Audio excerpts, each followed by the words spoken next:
another Savior. Holy, holy, holy, holy, ABUJA, another Savior. Another Savior. Holy, holy, holy, holy, ABUJA, another Savior. Well, this is Mobien.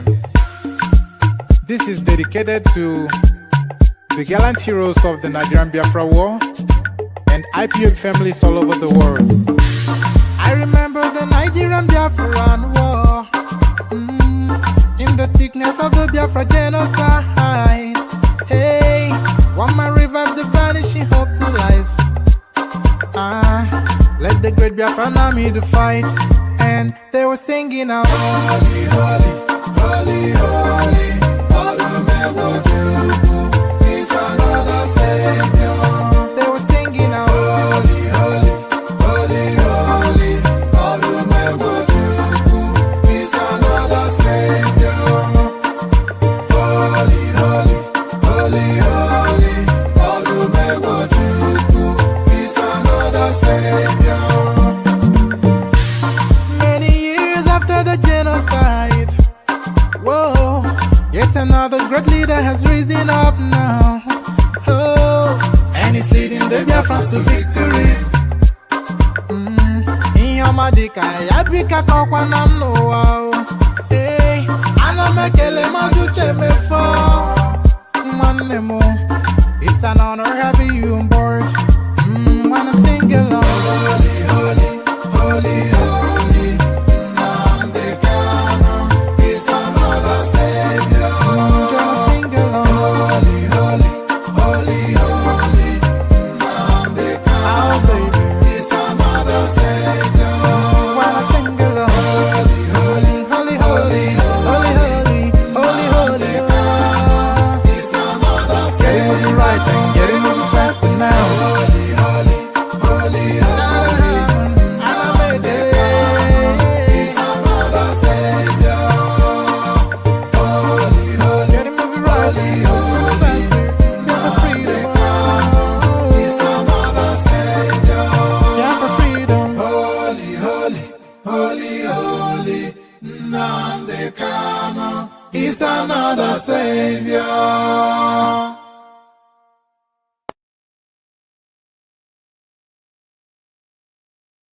Buhari is dead and buried in a shallow grave in Saudi Arabia. Aisha Buhari was there. She came back from what they call the Lesser Hajj. She was wearing black. She was mourning. Buhari is dead and buried in a shallow grave in Saudi Arabia.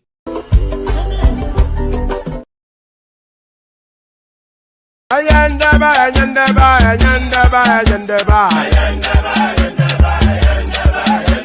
ayandaba, ayandaba, ayandaba, ayandaba, ayandaba, ayandaba,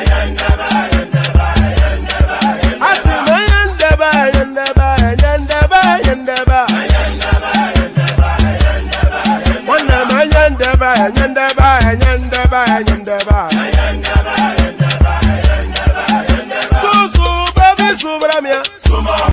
Subramia, Soko sunu baby subramia, Soko sunu baby subramia, Soko sunu baby subramia, Ejemo, Anamana, Ejemeje, Anamana, Wanamejemo, Anamu, Paratuba dodiri chukuma, Tukutuba dodiri ndemo, Eguma wego. Paratuba dodiri chukuma, Tukutuba dodiri ndemo, Eguma wego. Obodo jisike nubo seruna, Oyibo. It's everyone, befere, Ayandaba, ayandaba, ayandaba, ayandaba, ayandaba, ayandaba, ayandaba, ayandaba, ayandaba, ayandaba, ayandaba, Asim ayandaba, ayandaba, ayandaba, ayandaba, Wanam ayandaba, ayandaba, ayandaba, ayandaba, Susu baby subramia, Soko sunu baby subramia, Soko sunu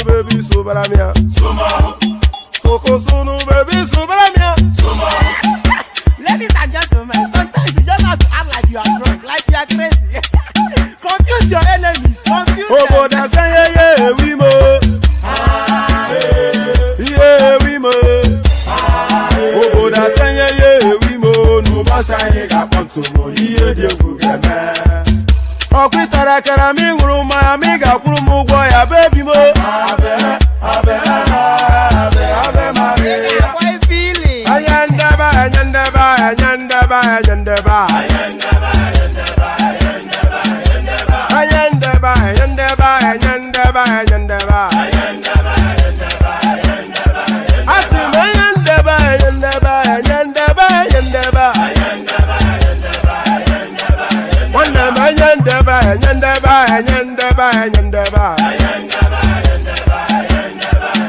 Sunu baby subaramia. Soko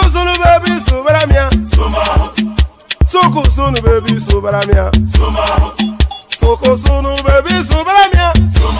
Asekwa nefo ya brand si akuna nyego mukambasi ozo. Since I was born, but now I am getting youth. Akuna mota nwa akuna toga bu.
Right.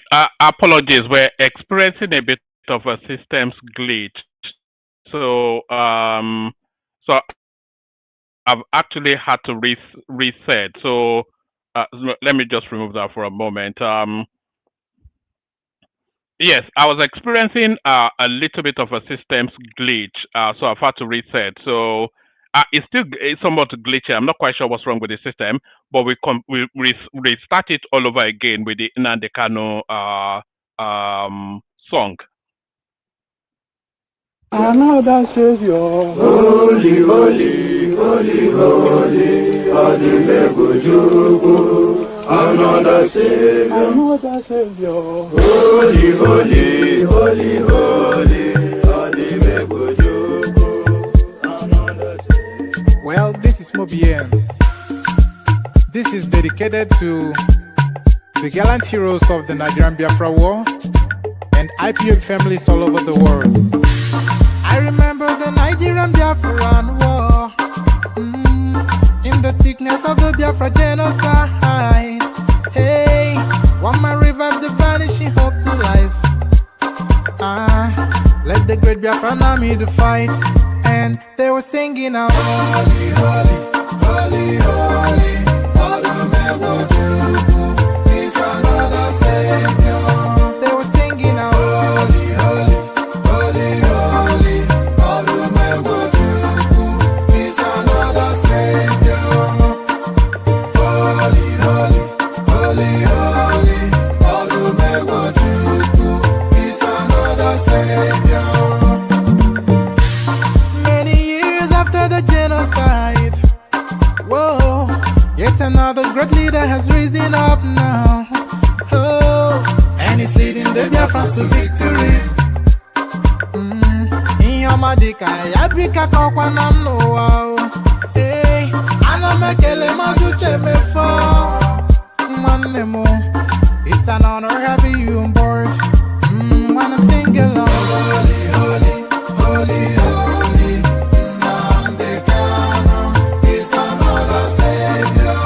Just sing along, holy, holy, holy, holy, Nnamdi Kanu is another Savior. When I sing along, holy, holy,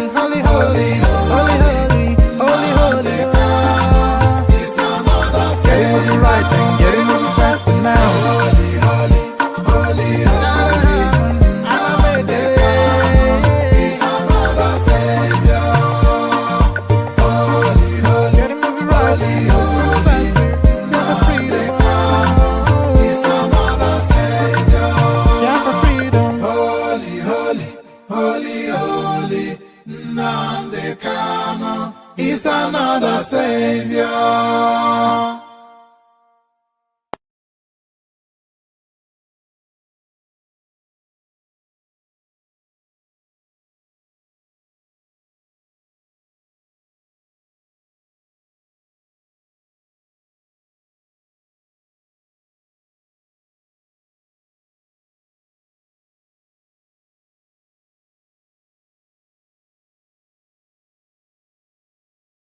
Song.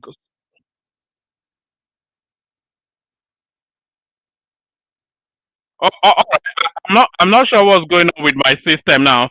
I'm going to play you a 4-minute song just because I need to reset the system entirely. It's glitchy. It's not picking up all my articles. I'm not quite sure what's going on. So I just play you a space filler song for about 4 minutes because I need to reset the entire whole system. Hopefully that fixes it. I'm not quite sure what's going on, but let me play you this one. This should last the length of time that I need.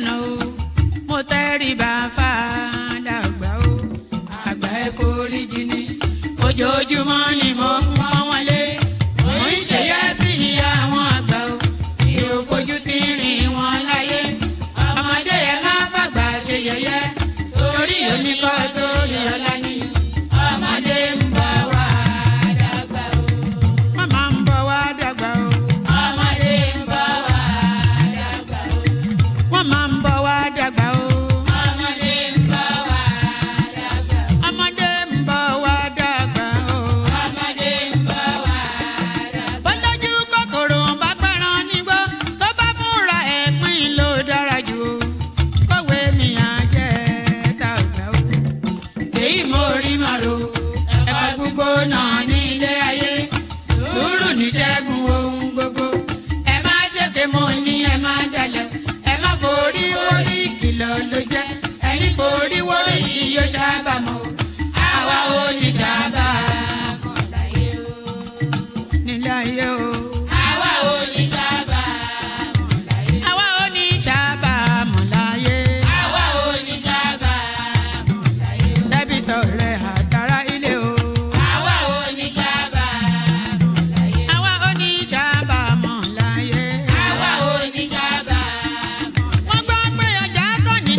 Ṣòkòtò mo sọ àkúnlẹ̀yàn ọmọ ẹ̀dá láyé kò lè yí padà mo ń tẹnu mọ́ o olórí làlábàrò orí làlábàrò olórí làlábàrò mo lórí làlábàrò olórí làlábàrò orí mi gbé mi níjà o olórí làlábàrò làlábàrò.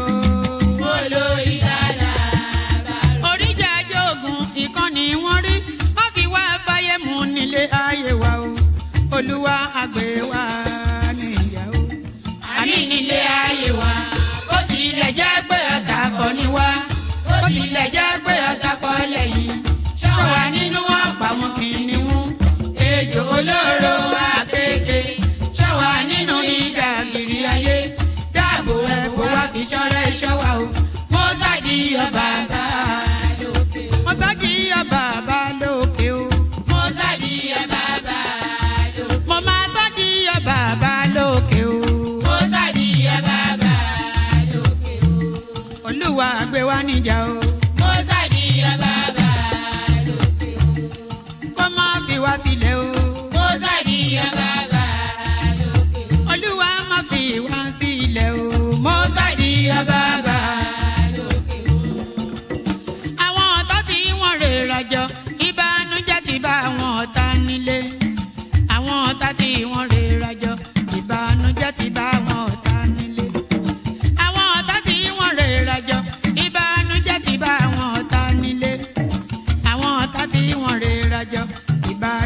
ti bá wọn ọ̀tá nílé bí wọ́n ti ro ti wá sí nínú ilé bẹ́ẹ̀ ni kó jẹ́ tiwọn lọ ijọ́ gbogbo àwọn ọ̀tá tí wọ́n rera jọ ìbànújẹ́ ti bá wọn ọ̀tá nílé àwọn ọ̀tá tí wọ́n rè.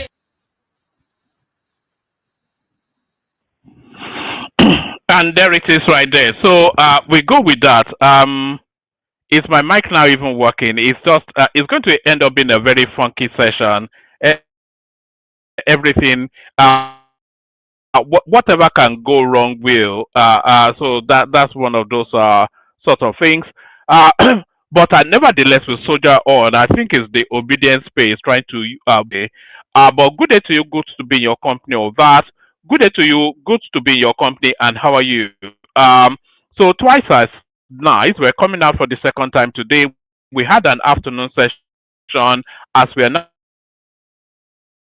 starting to have with some increasing frequency, but the evening session, of course, the main hub of the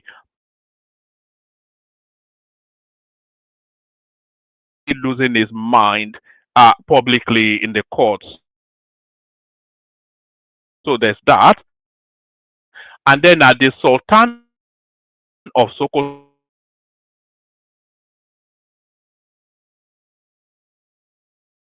of the wanted regarding this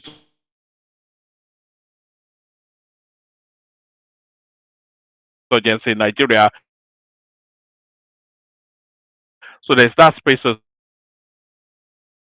well. And then we'll pick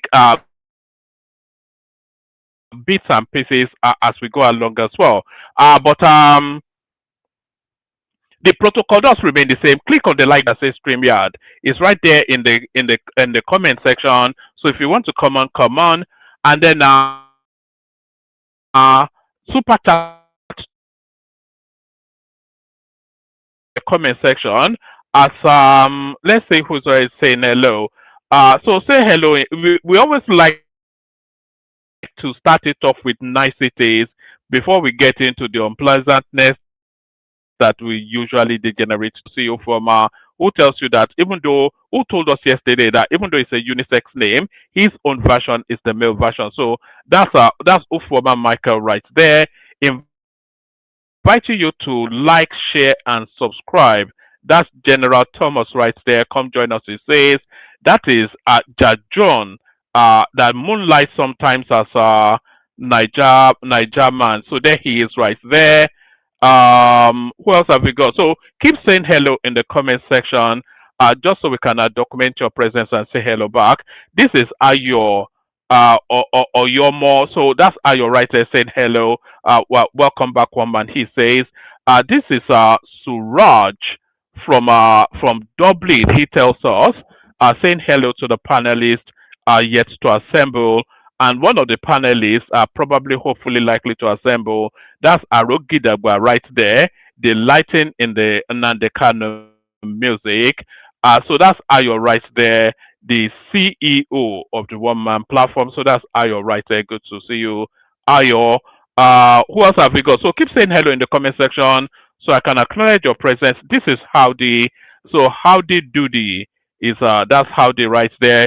Peter Obi needs to go back to trading, buying and selling. He should forget Aso Rock. So what is going on at the moment has turned the entire country against Peter Obi and his movement. And I shall show you just snippets of how people are digesting this now move by the obedience space that is playing out.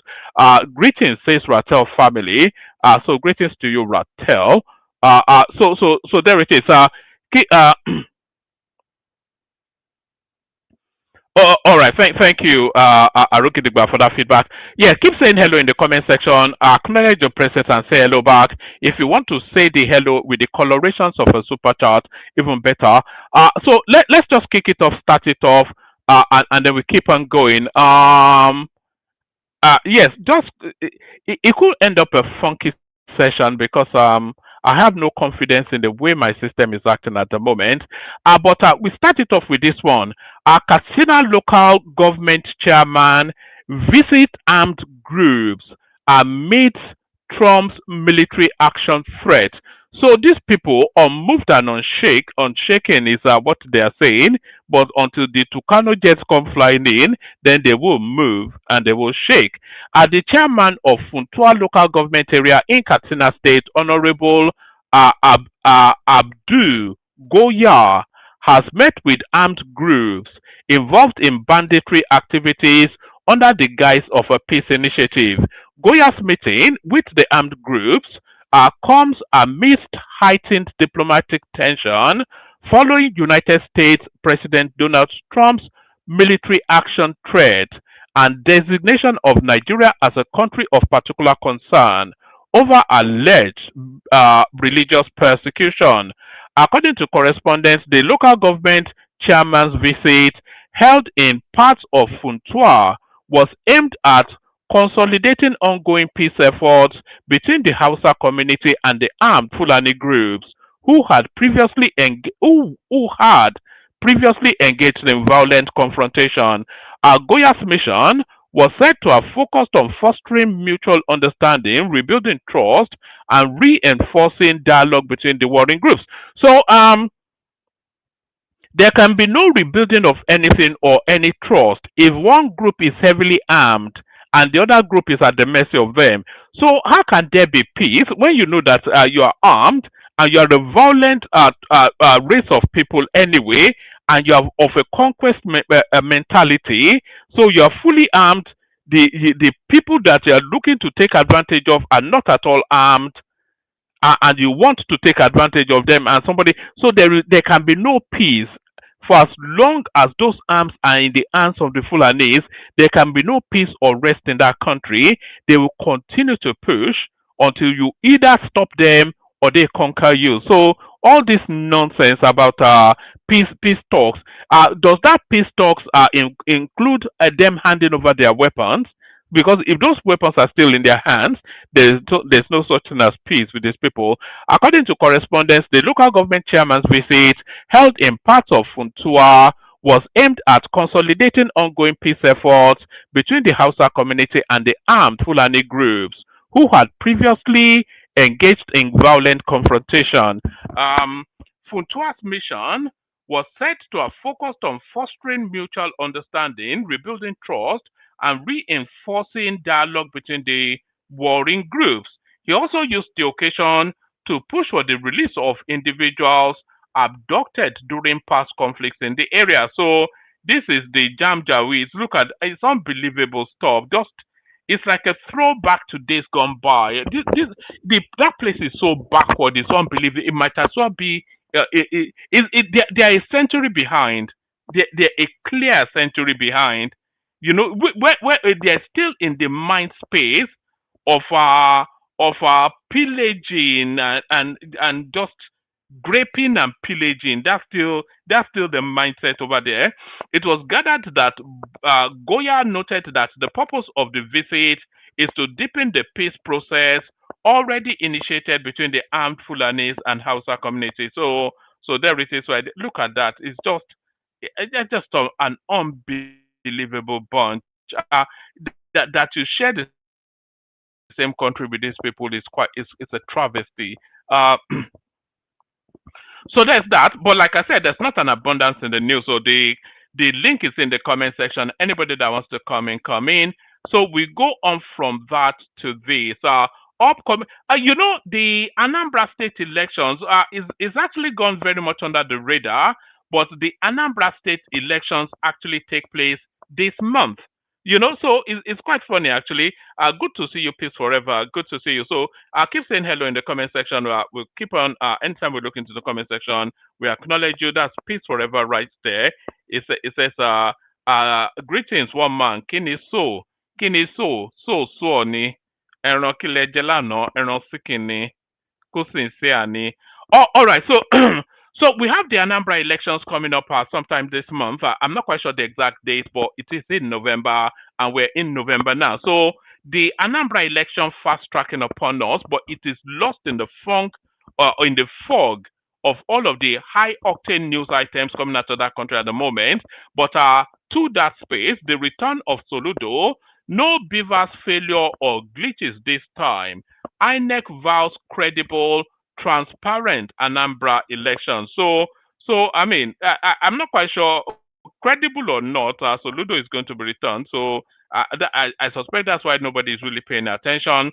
The Independent National Electoral Commission (INEC) has assured Nigerians of a credible and transparent governorship election in Anambra State, promising that there will be no beavers failure or glitches this time. INEC's supervising national commissioner Ken something or the other, Ken with the last name with the Igbo name Ukeagu Ukeagu. All right, let's take it from top again. The Independent National Electoral Commission (INEC) has assured Nigerians of a credible and transparent governorship election in Anambra State, promising that there will be no beavers failure. INEC Supervising National Commissioner Ken Ukwagu gave the assurance on Friday during an interview on Channels Television's Politics Today. He said the commission had concluded all logistics and technical preparations ahead of the Saturday poll. According to him, all materials and personnel have been deployed to their respective registration area center, and everything is set for a smooth exercise. The mandate is to go and give Nigerians and Anambra people in particular fair, credible, and inclusive elections, and that is what we're going to do tomorrow, he stated confidently. Ukuagu explained that the commission had taken extra measures to avoid the problems that marred previous elections, including delays in material delivery and beavers malfunctions. There will be no glitches, no technical problems. Materials, it shouldn't be making promises like that, by the way. There's one thing you cannot guarantee is technology. For all of the best laid plans, technology can still. My system glitched. I was prepared to start my session and it just started to glitch up. I had to reset the entire system in order for me to stream. So you can't guarantee that there will be no glitches. Now that's one of the most ludicrous things. It's an inexperienced statement to make. There will be no glitches, no technical problems. Materials will arrive early. Men will arrive early at the polling units. And we're going to give Anambra people credible elections tomorrow. Oh, the elections is actually tomorrow, Saturday. So it's as early as that. He also confirmed that INEC was ready for any outcome, including a possible runoff. In accordance with electoral laws, we are preparing for a runoff, as a commission is part of the law. Where no candidate meets the requirement of the law, we will certainly go for a runoff, he said. Anambra, one of the politically vibrant states in the southeast, has been at the center of attention ahead of the votes. Campaigns have been intense.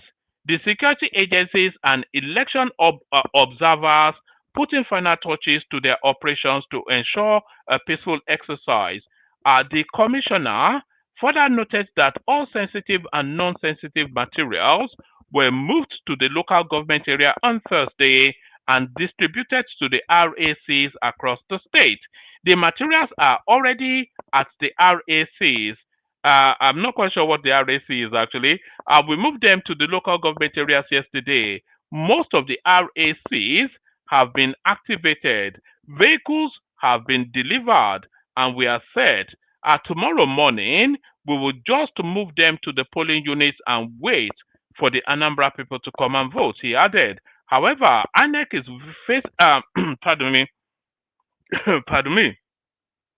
However, INEC is facing mounting pressure from Nigerians to guarantee a free and fair election after the technical challenges that marred earlier polls, mostly as the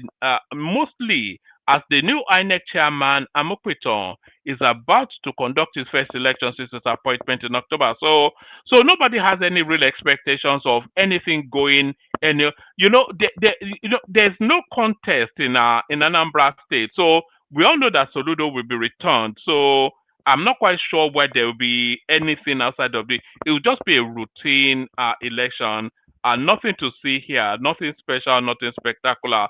So there it is right there. But we'll cover that somewhat in tomorrow's session. The return of Soludo.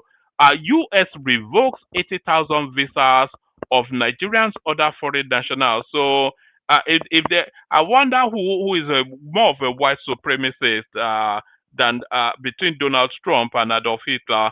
The United States Department of State has revoked the visa of more than 80,000 individuals, including Nigerians and other foreign nationals, as part of a sweeping immigration enforcement initiative under the former other President Trump, you should say, not former President Trump. So that's Trump there. That's not especially a Nigerian story. That's just Trump attacking black people as always. TINUBU Sierra Leone president. TINUBU Sierra Leone president bill meets in Abuja. So I'm not quite sure. I think the Sierra Leonean president might well be a Fulani man, or is he? So there it is. What exactly is he in Abuja to do? President Bola Tinubu on Friday night entered closed door talks with his Sierra Leonean counterpart, President Julius Bio, at the State House Abuja.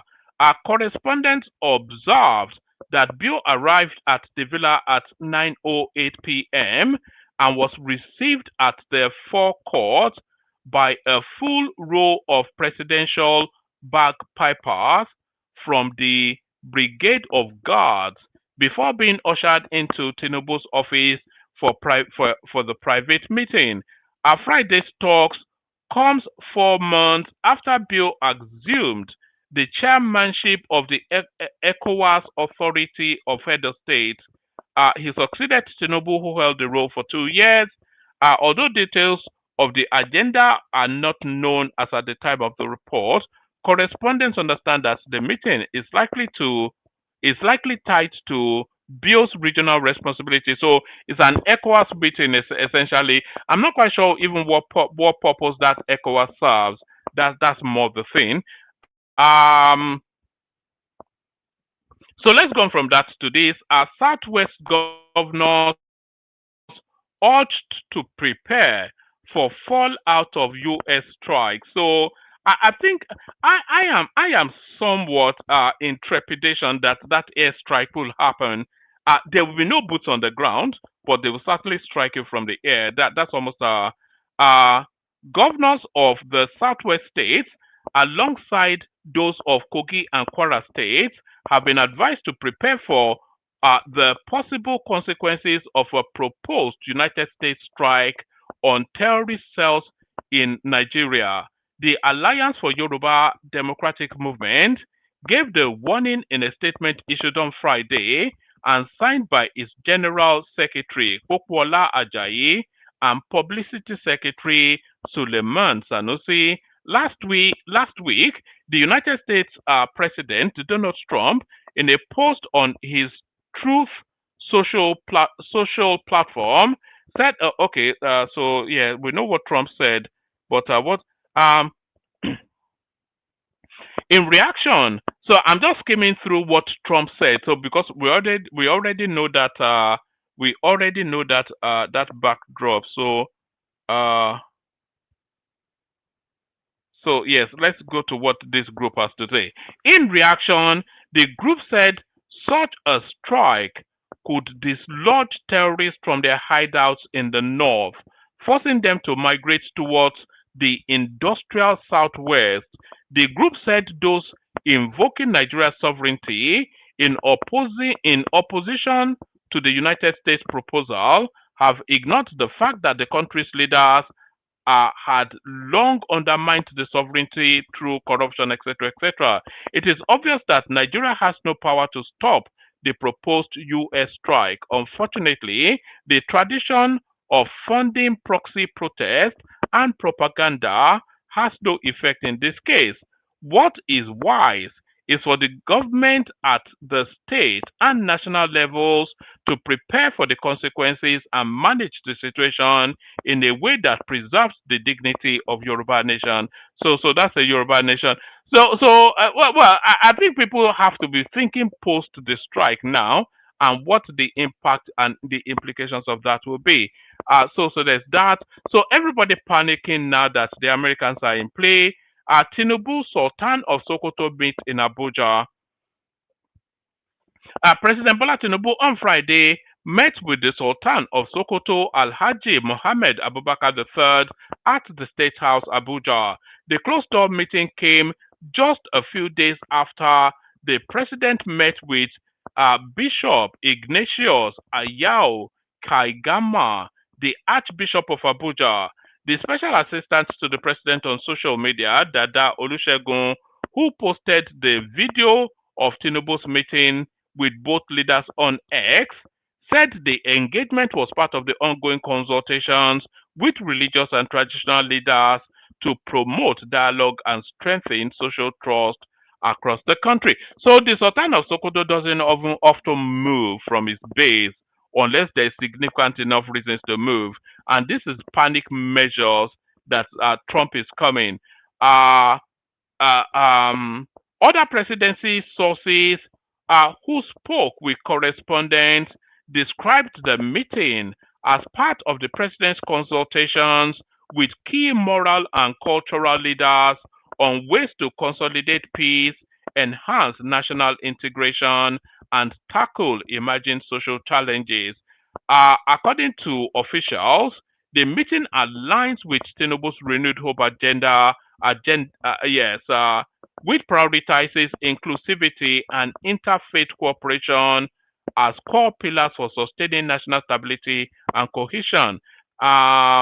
The meeting comes in the wake of escalating global tension over religious freedom, particularly following President Trump's redesignation of Nigeria. So that's the Sultan of Sokoto right there, going to plead for his, going to beg for his life, I suspect.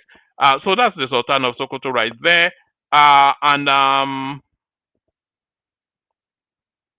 All right, so this is the last readout. Like I said, there's not an abundance in terms of the readouts. Let me send the link again. If anybody wants to come in, so we can have the conversations. Let me send the link again. Where's the link? My voice is gone, hasn't it? If you hear me sounding a bit croaky, I'm not trying to be sexy. It's just that my voice is going somewhat. So if I'm sounding croaky, I'm not trying to impress the ladies. My days of impressing the ladies are long gone. I'm a married man. Let's see. All right. Let's send this in. So that's the link in the comment section right there if you want to come in. So this is the last readout, and then hopefully somebody turns up and then we can kick off conversations. Useless black people. Nnamdi Kanu lashes out. There was one other one that I wanted to bring you because it looks as though a date for his verdict has been set. Yes. I'll bring you this one as well. So a date for it, but the sentences of Nnamdi Kanu, I can't get words out. Let me see if water will help. The sentencing of Nnamdi Kanu unfortunately now falls within this space of this situation with the Americans. So it has to be handled delicately, but they cannot let him get away. So we still want the capital punishment, so they can sentence him, but not carry it out until this American situation has been resolved. Useless black African people. Nnamdi Kanu lashes out at George in court. So there it is. Nnamdi Kanu, leader of the Indigenous People of Biafra (IPOB), lashed out in court today, November the 7th. Kanu, who is defending himself, appeared in court today, but declined to open his defense in his terrorism trial. Instead, he lashed out, accusing the judge of having no idea what justice is. You don't know what justice means. You have no idea what justice means, Kanu said. Useless black African people. You don't know the meaning of justice. Kanu accused the judge of perverting justice by ignoring the Constitution. He demanded to see the written law behind the court actions and called the proceedings nonsense. Your constitution says you cannot try anybody unless the law is written. Show me the written law, he demanded. He continued, you think Britain can ask you to jail me and you will jail me? You are dreaming. So that's Kanu right there completely now. I lost his mind. Not that there was any mind there to lose in the first place, but total lunacy has siege, has taken siege of this guy's mind. Complete, anyway.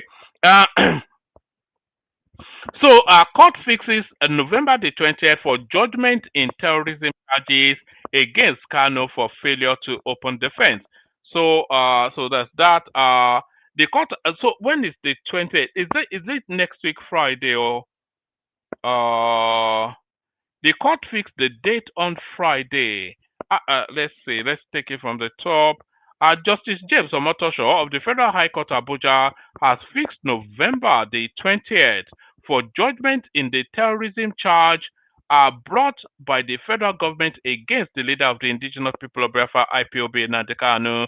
The court fixed the date on Friday after Kanu refused to open his defense as he had on several occasions indicated.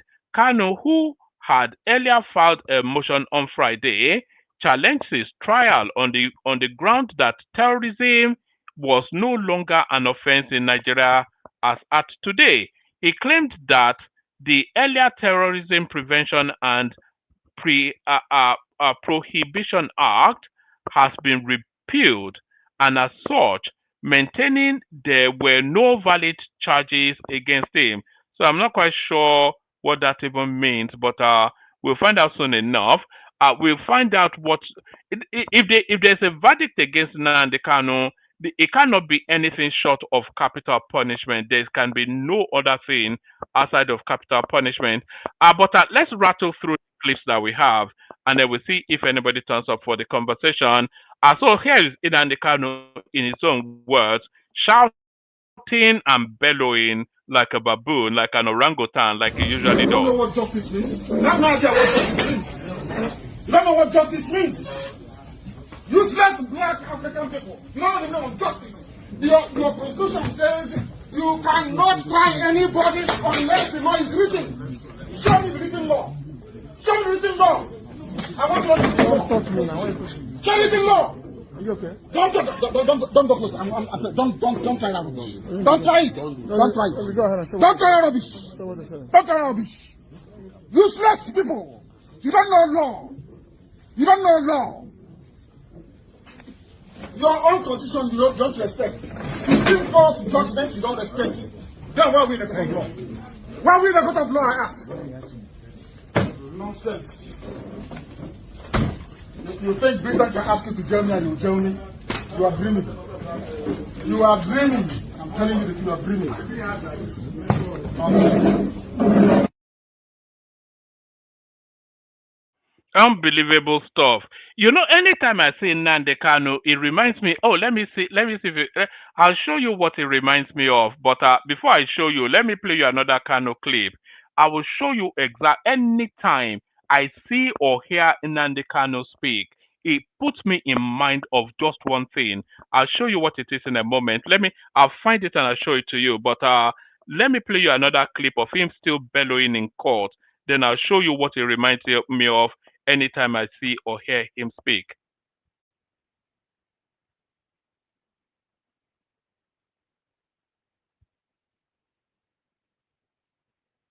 Is that not playing? What's going on? Of Nigeria, chairman of board of benchers. An old man like this doesn't know the law. You don't know the law. I'll give you the petition. I have petition against her. Nonsense. Nonsense. Why is it when it comes to my case, they turn the law upside down? They turn the law upside down. Upside down. Upside down. The rule. Who are not educated. I am an educated man. I can't show them the petition for the simple reason that if you show it, what the judge said was that the case file. Listen, this is the laws of Nigeria. The prosecution, and this court doesn't know the law. That is the fact. Yes. Poor knowledge of the law is killing Nigeria. Poor knowledge of the law, they don't know the law. This is a federal gazetted law of Nigeria that says here that the chief judge of Nigeria cannot tell Binta Nyeko what to do. It's here. It's your law. Just obey it. That is why I do what I do. I agitate for Biafra. I agitate for Biafra. My right to agitate. My right. They turned it from treasonable felony now to terrorism. Stop talking when I'm talking. Sorry. So there it is right there. Unbelievable. You have no idea what justice means. You don't know what justice means. Let me play you one more clip from Nnamdi Kanu. Useless black people. You don't know what justice means. You have no idea what justice means. You don't know what justice means. Useless black African people. You don't know the meaning of justice. Your constitution says you cannot try anybody unless the law is written. Show me the written law. Show me the written law. I want to know the written law. Talk to me now. Show me the written law. Are you okay? Don't go close. Don't try that rubbish. Don't try it. Don't try it. Don't try rubbish. Don't try rubbish. Useless people. You don't know law. You don't know law. Your own constitution you don't respect. Supreme Court judgment you don't respect. Then why are we in the court of law? Why are we in the court of law, I ask? Nonsense. You think Britain can ask you to jail me and you jail me? You are dreaming. You are dreaming. I'm telling you that you are dreaming.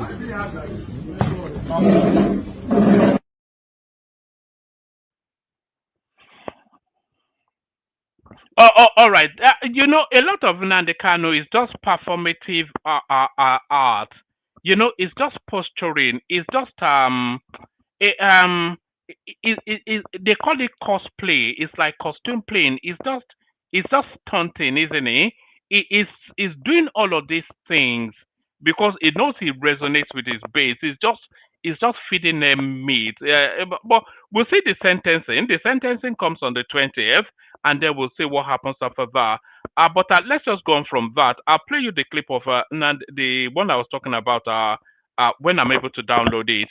Let me play you this clip. You know, I've been telling you that it's the Peter Obi space that is pushing this agitation for Americans to come for America to come and blow up Nigeria. I've been telling you endlessly that that's what's going on, and now the government has come out to tell us exactly that that is indeed what is going on, that it is the Peter Obi space that is pushing this narrative for the Americans to come and blow Nigeria up.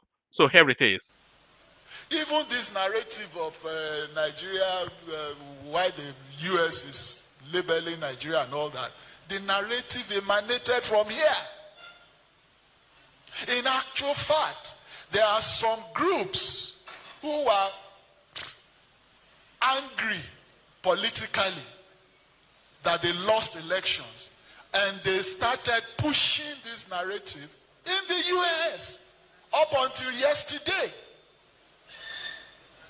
There's a letter here which I'm sure is already on the social media, written by a group of Nigerians, signed, applauding, sending the letter to the president of the US, applauding him for labeling Nigeria as a place of concern, just purely for political prejudice.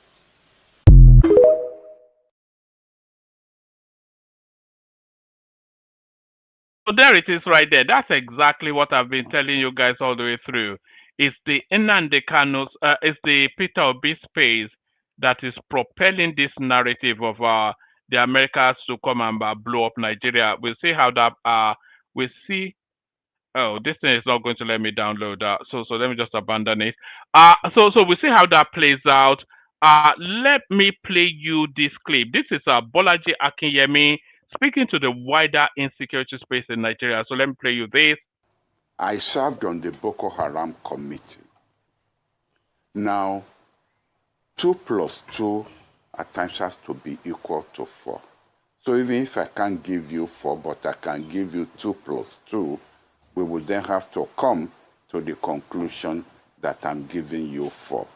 I served on that committee, and villagers kept telling us that in the middle of the night, helicopters piloted by white people kept landing and offloading guns, goods, and all kinds of and money to these people.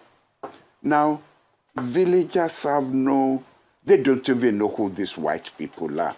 And they have no reason to lie to us.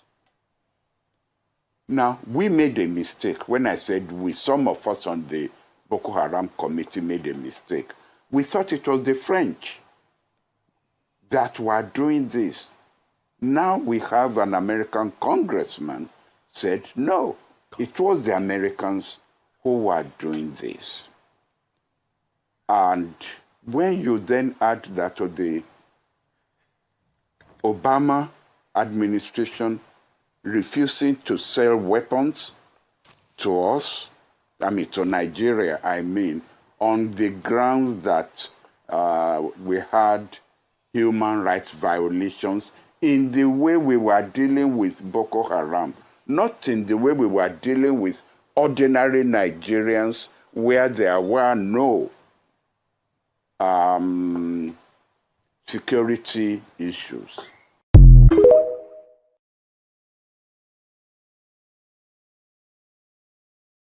So that was Bolaji Akinyemi right there. And by the way, we've been hearing a lot this narrative of helicopters parachuting weaponry in northern parts, in Zamfara, all these places. That's been a recurring decimal in terms of the narrative of insecurity. The government yet to take a position. But yes, I did promise you that anytime I hear Nnamdi Kanu speak, I can only really hear one thing. So let's hear Nnamdi Kanu speak again, and then I want you to mirror it against how I hear him. So this is what Nnamdi Kanu speaking. Useless black people. You don't know what justice means? You have no idea what justice means. You don't know what justice means. Useless black African people. You don't know the meaning of justice. So I'm sure you thought you heard that useless black people, you don't know what justice means. That is what you may have heard. But when I listen to Nnamdi Kanu, this is what I hear. I'm a babu. I stay in the zoo. Zadu. I'm a babu.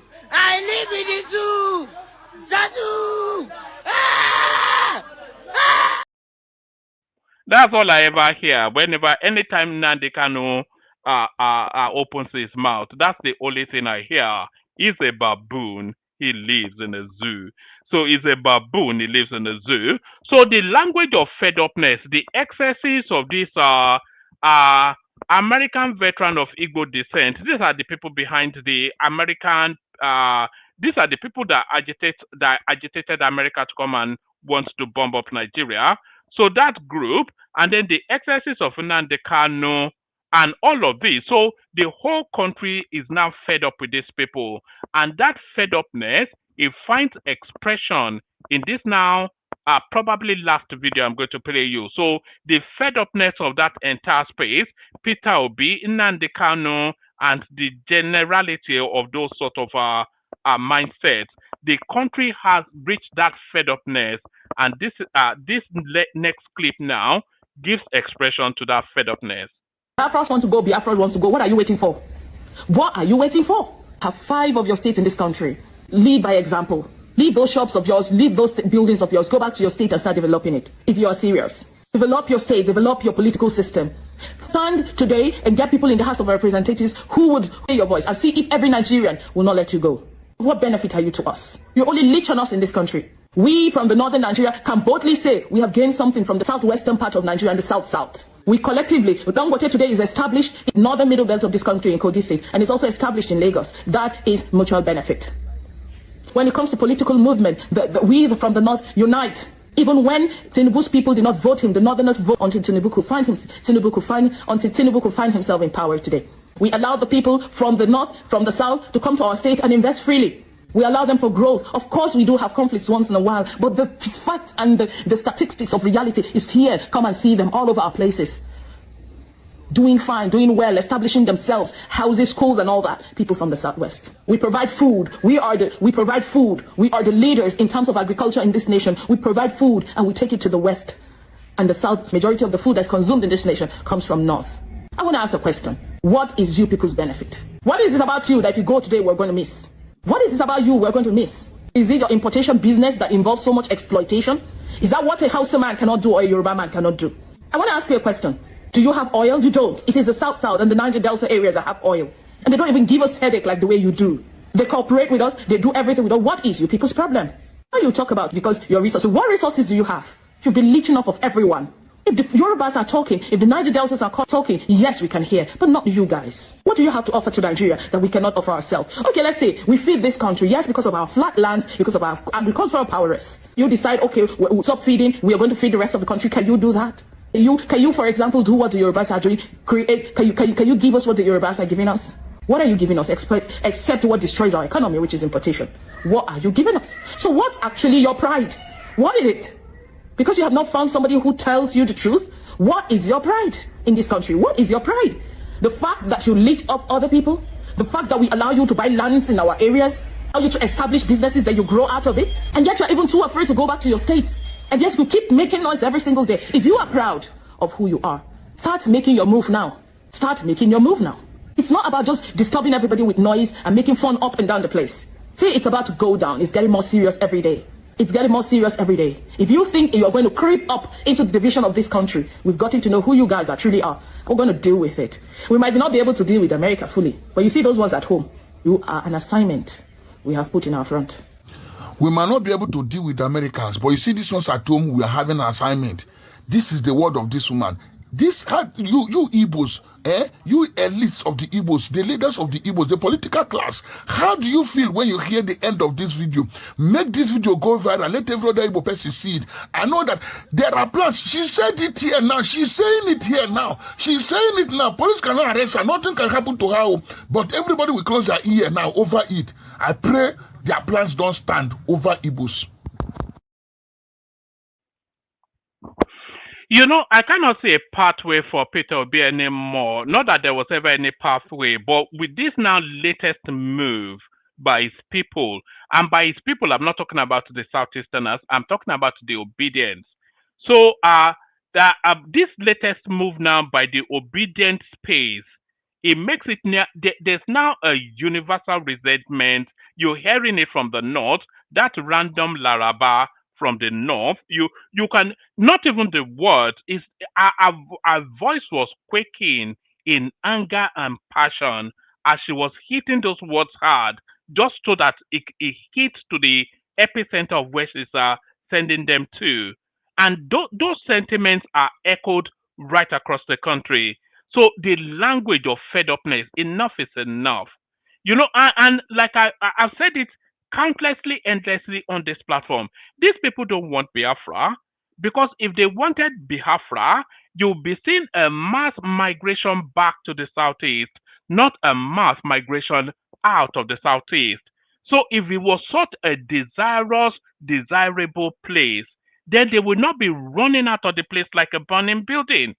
So they are all seeking their escape from even the ones that live there. They are seeking their escape from the place. So how desirable is it when you cannot even bear to live there?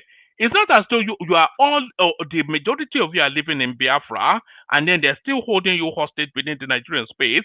The majority of you are out of that southeastern space, and the ones that are still left behind there are seeking their escape from that southeastern space into the southwest. So it's just a nonsense. If you want it so much, you start to move back there en masse, and then that will signal that desire then to have it. So forget all this nonsense. Nobody is fooled. I have never been fooled for a moment, and it looks as though, by all indications, Laraba or whatever Aisha or whatever her name is from the north, she's not fooled either. It's just noise, just for the sake of occupying space with noise. Let me play you the Kegite music. We see if anybody turns up for the conversation.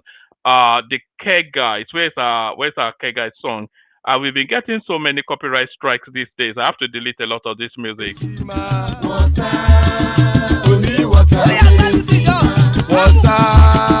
Only water, where they see ma.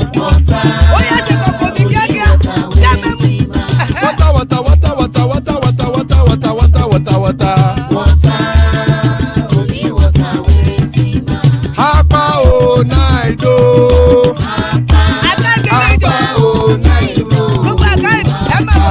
Hapa you don't come o.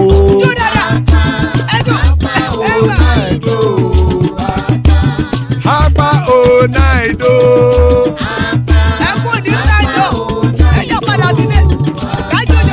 Oro kẹ̀kẹ́ ẹlẹ́mù yé o. Ilé sọ́dí àkẹ́kẹ́ ẹlẹ́mù ré o. Bobby master kẹ̀kẹ́ ẹlẹ́mù ré o. Chifu Wáìlà tí kẹ̀kẹ́ ẹlẹ́mù ré o. Eruku lẹ̀lẹ̀ ẹlẹ́mù dé. Eruku lẹ̀lẹ̀ ẹgbẹ́ ẹlẹ́mù dòde ojàre o. Eruku lẹ̀lẹ̀ Ghana ti dé ẹgbẹ́ bọ́ọ̀dì o.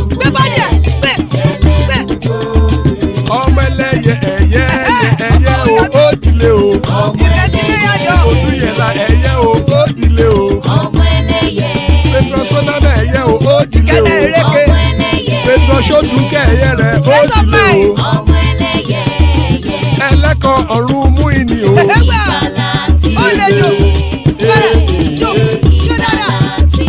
Àkùkọ ọ̀run mẹ́kọ̀.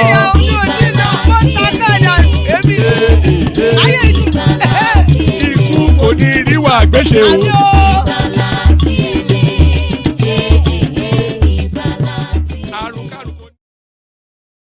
And there it is right there. Iku koniriwa gbese, may death have nothing to do with us. Amen to that. Amir Paul. So Iku koniriwa gbese, joining us to take over General Thomas. Hopefully the session lasts long enough. That's Adewale right there, our resident, our resident prince. Patrick Uche joins us, or no doubt to plead the case for Nnamdi Kanu. Rugby, they were, of course, another prince. That's Ogbeni right there, coming to put the legal perspective. And this is Charles next to provide balance. So, room populating, anybody that wants to hop on, still hop on. Because we have a reasonable number of people, we started off with our 5-minute monologues, just so we whisk through, and then we open it up to a more expansive conversation. We kick off the 5 minutes with Patrick, who joins us. Patrick, how far? Your ladyboy wife, he let you out today. Eh? Yeah, one more. Happy Kedu? weekend. Kedu? Happy weekend, one more. Happy weekend to you. I say Kedu. You know your day, man, you go say. Can you hear me? I can hear you now. Can you not hear me? Yeah. I say Kedu. Lakwana. Lafiako. Lagia. Very good. So your man Nnamdi Kanu, the verdict comes in on the 20th. Calling the judge a baboon probably won't help his cause. But the verdict comes in on the 20th. Everybody expecting a capital punishment. What says you? Nnamdi Kanu as ever acting like some lunatic in court. Yeah, about Nnamdi Kanu, but I'm not here. Not here because of Nnamdi Kanu. I'm here because of America and Nigeria issue. So about Nnamdi Kanu issue. Nnamdi Kanu is telling the truth because he cannot try somebody to go another man country and kidnap him, come back to Nigeria. He say want to try him. Try him for what? If you want to try him, can you start fresh? Bring him back to Kenya. Eh? Taking Nnamdi Kanu back to Kenya. Let Kenya people. Kenya have courts. Let them try Nnamdi Kanu for the day. You cannot try somebody for go and kidnap somebody back to Nigeria. And secondly, Nigeria doesn't have law. There's no law in Nigeria. All those chief judges, all those all those barristers in Nigeria serve Nigerian government. Anything Nigerian government told them, that's thing they are doing. They don't have anything to offer. Any government enter, they serve that government. Anything that government told them, and that thing they are doing. I don't know what kind of law be that one. It cannot stand in your leg, give justice. Eh? Which kind of rubbish be that one? How long that country I don't know. I'm not here to talk about Nnamdi Kanu. I'm here to TINUBU and the America. So one man, let me go. The floor is yours. You have 4 more minutes. You see in that insecurity in Nigeria, I would say TINUBU and the Buhari caused insecurity in Nigeria. 2015, they used this Bajue campaign, Boko Haram, bandits, all those who no government back to Nigeria. They use the same thing, take power from Goodluck or Jonathan. You are here. Can you say the truth one day? TINUBU know anything happening in Nigeria since then till now, since 2011. APC use this propaganda, enter power, pursue Goodluck, Jonathan. Since then, Nigeria never get themselves. After this year, as now, non-government from north to southeast. Who caused that? Now, TINUBU, I want President of America to arrest this President TINUBU. Cannot enter America. Now, let him go America, go and negotiate from Trump now. They will arrest him. Then he will never enter America. He know everything happened in that country. Boko Haram, ISIS, everything. Now he and the former president Buhari caused it. You play one video now telling you about Obama. Now he and Obama and Buhari bring that Boko Haram, the scatter Christian in that country. So one day I pray America will contact Nigeria and arrest that president. I want America come back Nigeria and arrest this TINUBU because everything happening in Nigeria. And secondly, this woman talking about Southeast, let them go back 5 states with a Biafra. It's supposed to correct that woman. Biafra land, Biafra people is not only Southeast people. Biafra in Lagos State, Biafra in Yoruba land, Biafra in Kogi, Biafra in North. So not only 5 states in Nigeria is Biafra. And mineral resources in that country, 5 states Southeast have about 15 mineral resources in that country. Go and verify if you don't know. Some people come in social media, Twitter, they talk rubbish. Southeast doesn't have anything. Southeast, but if you don't know, go and check. Southeast have good. They have oil. They have coal. They have everything. They have gas. Go and check. Where somebody came in social media begin to voice nonsense, you people are listening to her. I don't know which school you guys went to. Eh? So for me, I'll pray.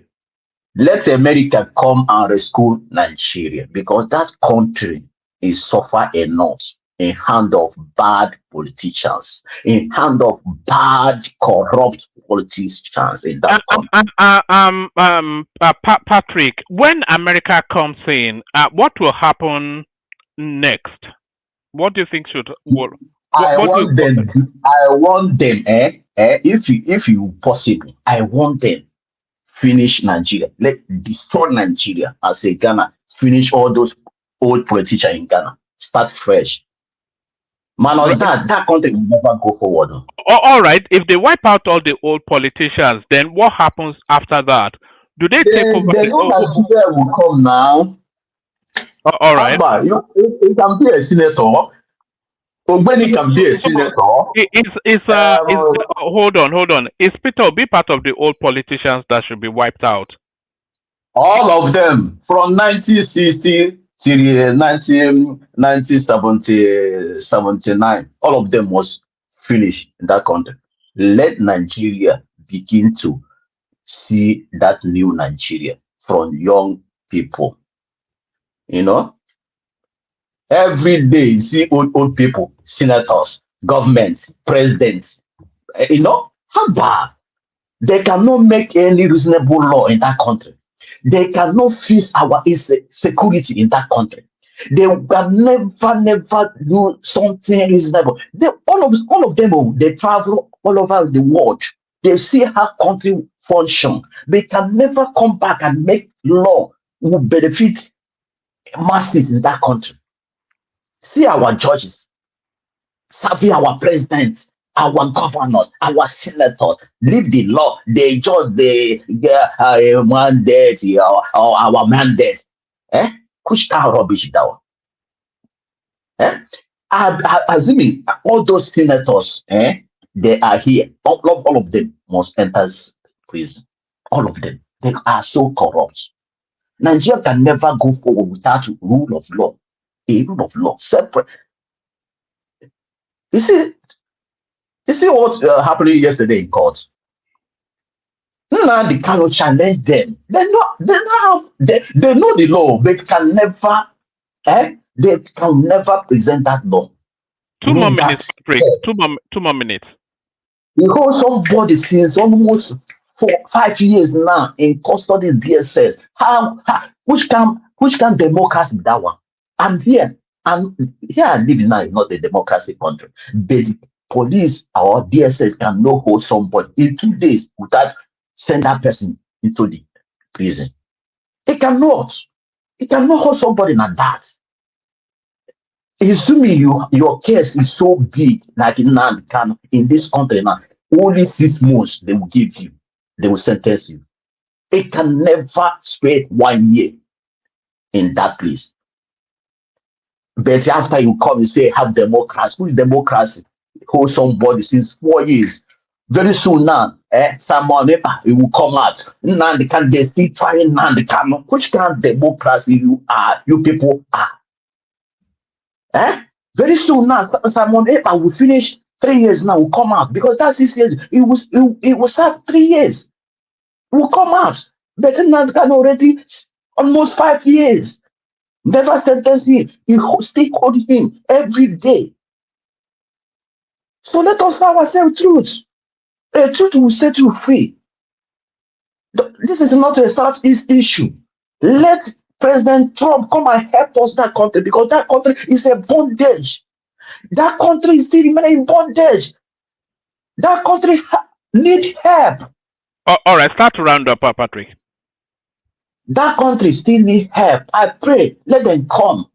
Let them come and destroy those bandits, Boko Haram, and non-government in that country. Because our politicians use these people to do, they do campaign. After campaign, they turn to killing innocent people in that country. He said TINUBU doesn't know. TINUBU know everything about terrorism of that country. TINUBU know about Boko Haram. He bring that Boko Haram with Buhari. So I want that president of America, arrest that our president, arrest him, arrest Chetima, all of them there is Boko Haram. All of them in that tablet is Boko Haram, corrupt politicians, all of them. So I pray they will come very soon. I want that new Nigeria here. I don't like this place. I want to go back home. I will never continue staying outside another man's country. I have mineral resources in my place. I can do one or two things. I can go back to farm if I have a good government. I can use my hand. I can use my hand generate something. You know, if you have a good government, give us light in that country, I will generate everything as a human being. All right, Patrick Uche. All right, thank you. Stay with us. I still want to hear about you, from you. The Sultan of Sokoto going to visit TINUBU. People speculating that he's going to plead for his life. But before you give us your commentaries on that, let me move it around so that we get through all the voices quickly. We go next to Ogbeni, who joins us in the early morning. He can't sleep just like me. But Ogbeni, I suspect it's all of the I suspect it's all of the moving parts of Nigeria that is keeping you awake. Well, Patrick Uche says that country needs rescuing, and a lot of people will agree that Nigeria does need rescuing. But does it need rescuing by Donald Trump? That's the question. So, floor is yours. 5 minutes. Yeah. I don't know why you want my 5 minutes to be a response to somebody else's opinion. Long time, my brother. Long time. Family come. Yeah, so yeah. Go on, yeah. So are you among the black people? Are you among the stupid black people? Because you are a lawyer in Nigeria too. I'm calling you guys stupid black people. Or maybe my country is the disgraced country. Yes, the disgraced Nigeria. Look at that. Poor Nigeria. We're just getting it from everywhere. First we were a zoo, and next we're a shithole, and then we're useless Africans, and now we're disgraced people.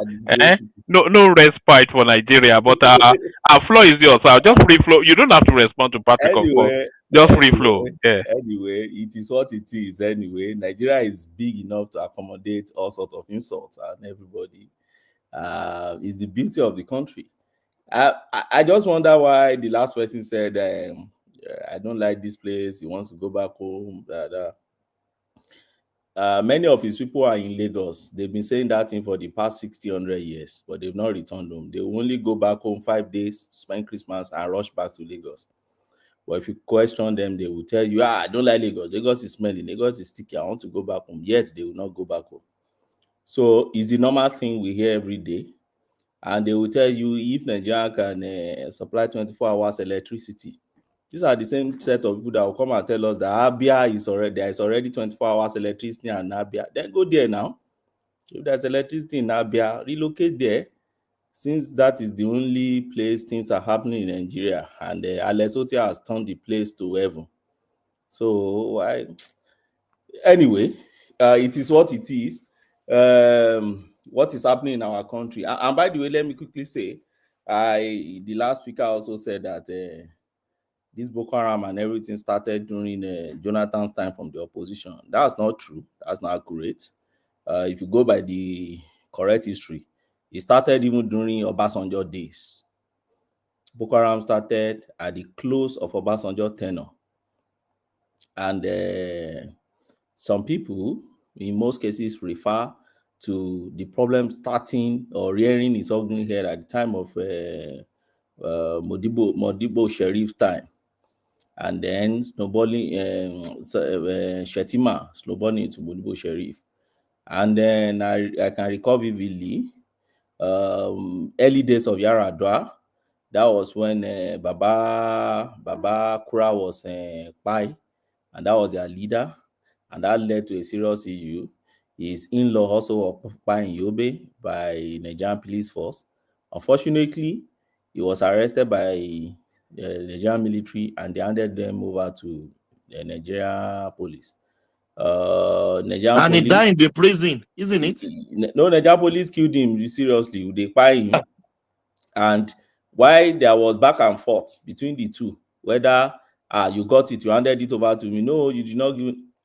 Al Jazeera just released the video clip of how he was spy. And that set the whole Damaturu, Potiskum, all those places ablaze. Custom, anything government. And that was the major beginning of Boko Haram. And that was Yaradua days. Unfortunately, Yaradua didn't spend much in power, and then it snowballed into Jonathan. So, to just correct the narrative that Boko Haram started as a result of opposition to the sitting government, that is not true. That is not true. We're all in Nigeria. We understand the history. Such narrative like that should not be entertained without a pushback and a genuine pushback. So, that said, to say that what is happening in Nigeria, anybody should be happy about it, is to be playing a sadist. Nobody is happy with what is happening in Nigeria, particularly for somebody like me who's a Christian. I'm not happy, and I've expressed my opinion on several platforms, even before Trump started talking, that Christians are being killed en masse in Benue, in Plateau, in Nasarawa, and then Muslims are being killed in Zamfara, in Katsina, in Kebbi. And in Kebbi too, you have Christian communities also affected, and part of Kogi, and now Kwara. In Kwara, majorly Christians. In Taraba, both. In Borno, both. But mostly Christians affected. Now, if you understand the Nigerian demography very well, you know that there is one common denominator to all these spaces we're talking about: natural resources. And so I don't want to be too persuaded by those bringing religious thing into it, but I'll bring it, and I'll tell you where I will bring it in. So for me, how do I rank the problem we're having in Nigeria? First, leadership failure. I see leadership failure of a long past abandonment, not just TINUBU. TINUBU just got to government less than 2 years ago, barely 2 years ago. So when some people come with the analysis and refer every problem of Nigeria and put it on the shoulder of TINUBU, yeah, it's the current president. But if you have to be truthful to yourself and you are critical enough to understand, to be informed and understand what is happening around you, you won't put all the problem of 30 years ago and put it in the shoulder of a man that just got to government in less than 2 years. So as far as I'm concerned, it's leadership failure to start with, and the complacence of our leaders for decades. Things happening. You see, the last time TINUBU went there, thank God I didn't go to Yewata anyway, because now we are just getting to understand now that if you had gone to Yewata, that is where their coup would have happened. So thank God that he didn't follow the idiotic opposition that were pushing him to go to Yewata by all means, that he followed the lead of the DSS. Possibly by now, they would have set our country into commotion with their toxic opposition that they are pelling everywhere around. But by and large, you went to Benue and you're talking about reprisal attack. It shows lack of what I can call native intelligence or cultural competence on your part. Even if you had the what do you call it, the intelligence or the information that what happened there is the pressure attack, you should be sensitive enough as a leader to present your word in such a way that will console people, not in a accusatory manner that sounds like as it is accusing people, and you are also talking to the political space. So I see TINUBU playing politics with this thing and not handling it well. As far as I'm concerned, I'm one of the TINUBU supporters. Travel to Nigeria to go and vote for him. But in the area of security, I don't see much they are doing there. And another factor I will attribute to the problem we're having in that circle is the toxic opposition that we have that love peddling falsehood. I've been seeing some of them now, Arise TV, they try to balance news on this Trump thing. But is it not too late for them? All this why the only thing you get from your station, it's just toxic opposition, falsehood, blatant falsehood that an average person who is critical enough should be able to read something underlining what you are saying. But they boldly peddle falsehood. They don't even care about the implication to the wider public. They just say whatever they like as long as it suits their opposition. So those are one of the things that international community look at. They look at your opposition. What is your opposition saying? They look at social media. What is social media saying? And from there, they're able to gauge their position. Okay, if we throw this thing, how will people accept it? And we can see people accepting it. The last speaker said, Trump should come down and all those things. That's fine. That's not bad. Then, when you look at it again, you see a kind of revenge. Ogbeni, Yes. please, sorry for interruption. Please, I'm Sorry, very let me sorry. quickly pick this call, sir. Yeah. I'm talking. Yeah, one man, did America not sophisticated enough to identify if there is a genocide truly in Nigeria? That's my question to Ogbeni and one man, please. Yes, Did America not sophisticated enough? Yes, whilst Ogbeni is taking his call, the Americans don't really care. Do you remember when Trump was going after South Africa and he was using the same storyline that they were genociding the the white population there, and he used some picture from. It wasn't even from South Africa, and he used that as the basis of his narrative, just because Elon Musk told him whatever it is that Elon Musk told him. So the one against Malema. The one against Malema, so they don't really care about facts. They done to that guy. They've convicted that guy. They convicted him, of course. Yeah, Malema. Who convicted him? Their court in South Africa. They've convicted him recently.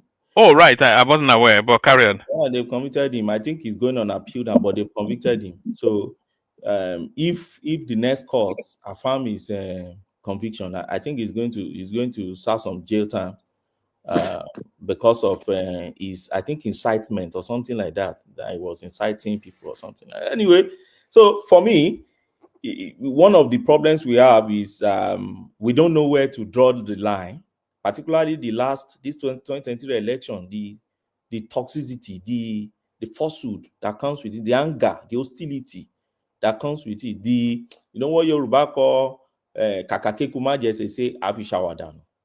Is the kind of thing I see, the velum, the kind of thing that comes from the opposition. So they don't know where to draw the line. That's it. So when Ted Cruz came out and Ted Cruz, I said, well, why not?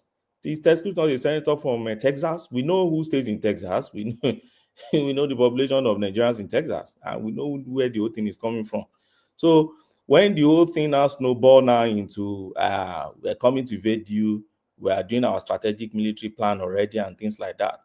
I see them now reversing. But I hope it's not too late, because I don't see where the kind of kinetic attack you want to do, or what do they even call it? Is it forensic or scientific, or what do they call it you want to do in Nigeria that is not going to affect everybody? It's going to affect both Christians and Muslims. So if you drop anything in any population of Nigeria, we are so mixed in such a way that you can't even differentiate who is Christian, who is Muslim in the population, except they are coming to help us to destroy Zambisa. Well, maybe that will be fine. Then the civilians should stay at home. But I wonder if the gang themselves will not even escape before you escape into the public, because Boko Haram is is ideological driven so much that even people in the community accept them.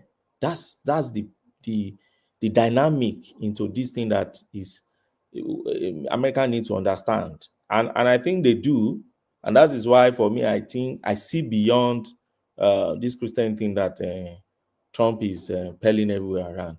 Christians that are being killed in Congo, in Sudan, in Syria, and other places every day. It's not saying anything about those places, even in Libya. So I don't really. But do I really want this thing to end? Yes. Do I think this can prioritize the government? I think yes. So let's put them on their toes. That's the work we need to do. So if it achieves that purpose, then do you welcome it? Because I welcome it for I was reading a caption from the chief of army staff that is saying that the place should brace itself for an all-out onslaught against insurgency in Nigeria. So that's what the chief of army staff said. So if he's saying that now, why was he not doing that a year ago, 2 years ago, 5 years ago? So, So what capacity do they have now that they did not have previously to deploy? so This is the thing. this is the way I see it. We need to look at history a bit. There was a time Jonathan was winning this war when he brought in Jericho, if you remember that guy, and immediately appointed in Jericho. Jericho didn't even wait for any other. He relocated straight to Northeast, and he was making massive success in that aspect. Was making success. He was gaining ground, making success. But we knew what happened because Jonathan did not have the political will. Jonathan had a lot of opposition, just exactly like this one. Everybody, Jonathan is bad. There is no name they didn't call that man. He's Buffon. He's a clueless president. He's this, he's that. No name in this world. And some northern elders started visiting him. Oh, Ejeka is killing us. Oh, Ejeka is revisiting Biafra war on us. That will finish us. And then foreign prayer also on him on human rights abuse. Oh, Ejeka is abusing people's human rights. This same America and all the Western world prioritizing Jonathan until he sacked that guy. And then brought in US. Was he bad there or brought in people that were nothing to him till he finished his government. And so, and since after then we had Buhari. We all know Buhari. That one, as far as I'm concerned, was an idiot. Who did he bring? But if you look at this present government in less than 2 years, now they've changed their service chiefs. And if you compare what they've done so far with what Buhari did, you will understand that there is progress. And now they have this new one, then they also have to do something. But what I like in this is, if the best this can do is to pressurize the government to do the needful, prioritize those ones that are there, put them on their toes, I welcome it. But to put American foods on our soil and start doing whatever they want to do, that's the one I won't welcome. But the point is, whether me and you welcome it or not, what Trump will do, he will do. So let's just hope that Trump is going to stop at just prioritizing them, and then we're able to use that prayer to gain whatever we need to gain.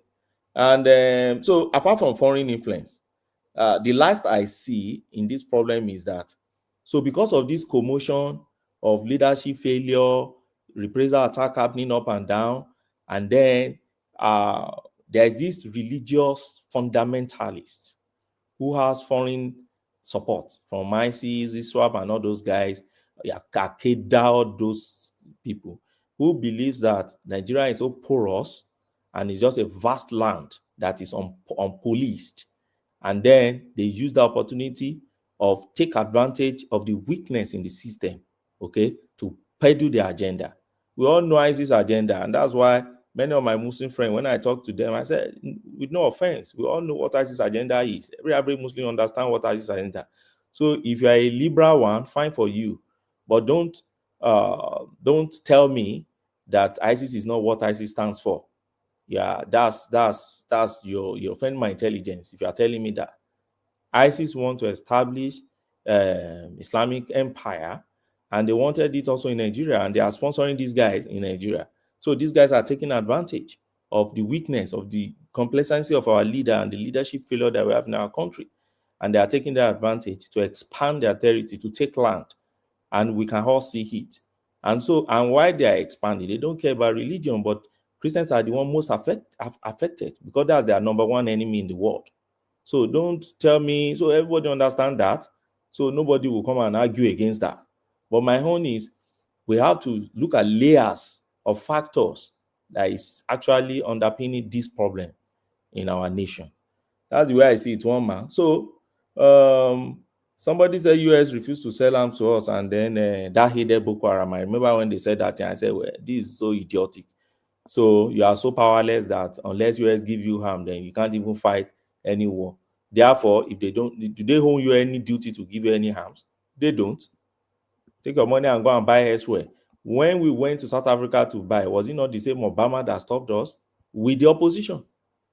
The opposition, the Buhari and the TINUBUs, they were the one who gave them hints back then during Jonathan's days that they were using Orisha Force and private jet to go to South Africa to get arms from the black market. And you see where that has landed us today. So what I'm saying in summary is this. When we are playing opposition, toxic opposition in a fragile democracy, sometimes people don't really appreciate that Nigerian democracy is still a very fragile one. Our democracy is not even up to 30 years old. You can't compare it to British Empire of 1215 Magna Carta, or you compare it to 1776 United States of America.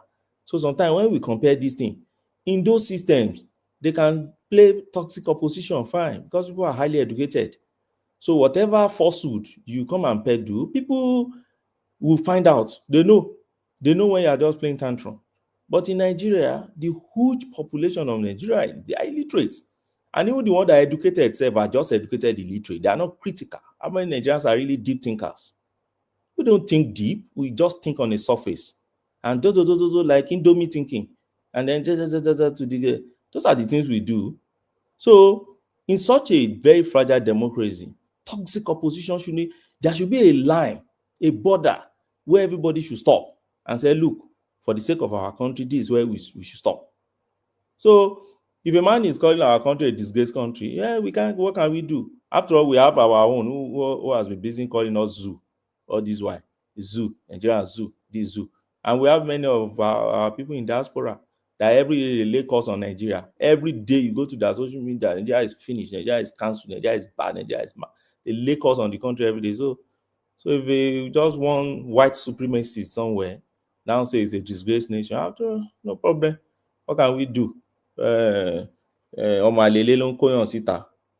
is it, one man. Let me talk about this in Nnamdi Kanu if you can give me 2 minutes. Yes, I was going to invite you to do that. Give us a flavor on Nnamdi Kanu and then yeah. One man.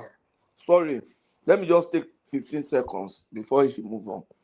See, Benny, I really appreciate the way you have spoken today. In short, I can go and sleep now and not listen again. The balance, the sincerity, the openness, especially with your discussion or the way you spoke on ISIS and ISWAP and the agenda and everything, is something that some other people will never agree to speak about. That you didn't only speak about it here, but that you spoke about it even to others. I really appreciate that. In short, I can go and sleep now. You have just made my night. God bless you, Benny. Thank you. Thank you, my brother. We'll continue engaging on having conversation in our country. Is our country? But for all of the thank yous from Patoski or Benny, I'm not sure that people especially care for facts in what's going on. They don't want to know what's factual or what's not, what obtains or what's not, what the wider agenda is, what efforts TINUBU has been making, the build up to where we are. They don't care about all of that.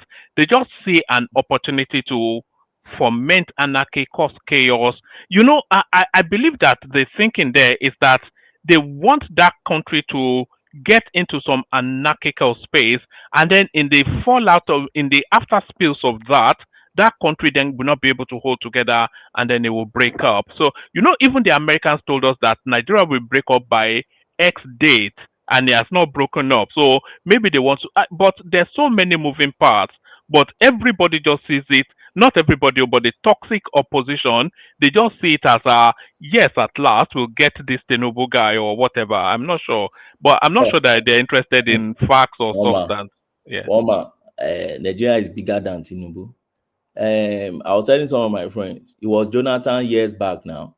As at 2013, 2014, I lost many friends. That's to argument, or not losing their life. I lost many friends to argument. When they brought Shai Baba, I said, this is your Shai Baba.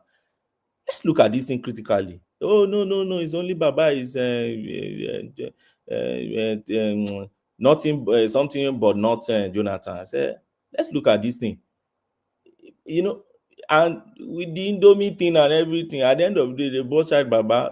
See what barrier has caused us. So we have to think deep. The Nigeria is bigger than TINUBU. In the next 8 years, maybe we won't be mentioning TINUBU again now. So we now heap the blame on the next president and we'll start in that vicious cycle. And I've seen many people also argue that after all, they did it to Jonathan. It's good for them. I say, so you've turned a jar to Telemundo or Mario. So that one is that, and you too will die. So that's what we are playing here. We have to be critical. Okay, if they did it that time, what was the consequences? The consequences was that they put us on this country of what do you call it? This thing. Obama did it to us. Buhari got there. Trump lifted it. So have you ever asked yourself a question? Why did Trump lift it? Was Buhari time not worse than Jonathan? So why did he lift it? Political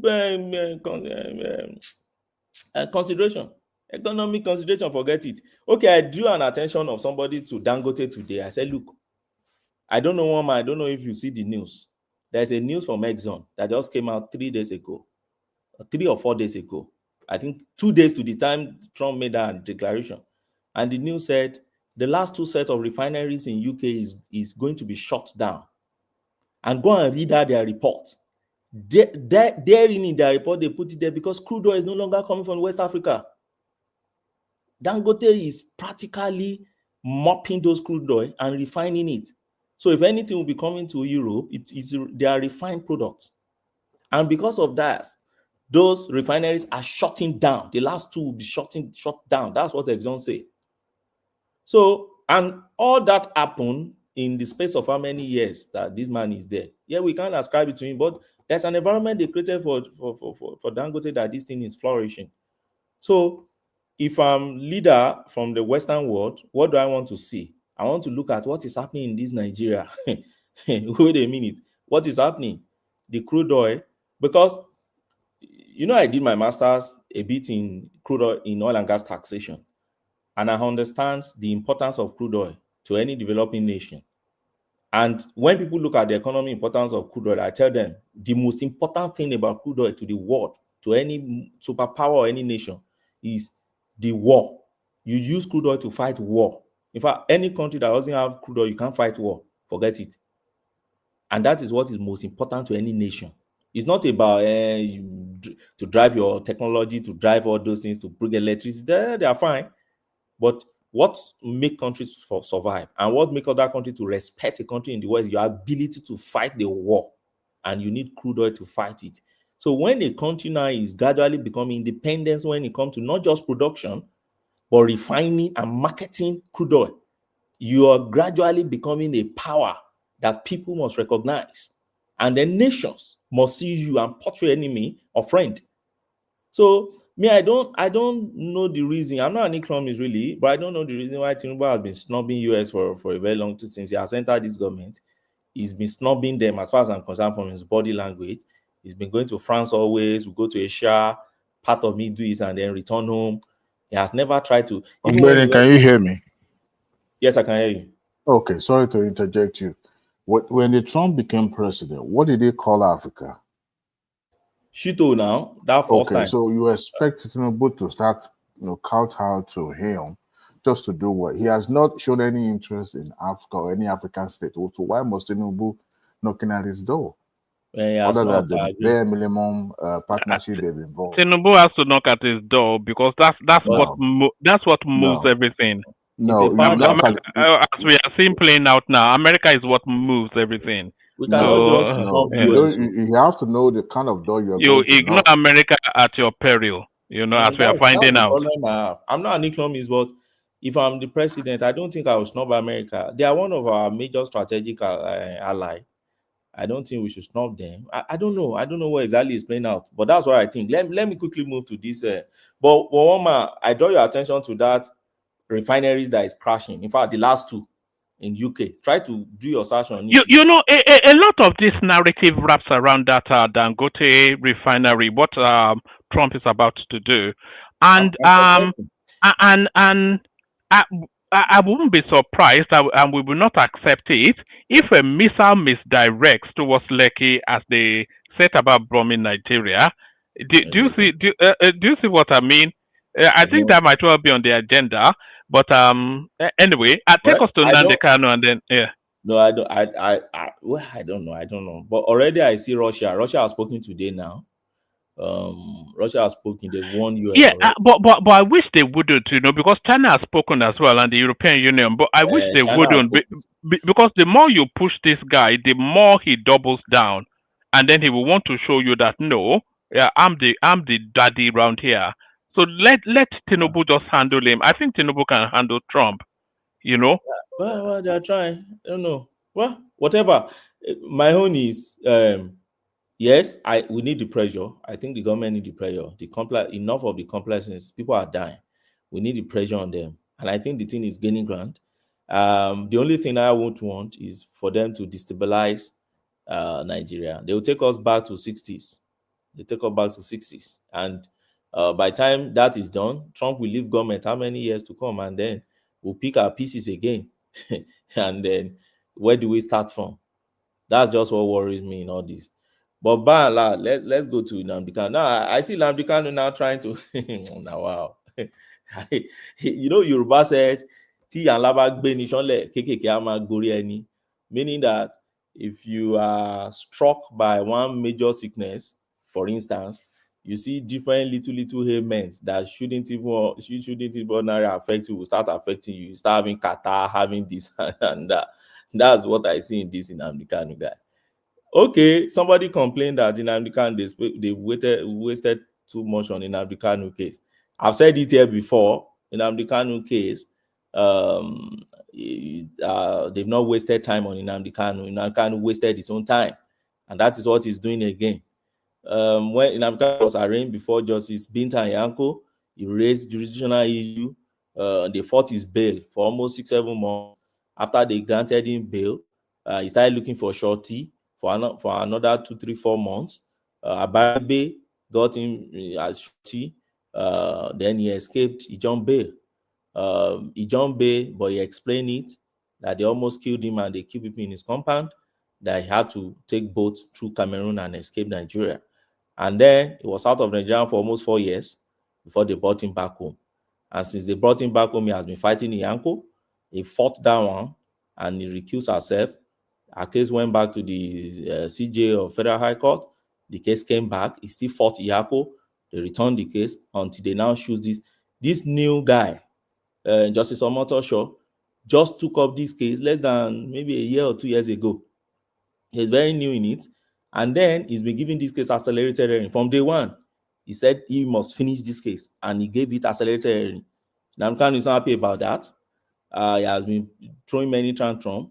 And the one he did last was to sack all his lawyers. Senior advocate, even former Attorney General of Nigeria, Kanu Agabi, sacked the guy. Sack Ikpeazu, one of my best lawyers. I can even say best litigation lawyer in Nigeria. Sack Ikpeazu. That, if you recall, one man, it was here that Ikpeazu I said they should have allowed to lead Peter Obi case during that time that I kept hammering in that guy, very dangerous litigation guy. Now, you sack that guy, those two guys, and you see the allegation has alleged them now that they tricked him, they deceived him to plead not guilty. They deceived him. So I asked, okay, if they deceived you, then the Nigerian Bar Association should also take up those ones that deceive you now and delist them as lawyers. So that next time, when they start representing Mad Dog that is undermining the court authority, they should teach them lesson of how to recuse themselves for such a case. They shouldn't wait till the Mad Dog will be the one to sack them from a case and later allege them of deceiving him to enter his plea. They should teach them lesson. If that had happened in a place like maybe UK or US, by now the Law Society will be investigating. Was it true that they deceived him? And if they realize that they deceived him, they didn't give him the proper advice, then you are gone. Because this guy has been undermining court and you guys have been sitting there laughing and he's your client. So that said, now, what has he done in court today? And I saw you said, I heard you said, oh, the next day is judgment. So what is going to happen next day, Mama, is not judgment. So next day, the judge is going to give his ruling to foreclose him. Foreclosing means, okay, at this point, you can't make a defense again, since I've given you a chance to make defense. That is what the Constitution requires. That's fair hearing given to him. And then At that time, the court will now order them to find final addresses. He will still have another opportunity to file. If he refuses to file, then they will give him more opportunity again. If he still refuses, prosecutor will file. And then after that, they will set a date for judgment. So don't expect judgment on the next adjourned date. And if there is no judgment, don't come back here and tell us that rubbish court in Nigeria. Like the last person said, there is no law in Nigeria. It's okay.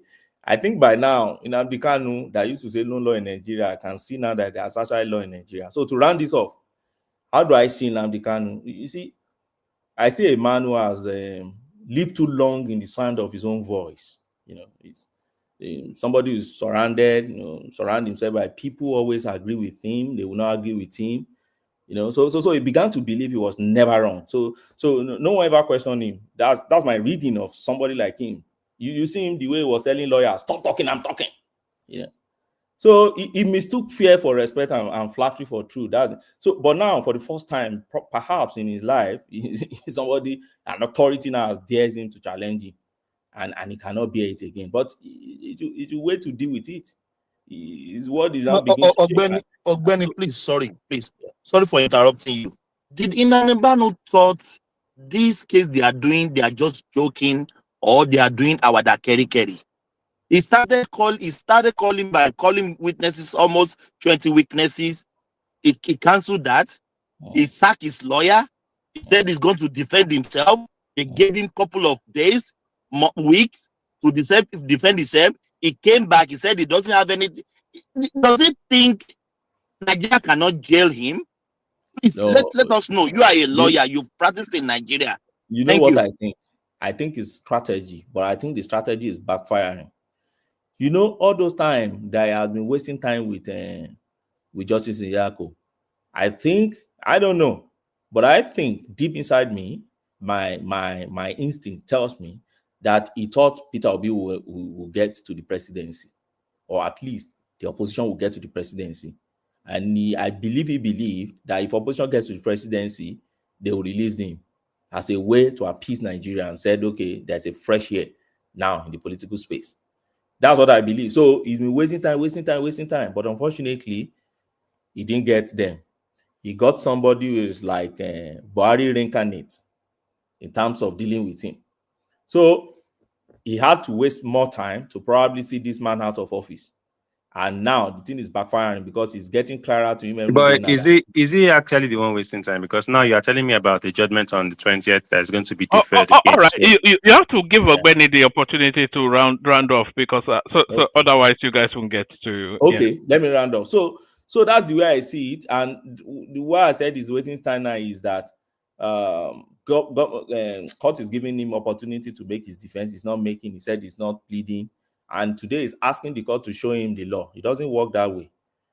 There's a reason why people will go to school for 6 years to go and learn this law. If it's available to everybody, we won't go to school to learn it. So that's not the procedure. The court should show you the law. No, you go and look for it and cite it to court and say this is the reason why I'm not entering my defense. Then they give judgment on it.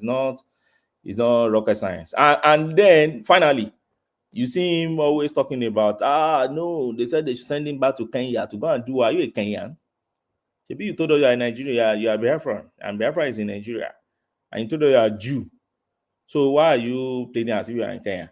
The way I see his story is that he's just like a man who steals a chicken in his father's compound and flees to the next village, and such person cannot say that his elders have no right to question him because he was dragged back from the next village. The elder will remind him that the feather of that chicken were plucked here. So this is where the matter must be settled. That's the way I see it. So you can't commit offense here, and then you find yourself in Kenya and they are bringing you back home. And you are saying because they should take you back to Kenya. You are not from Kenya. Face your case here, and then let it be settled in this place. Thank you, Wama. Oh, all right, brilliant. That's excellent. So Ogbeni will have to be a guest one of these days, because the audience are never satisfied when we ask him to yield the mic. So that's Ogbeni, of course. Man and boy, everybody knows him. So thank you, Ogbeni. We go on from your Ogbeni, and then we still short spaces, intro statements. Even though Ogbeni was somewhat elongated, but of course, he was speaking to legal matters. Next up, Dewale. So, Dewale, floor is yours. We're talking about Nnamdi Kanu, who had his usual outburst in court, calling the judge a baboon or whatever it is that he said. And then we're also talking about the Sultan of Sokoto, who has hurriedly rushed to Abuja in the throes of this threat from the Americans. So either those spaces or anything else that interests you, floor is yours, Dewale. Thank you, woman. My background is going to be a little bit noisy. Can you hear me? Can you hear me? We can hear you. Yeah, we're used to your daughter being there. Is that your daughter? No, it's a little bit noisy, right? I have other people talking in the background.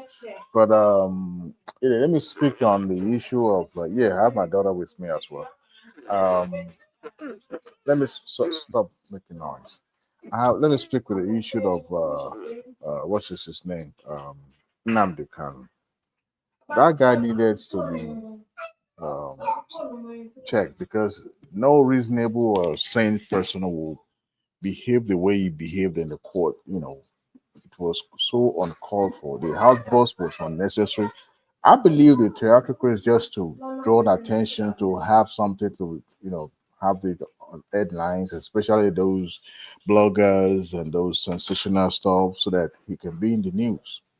The other day, I said I have no idea the rationale behind his the briefing of his counsel, but it's all playing out now that it's all a game.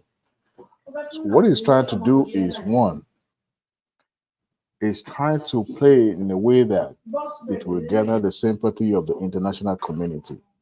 If you link the fast pace, the way the case is going in the court, because I have a timeline of his case. Earlier, when he was talking about how the case was assigned to Justice Iyako, he accused Justice Iyako the same thing is accusing Justice Omotosho. And the case has been dragging for so long. And somebody said, well, he was being acquitted by the Court of Appeal, if I'm not mistaken. But being accused doesn't mean that you are being exonerated. And here's somebody that's been declared as a person of interest because you have a state against you. So other cases are now being filed against him. If Ogbeni is still in the studio, I think there's something called retrospective law, if I'm not mistaken. Because in 1976, shortly after General Muritala was fired, the Supreme Community Council then enacted a decree that tried the coup plotter then, if you guys remember. And it was not controversial because one, the almost entire nation was in support of that decree. And two, the law now, even though the act was committed before the decree was made, they were still tried and they were also paid dearly for it. Now, in this case, it was not even the case because the federal government came back to add additional charge. Because we were charged to court for one, the prosecutors still have, as long as that case has not even gone on the full trial, they can still drop any charges. Almost 8 charges were expunged, were actually thrown out because they wanted, sometimes Ogbeni will also support me on this.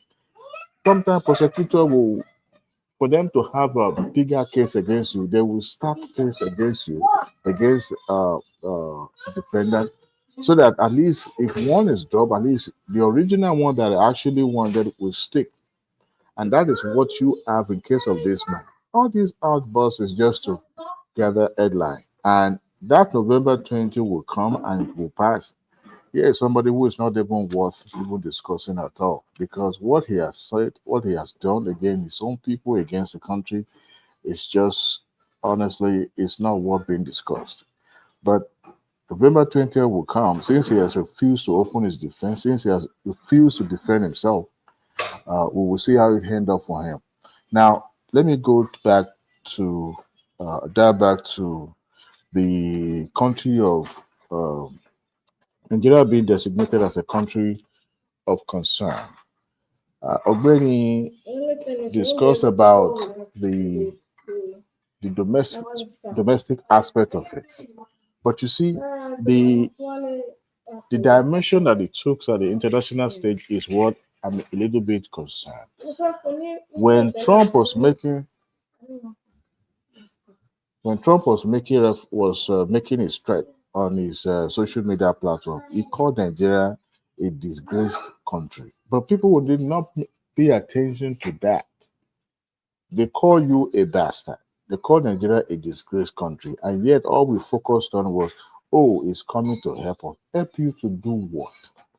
And that was the reason why I asked Ogbeni earlier that what is the interest of Donald Trump, first and foremost, in Africa? What is the overall interest of the United States in Africa? One, with the recent developments, Nigeria is romancing BRICS. They've been invited so many times to their gathering, to the point that Nigeria is even having a partnership with some of those countries involved. Now we have Dangote, like I'm going to put it. We're talking about economic liberation. We are now exporting crude and also exporting the final products. Recently, I don't know how true it is, but I was told that Tesla did approach the government of the day then, but it was rejected. It was refused. Now we have a lithium factory up in the north. These are the things that you can also put one or two together to see why another country, a bigger country, will want to invade another sovereign country in the name of religious persecution. Then you begin to wonder, what is it about Nigeria that security issues that cannot be solved? Now, during the Jonathan era, the National Counterterrorism Center was established and was situated in the Office of National Security Advisor. And what do? They coordinate among all the security agencies to share information, and they're the one leading the pack when it comes to counterterrorism. They understood the Nigerian terrain. But since we've had the ISWAP and the Boko Haram, there's no amount of money they will have been pumping into this organization by now they're supposed to have, at least the financiers supposed to have gone bankrupt. Because if you look at the type of machine and equipment that these folks are using, you played a video clip earlier, one man, when Bolaji Akemi was alluded to the fact that the villagers, during their investigation as committee on Boko Haram, the villager testified that certain white people were flying into the villages and dropping weapons and giving money, but they could not identify who these people or people behind those operations. Then that begged, or should I say, I was able to link the fact that those white people will either be from America or people of interest in Nigeria. So what they do is to make the certain region of the country or the entire country ungovernable so that they can perpetrate their evil deed. I mean, Donald Trump did say during his first time that Africa is a shithole, especially Nigeria. So what is the interest now, or what is the interest of Ted Cruz actually in the religious liberation in Nigeria? Now, we've been able to identify some of those lobby group or those interest groups that went to donate to his PAC, to this political movement. IPOB was one of them. IPOB was one of them. Especially those people who felt aggrieved during the last election or felt that the political terrain in Nigeria should have shifted in certain position. So they felt aggrieved and they lobbied. So now, 2 more minutes, Lewale, 2 more minutes. Okay. So now they got money and Ted Cruz started parroting, echoing their message, now taking it into the presidency, and the president said they're going to put on the ground. Now, let me say this. If they're going to put on Nigerian soil without the collaboration with Nigerian military and other agencies, that mission will fail. And who will be at the brunt of it? Nigeria will bear the brunt. That's just way. So we should be careful of who we invite into our land, because they are not coming to settle the score for you. They are coming to maim, destroy, and take away what you have. Speaking of Sultan of Sokoto, I don't blame the man because it, there's a level to what he can do as a leader of his people, of his movement. So I wouldn't blame him knocking at Tinubu door or going to Aso Rock to talk to Tinubu because if things he defined, I don't want to say, his people will be the one to be tried, whether innocent or those who are we term terrorists. So now he has to make sure that he is in uh, uh, the same boat with the presidency, so that at least he can help push his message to those who are so-called sudden interest in Nigerian affair. But unfortunately, I think this is a test of Tinubu's foreign policy um, uh, um, dexterity. It's going to prove whether he's able to handle this maturely. Right from the day one, Tinubu, Trump has not shown interest in helping any African country. He's more interested in authoritarian government, and we don't have that in Nigeria anymore. So what is the cost? So as far as Tinubu is concerned, other than the bare level minimum partnership we've had with America and all this while, there's nothing he could do. They did not open his door to him. They've not received him. So what is the point of, you have to you have to make sure that you don't just go knock on the door that will end up enslaving you. And it's being calculated. It's only open, exposed to those who have been, open to Nigeria and then help with the economy. So I don't blame the man as a president, but we Nigerians should be careful who we invite in. America, as far as I'm concerned, has no business in giving another foreign country. They've been helping, they've been supporting when it comes to counterterrorism, but they haven't shown recently that they are actually interested in eliminating it. That's scourge in the land of Nigeria. So, as far as I'm concerned, Tinubu is doing well, but they should continue to use the diplomatic route to make sure that these people do not carry out what they tend to do. Thank you, Wama. All right, excellently put, brilliantly put by Dewale there, of course. Thank you, Dewale. So we're going from Dewale, we go on next to Charles next. Charles, are you there, Charles? Yeah, I'm here. All right, floor is yours. The topic or whatever it is that especially agitates your mind. 7 minutes from Charles next. But as Charles takes the floor, I'll bail out. Hand over to Thomas. We've got Arugi Digba and Zita as well. So you have a really robust panel. So thank everyone. See you tomorrow. No super tasks to report. Everybody seems to be broke. But thank everyone. See you tomorrow. Floor is yours, Charles. Yeah, I think for Nnamdi Kanu's case, well, it's just unfortunate. Well, he's right in everything. Nigeria being a zoo, Nigeria not functioning as it should be, and really they've still not addressed the issue of the Biafran agitation, which is still going on. So even if they do pass judgment on him, it really doesn't solve anything. I think he's just being used as a scapegoat as usual. And I don't know what they're delaying the judgment for. Like someone earlier said, they're going to delay it again. It's not going to be passed on the 20th. For whatever reason, they should just pass it already. If you want to give him the death sentence, they should do whatever, right? It doesn't mean that whole issue with Biafra ends. It just means it might cool off for a bit, but the problem still persists as it has done after the Civil War. All these years, like nothing has happened. It's just been festering and it's still fester again and come up again. Second again is there was a video that one man played about some Hausa woman saying something about Biafra going their own way, and I didn't even understand what she was mumbling about. But as far as I'm concerned, like the only reason why that hasn't come into fruition is because the federal government is basically not allowing it to happen. Like, as a matter of fact, the fact is that they can even take the oil, forget all those things, just let these people go and do their own thing. I don't know why the federal government in itself is scared about these people just having their own independence. Unfortunately, I think Nigeria as a country are basically like psychopaths. You just enjoy, you see the sufferings and agitations of a minority group. It just pleases you. People just enjoy them just complaining and not being able to actually liberate themselves. It's not as if Nigeria in itself is functioning. I think nowadays, like people just cover up their own shame and suffering by just seeing another ethnic group being marginalized, and they feel better off it. So as far as I'm concerned, I think like there's nothing to say about that.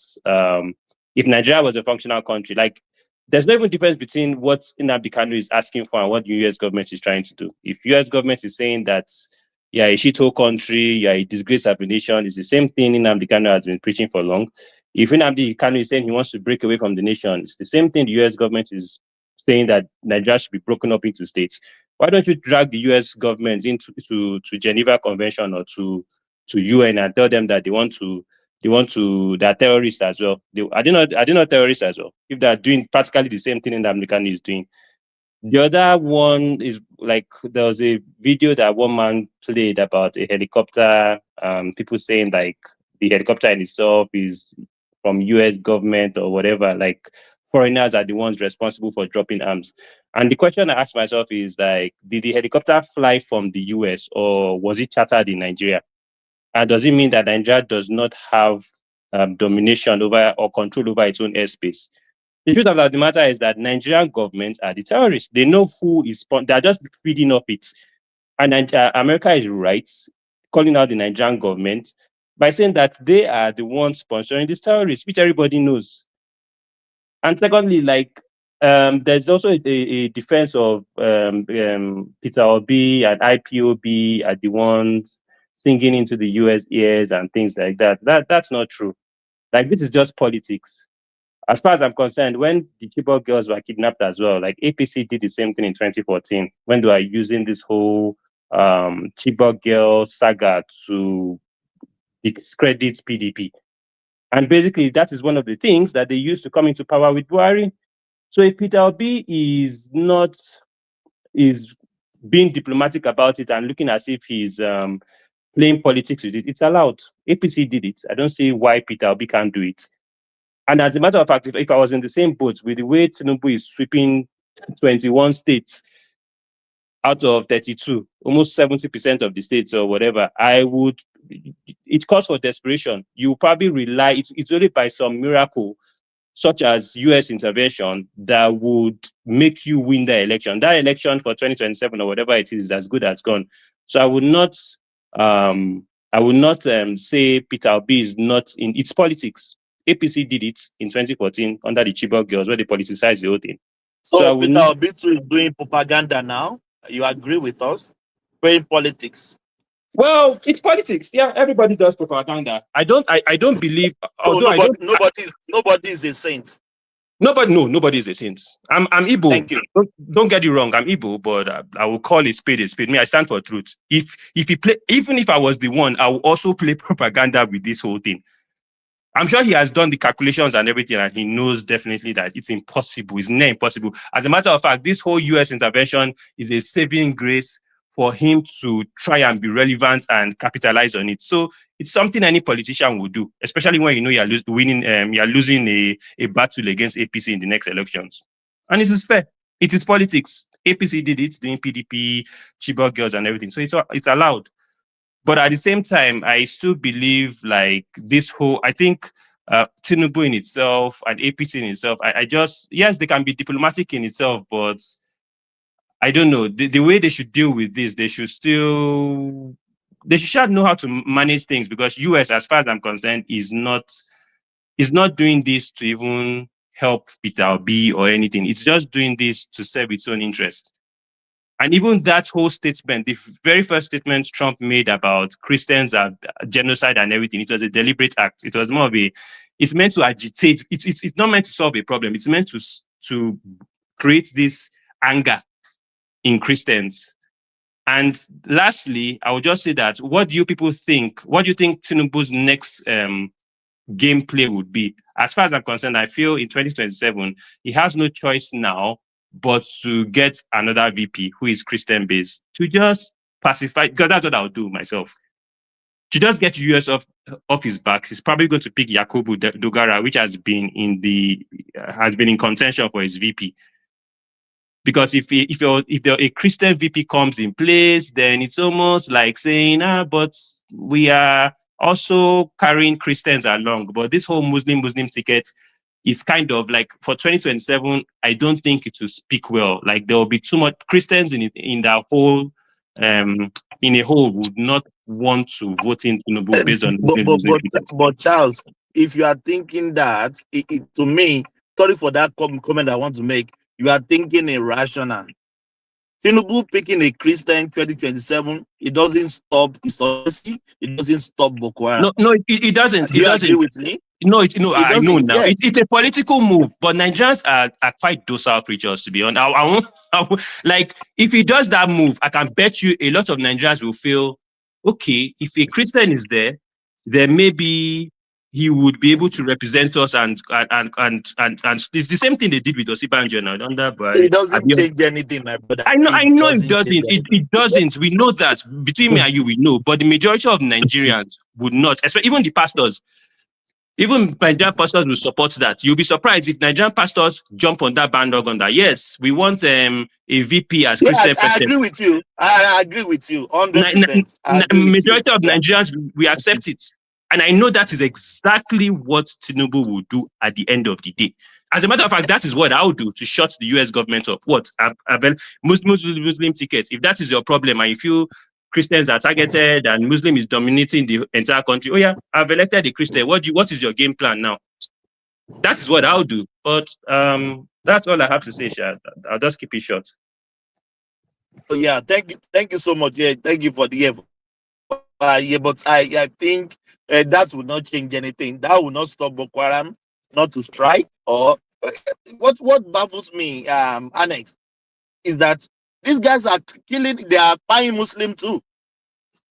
Yeah, so I don't know how they put the dots together. That there's a, and I asked this question earlier, and you took an attempt it before I call Arogi Digba. Do you think America is not sophisticated enough to identify if there is truly Christian genocide in Nigeria?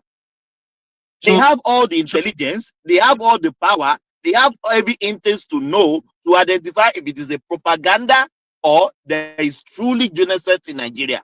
You have that question for 2 minutes, please. Okay, so I'll just tell you this whole agenda. The whole agenda is basically to checkmate. You know, there's this whole game about dollarization, right? And if you look at BRICS membership, you see Venezuela, Nigeria, UAE, Iran, and these people control 22% of the global oil market, right? The fear of America is if these people go under BRICS, they would inevitably dollarize, and this will weaken the US dollar and also weaken America's purchasing capacity in terms of imports, right? As far as I'm concerned, this whole thing is just a game. That's why China and Russia are stepping in. They know, America knows what's happening. Look at all the nations all the strategic nations, and people are right. America is not after that. Your oil is nothing. The US currency is enough resource for the US government. And they need that to be the dominant currency in the world to maintain supremacy, especially in terms of funding their budgets, printing money, and controlling the world, right? And basically, if you look at all the wars that they fought, all are oil, Syria, Iraq, they're all oil-producing countries. And the idea is to ensure... Afghanistan too. Afghanistan, do you understand? And the idea is to ensure that American government, especially when it comes to this... US being the global dollar in terms of crude oil used in crude oil purchases is maintained. And BRICS with Iran, Venezuela, Nigeria, and UAE, who are members, control 22%. That in itself will weaken the US government. So it's not about genocide. That whole genocide Christianity was a deliberate act to first shake. He knows he's just trying to put pressure on Tinubu, especially now that elections are coming in. And Tinubu will be panicking. Do I join these BRICS at the detriment of my 2027 ambition, or do I just, just put that in on hold? America does not give a damn about Nigeria. This is just basically about ensuring that US has a foothold on the dollar being used as the global reserve currency. That is it. Thank you. Oh, thank you so much. Yeah, thank you. Yeah. Let me make this comment. Anybody thinking America will attack Nigeria, they should just forget it. America has one of the largest embassies in Nigeria. Most of the few people exploring our crude oil in America, in Nigeria, the companies came from America. America is benefit more from Nigeria. So don't put that. My sister called me day before. Yes, oh, America. I said, forget about it. America will never attack Nigeria. Go and write it down. People saying that they should come. America can never attack Nigeria for anything because they benefit more in Nigeria, and we are like fivers, like America. No, I don't think so. That's my opinion. Everybody that they can have their opinion. Yeah, thank you. Yeah, do we have you want to say something, Charles? I see you unmute yourself. What does America benefit Charles. from Nigeria that you're so confident about? my brother, before America will attack you, they will want you first of all take all their citizens out of your country. That's easy. They will That's close up their doable. embassy. But they haven't done that. They will take their citizen out of their country, close their embassy, revoke every duty, every relationship with you. America cannot attack Nigeria. People should just go and for Kambale, as TINUBU always tell us. Get love for Kambale. Just calm. I told my sister, forget it. America will rather help you, maybe for intelligence, help Nigeria with intelligence. People are thinking maybe America will come there like what they did in Afghanistan, Iraq. No, it's not going to happen. I don't think America will go to that route. That is my opinion, and I think I'm very factual in my opinion. Yeah, everybody can have their opinion, but I don't think so. I don't think America will go that route. Yeah, that's my opinion. Yeah, let's hear from Without Babawuri, anything can happen. Okay. Without Babawuri. Yes, you have the floor, my brother. How are you? Yeah, fantastic. I'm doing very well. Good morning to all of you all, and good day. So I'll go to the meat of the matter.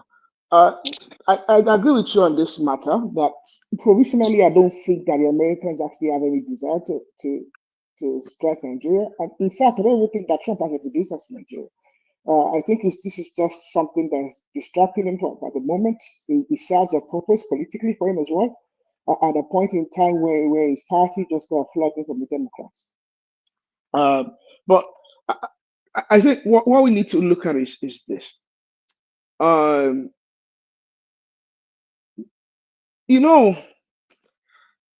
think we're overflowing in this matter.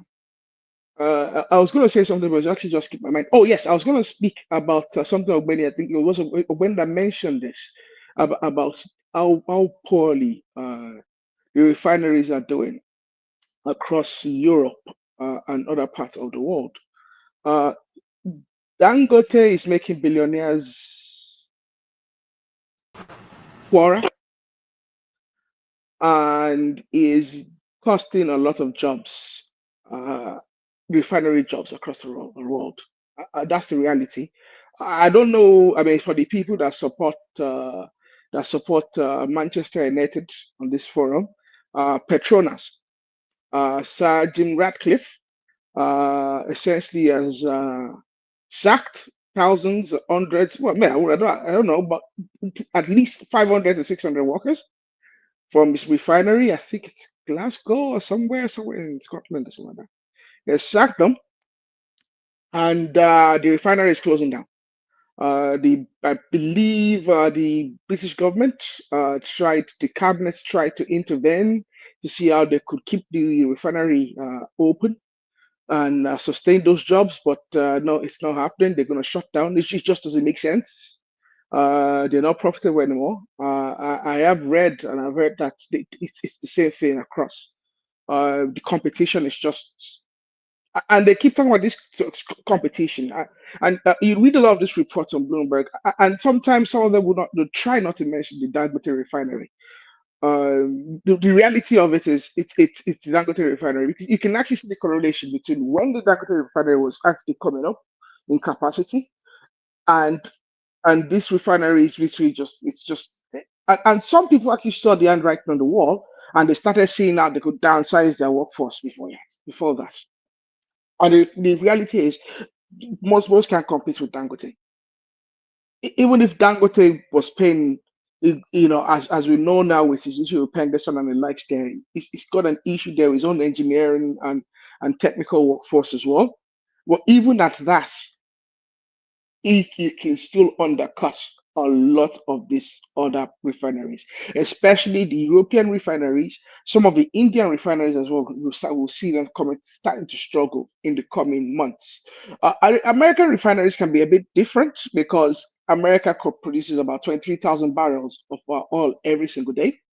However, my understanding is that most of their refineries are not calibrated for the kind of shale oil that they make, really.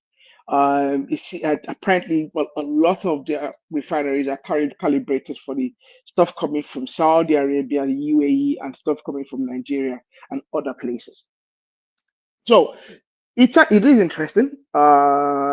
Is that why really he's taking an interest in Nigeria, Trump? No, I don't think so. I was speaking to an individual today, and it's just some people have put something in his ear. He has some advisors there. He's a man that's not preoccupied with much. They've convinced him about this stuff, and the man is not a Christian really. He really doesn't care about you Christians, Nigerians. He thinks you people are just shit old monkeys walking, and he doesn't care if it's a shit old Christian monkey or shit old Muslim monkey. These are all monkeys to him.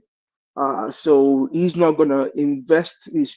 I mean, number one, Trump at a point is suffering from what do they call these ratings that they do for them? This the kind of like a popularity rating. I can't remember what they call it now. Is at an all-time low. Okay. Opinion poll is at an all-time low. Look, Trump is not going to try and deploy, and he's not going to go to war in Nigeria. If there's something that can really destroy, because if there's something that can really just mess that up and that's it. The appetite of the American public for any kind of war is nil. So that is one thing. I'm not saying that we couldn't possibly see CI, and even that the actions the Niger of Niger and Chad in essentially, because I think America used to have a CIA base. I think it's either in Niger or Chad. I don't know which one it is. I have a suspicion it's in Niger. But to the best of my knowledge, they've actually had to scale down that particular base. It's a base from which they ran a lot of Reaper drones, and they used it there for their part of their West supporting their African command, the AFRICOM. They could possibly put a lot of drones in the air there, but even at that, at what cost? What's the benefit for him? So I think we've spent too much time discussing this matter. I've said it before. It's a time for the federal government to wake up. It's a time for the federal government to look at their own responsibilities. It's a time for the state governments in these locations where there's difficulty and issues to wake up. It's time for them to actually embrace what their responsibilities are. And even at that, if Trump attacks Nigeria, and he attacks at the exact, he says, if Trump says he wants to come and attack the bandits and the terrorists, why are we really complaining? It's doing us a favor. Be you Christian, be you Muslim. It's doing you a favor.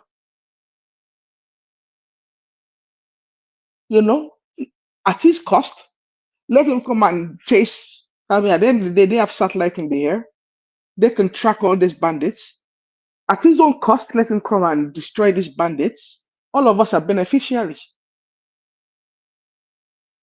So if he actually wants to come, I don't think we should label this matter anymore. And I really don't want to. So I want to drop it right now. I was going to speak to something else that one man has not addressed. And I think it concerns what is a social problem, a social malaise in Nigeria, which is drugs. There's a gentleman in Nigeria called Pretty Mike, very a character of interest. He runs a nightclub, and the NDLEA they conducted kind of like undercover sting at his nightclub where they witnessed transaction and the distribution of drugs,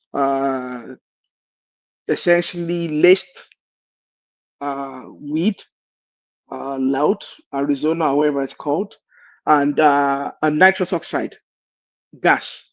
I think they found, and in the storage, they found 383 kilograms of thereabouts of marijuana. And I can't remember how many. The gas was quite a lot of big volume of gas as well, which then confirms beyond doubt that it's a distribution. So the nightclub has currently been shut down. There was a raid conducted. The owner and his business partner and his manager are essentially been facing criminal charges, which I suspect. I don't know the charges exactly. The charges, yes, but I believe the charges there has to do with distribution of narcotics. But more importantly, the club is about to be forfeited. I think that's part of NDA's current method, is that where an institution or business, well, I think it's not. I don't think it's very particularly new. The business is part of the enterprise for the distribution of narcotics. They were able to prove that there was distribution of narcotics going on at this particular business, and which was to the knowledge of the business owners, and they were profiting from this enterprise. So they are actually seeking for the forfeiture of that business, which is a nightclub, I believe in Ikoyi, to the NDLEA and the federal government. So this is one matter that is going on at the moment, and I think it speaks to the very serious matter in Nigeria, with a lot of young Nigerians abusing drugs. But Apparently, Arogiriba, doesn't this bother you? it bothers me very We greatly. That's always, why I'm speaking about it. yeah. We always claim there is no money in the country. People are wretched. Where did people find money to buy drugs? My answer is let me land. We are not even talking about the elite, the one that have the financial robux in their, they have money in their pocket. Normal guy in the street, conductors, artisan. Where did they find money to buy drugs? I hope I never quite understand fully why it is. But my observation is this: that even in cities where you have homelessness, which is consequenced by drug abuse, that these homeless individuals, destitute individuals, always seem to be able to find enough money every single day to get their fix. That's why they are So, homeless now. so That's why they exactly. are not So, able to. so Let me just give you an example. When we were in school, and when I was in school, I have two guys that used to come to my office then because I was a student union leader. So they come around. So the other guy told his friends, "Yeah, come on, let's go and buy lunch now. Let's go and buy snacks and meat pie." That one say, "Crazy, worry you. Now meat pie go benefit you. Instead, make you tell us, maybe we go buy cigar." They had that was the last month they had with them. So his friend was saying, "Let's go and buy snacks so that we can share." His friend say, "Shut up. Say now that one go benefit you. Instead, you say, make we go buy cigar, make we share." Am."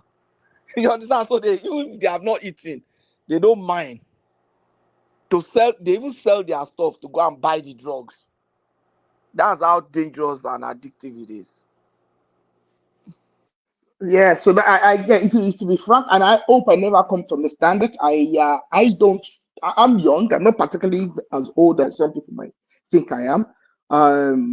I've lived in a society that is very liberal, and even in my teenage and late teenage and my university years, I never quite got it. And even weed, I never, as weed has become very casual these days. I see a lot of people that I even know they smoke weed casually. So from time to time, we'll be socializing and I'll find out someone I know very well. I started smoking weed. I'll just look at them like that. I'll tell them when did you start smoking weed? It's been casualized. I find it very disturbing. Gas as well is another one that I find very disturbing. A lot of people just have balloons in their hands I don't go clubbing, I don't party much, but the odd time I've seen people, I mean, people I know as well. I find it very disturbing, very comfortable. Arogidiba, what is trending in Australia now is vaping. Okay. 10 years old, 15 years old, Yeah, 11 years old. vaping has been not banned, but there's been the government have really come down on the sale of vapes to underage people. It is now essentially now there's consequences for the shopkeeper who sells vapes to underage people, but also the government has come down hard on single-use vapes, which is really what has been made available to, which is what really the young people, underage people go Aaron after. So. Thomas, do you know the challenge with drugs? I'm happy you're bringing this. In Nigeria, even with poverty, people inhale gas, that cylinder, butane gas. They inhale it to feel high. You know Evo stick that they used to gum Yeah, stuff. gum, yeah, Evo stick, yeah, glue, They super glue, inhale essentially. that one too. Then gasoline. You know Evo stick and gasoline, you almost smell like the same. Yeah. Oh, yeah. So The fumes of gasoline can get you high very quick. they inhale gasoline. You know shalanga, because of that Soak ammonia away. that comes from Yes, shalanga. they do soak away too, yeah. Yeah, They soak inhale away. that ammonia. Ammonia, They yes. inhale, there's what they call solution. I don't know the problem they have that they are looking for solution. Let's not deceive ourselves. I think we're overflogging this issue. I think there's nothing wrong with the whole drug stuff, because even in Canada and US they legalize it. So I don't see what's stopping the Nigerian government from legalizing it. Like, are you telling me that they are making America and other democracies that legalize these things are making a wrong? Why can't we apply that? I think let me respond to that. I think we are making a basic. America has not legalized any. They've legalized what I think is a class C drug, which is marijuana. Okay, cannabis sativa.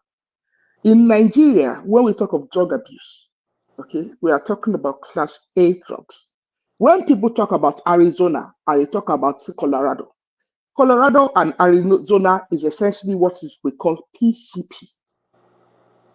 It is laced. PCP. And we have TCP here in Canada, though. Yes, but it is not legal. What do you mean it's not legal? It's legal here. The Canadian government can never. Canadian government can never will never. TCP is Canadian TCP in Canada. What are you talking about? What are you saying? No, PCP. I didn't say TCP. PCP. It is not. I doubt the Canadian government will legalize PCP because it's actually a derivative essentially of it's when they lace marijuana really essentially with I think the problem. heroin. I think you know how it is. PCP is essentially just lacing marijuana with heroin. That's Yeah. You know what I race. believe. You know what I believe. Like, if you make this thing easily available, like TCP and everything, like, let them do what they want to do, but make it easily available. It will stop people going through back channels to get high and stuff like that. There is not a government just legalize it already. And I hope Nigeria never comes to that stage. They would come to it. There's no choice. You have no choice. And I know there's no government that will legalize not PCP. Not PCP. I'm talking about weed itself. Like other foreign nations. We're not talking about weed over here. Although I don't smoke weed, I can't say I detest them because I have a lot of friends that smoke weed casually. But my issue is not weed. I'm talking young people in Nigeria are talking about smoking Arizona and Colorado. They don't care about weed anymore. Nobody smokes weed anymore. Smoking weed is not cool anymore in Nigeria. What they are smoking is PCP is what they are smoking. Can I give you some information? Yes, let me just chip in some stuff. You see, in Canada, they legalized marijuana and some modification like that TCP also. I think it's part of that because I've actually worked like a financial person for a major marijuana, if not the biggest in Canada. It's a multinational. They have presence in the UK, Germany, and some other places. The point is this: even with that legalization, is not it does not help solve the problem of drug or people getting drug through back channels. In short, that legalization has worsened the situation. That's what has been observed. Just search online and check. Do you know that the That- Canadian government gives Hold on. drugs to people in legal doses, like Yes, drug I know addicts in that. legal But doses? what we are saying is But it that has not made the legalizing issue better. They're it not has really not solved government. Because you it has can't not I mean, control solved it. They've realized they can't control it. So I don't know yeah, what if these countries can't even what's control it. What are you this fighting for? states? There's a city in America as well doing the same thing. I've watched a documentary and I read some documents that shows that it's not improved the issue because the Canadian government did it to combat homelessness. It was part of their homelessness issue. What's this city in America? It's one of the sanctuary city types, but they have a homelessness and drugs abuse issue as well. Like you'd have people just just on in the middle of the street, just literally bent over, absolutely high. They're not high off marijuana, crystal meth. I know I know Nigerians don't know. We have an epidemic, and it is fighting our most our Honestly most. speaking, we never reached epidemic level. These people just do these things We for fun. It is have an getting there, epidemic, but Nigeria. No, no, we've we have not reached that epidemic. Honestly speaking, we haven't reached there yet. We have an epidemic problem in Nigeria. The problem is a lot of it's just normal for a lot of young people. I'm telling you, we have an epidemic in Nigeria. And the reason I know we have an epidemic is this. When you go to rehabs in Nigeria is where you will see the seriousness of the problem we are dealing with. The thing in Nigeria is this. In Nigeria, we have a culture where we don't abandon family. And what is happening is because people, a lot of people still have a lot of family support. Because we have a lot of young people, they still have a family support. When they really fall out, a lot of families still support them and they keep it hidden. But the thing about it is this: when you go to the rehabs, that is where you see the extent of the problem we have in Nigeria. But even if you say we've not got to the epidemic level, everything that leads to an epidemic level in Nigeria is what is happening. We might not have gone to that peak yet, but we are on that curve. We are traveling up that slope in the wrong direction, and we will get there very soon. I'm young, and I don't care about being cool. If using drugs the way young people use drugs in Nigeria is what they consider cool, I don't want to be ever seen to be. Please, can we go back to the topic of the day? So no, Madam Zita, I'm just saying because it's a very troubling matter because a lot of young musicians in Nigeria and young people in Nigeria they're not helping the matter. I find it very, very painfully disturbing. And this situation with this pretty Mike is just something that upsets me a bit. Because was just targeted. Can I Forget that one. and that's one of the things that's making me upset about it. This idea that it was targeted and He it's was targeted because of targeted. where it Like, comes are you from. if that's the case, they should close all the clubs in Nigeria because all of them do the whole thing. No, the issue is not that. No, the issue is that Pretty Mike is involved in the distribution. You go to most clubs in Nigeria, you see people smoking. You go to the shop, and that's one thing. Someone say, "Oh, when you go to Fela's shop," Fela never was involved in the distribution of that cortex. Can I In the clarify? shrine, yeah, go on there, please. Can I clarify on the drug thing that government is? Somebody said something about government providing drugs for people on the street. I think we need to be very careful and clarify that. So, for example, for opiate addicts, that you provide methadone because if you cut them cold turkey, they're going to have withdrawal symptoms and go back to the street. So you give them drugs like the goal is to win them off of it. Number two, they provide needles and syringes because these guys share needles a lot. So you're spreading HIV, Hep C, and stuff like that. So the whole point of giving them drugs or needles is not to encourage usage. I think just to make that very clear, is to win them off that process and bring them in. That is why they do it, not because they are giving it to them. And just to let's make sure we clarify that people might think we are saying something else.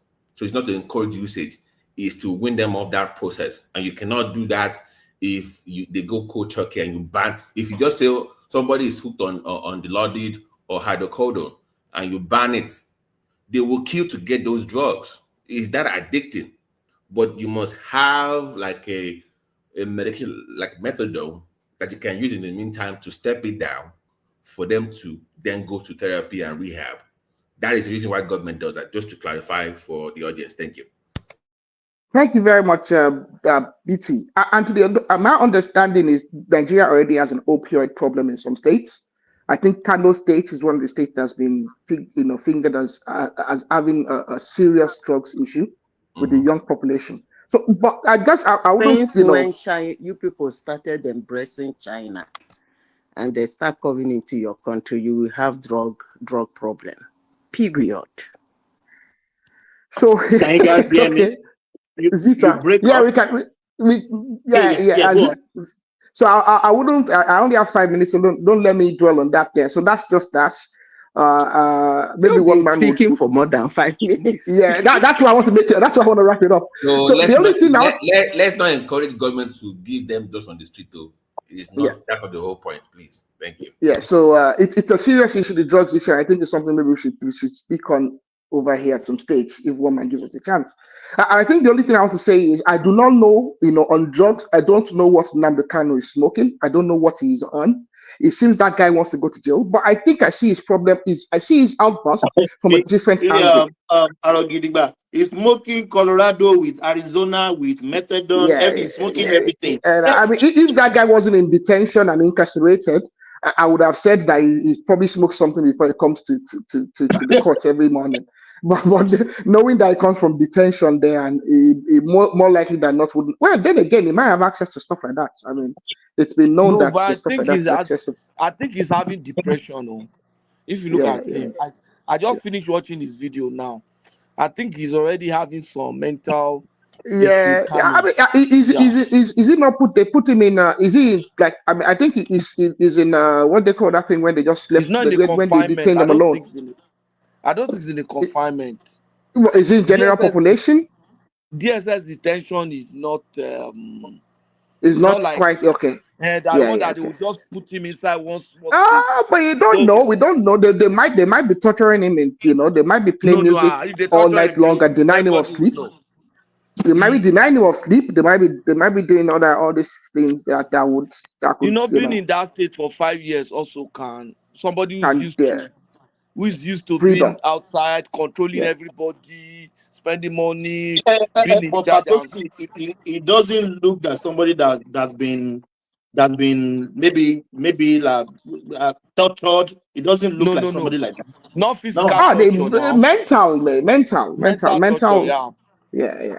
So like I really want to land and say that I think also his outburst might be it might be tactical, because if he knows that he's going to get a judgment on the 20th, which is coming Thursday, okay, he wants to essentially he might be trying. Yes. Good morning. Good morning. Yes. Yeah. So if you have been following social media, they've started talking about the judgment. You see so many of our people from the south is saying, no, the Nigerian government cannot jail Kanu. If they jail Kanu, that if they give him any capital punishment like life imprisonment, international community will come in, IPO will start disrupting everywhere. If they kill him, the whole country is going to scatter. You understand? They've started that already. But what I wanted federal government to do, I've been seeing people that have been arrested in foreign, Thomas, are we doing a flow? In the Western world. When they get released, you see them, they will never remain the same again. It's like they have something that they used to inject them that will make them somehow not fully mentally stable. Please stop that propaganda, I beg you. You are not doing any good by spreading that kind of propaganda. Oh, Simba, you are breaking. Can you guys hear me? Okay. Yeah, we can hear you, Simba. So, Simba, let me quickly land. So I'll give other people the chance to speak there. I do thank you for your patience. So I think his actions may be performative as well, like one man already suggested, but he might be trying to incite the judge such that the judge can then take into account his behavior, and then he could actually then seek a mistrial at the appeal and say that the judge was biased, because he essentially is accusing or assaulting the judge directly. If the judge even mentions any of his behaviors, in his judgment, he could then say that the judge is biased, and then when he goes to appeal, that might be one of the grounds for his appeal, that the judge was biased and he suffered a Sorry mistrial for as a cutting you. consequence. Sorry for cutting you. Did you watch the video? He I did. insulted one of the DSS member. He Yes, he punched him. if you don't talk to Punched him him. right He like that. gets contact. He Okay. got contact with that guy. Yes, Yeah, he punched him in I think the shoulder. I think he's trying to incite those individuals into action. He's trying to incite them to do something. But then again, it could just be, we could be seeing the beginnings of lunacy, really. Like some of us have suggested over here. It's a long time to be in detention. For someone that is arrogant and proud, who is used to controlling people, who has not been denied of that. Evidently, is somewhat of a bully. So I think it's something interesting. It's very disturbing at the same time. But then again, it could also be performative. It could be a ploy on his part to try to elicit some reaction from those people. So I'll give you guys thank you very much for listening to me. Thank you so much. Thank you so much. Thank you so much. Yeah, we enjoy your analysis. Yeah. Madam Sita, are you there? President Trump, Thomas. We can't hear you. You can't hear me. Can you guys hear me? I can hear you. I can hear you. I can hear you, GT. I can hear you. Madam Sita. We can hear her. We can hear her. We cannot. No, we can hear both of you. Her? Yeah, all of us can hear. We can hear both of you. No, I can't hear her. Really?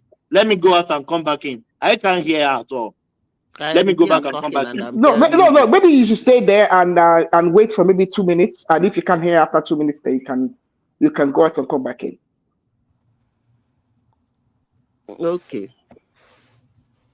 Can you hear me now, Thomas? Yeah, we can hear you, Madam Mayor. I think you should proceed. You proceed. What am I proceeding on? I guess the Donald Trump's activities and his threats. I guess make the most of our discussion. I think I have discussed extensively on that thing, and from the way the things are going and the way Nigerians are gathering and screwing trash as we usually do, I could see that 80% of Nigerians are seeing it from the angle of covert action. And they are actually downplaying the kinetic action. You don't do that with the United States. They mess you up and the sky will not fall. I tell you something, they will just mess you up and the sky will not fall. In as much as all of us, we don't want, but they never said they're going to wage war with Nigeria anyway. I don't even know where you people got that one from. Unless otherwise, TINUBU starts speaking gibberish. But TINUBU is managing it well. They never said they're going to bomb Nigeria, go to war with Nigeria. For what reason? That's not what they said. And if you read the man's tweet, that's not what he said. He said it will be fast and it is going to be swift and it's going to be sweet. So for you guys, I don't know what you people understand by that. But me, I understand what he meant by that. So I don't understand all this argument of coming to bomb Nigeria without... Listen, let me tell you something. All these people that are creating this chaos in Nigeria, who told you TINUBU doesn't know them? All those sponsors. There are so many reasons why. I think he does. He has intelligent more than us. Yes. So if they give him the dossier of those people, then it's going to be fast. And it's going to be swift. And I tell you something, it will be sweet. Period. I've talked on this topic extensively, but I noticed that Nigerians are not getting it. Convert action. This country you are calling convert action, they are coming for your goodies and your this and your that. Samuel Marcos was a family business. Mentioning Dangote in this thing is actually very ridiculous. Samuel Marcos was a family business. Today, it's share worldwide. Nobody is stopping them. Nobody stopped them. UK, when they had this thing with Dutch, Royal Dutch, and they make it big. They had all manner of businesses, including oil and gas. If Dangote is starting like that, he's having all manner of businesses, including jumped into oil and gas. He can make it big. I had a Nigeria here saying that he's making oil company workers being sacked. I don't know where he got that head from, but it is what it is. But I want to remind all of us that this is a global platform. We should be mindful of what we say. We are not doing ourselves any good. But let me go back to United States before I come back to Nnamdi Kanu. You know me, and my slogan is, I am for justice. I don't care who it is for or against. I keep telling Africans, when they screw this, their welcomed propaganda of what they have. United States, among all the countries of the world, is the highest donor in Africa.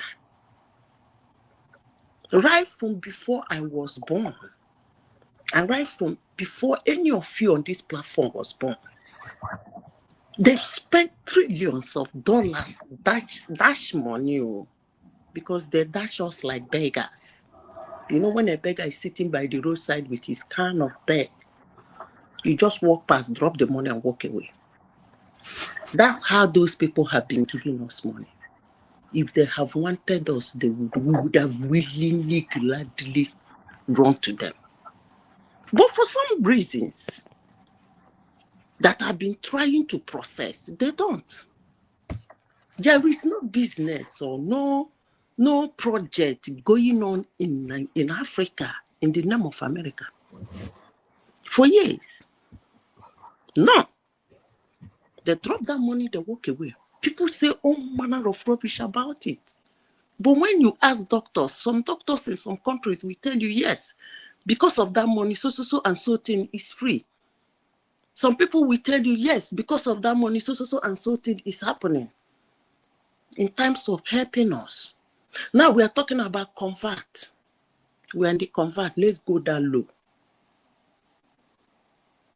It's either the convert action or you get a kinetic action, period. And the sky will not fall. For those of you jubilating that China is coming, Russia is coming, the breeze is rallying, I'll tell you something, when the kinetic energy come, they won't dare. What are they going to do? Go bomb America for you? Or give you bomb to go and bomb America? Or you turn your country to a battleground like Ukraine has done? Come on now. The guy didn't say he's going to wage a war with Nigeria. I don't know where you people got that one from.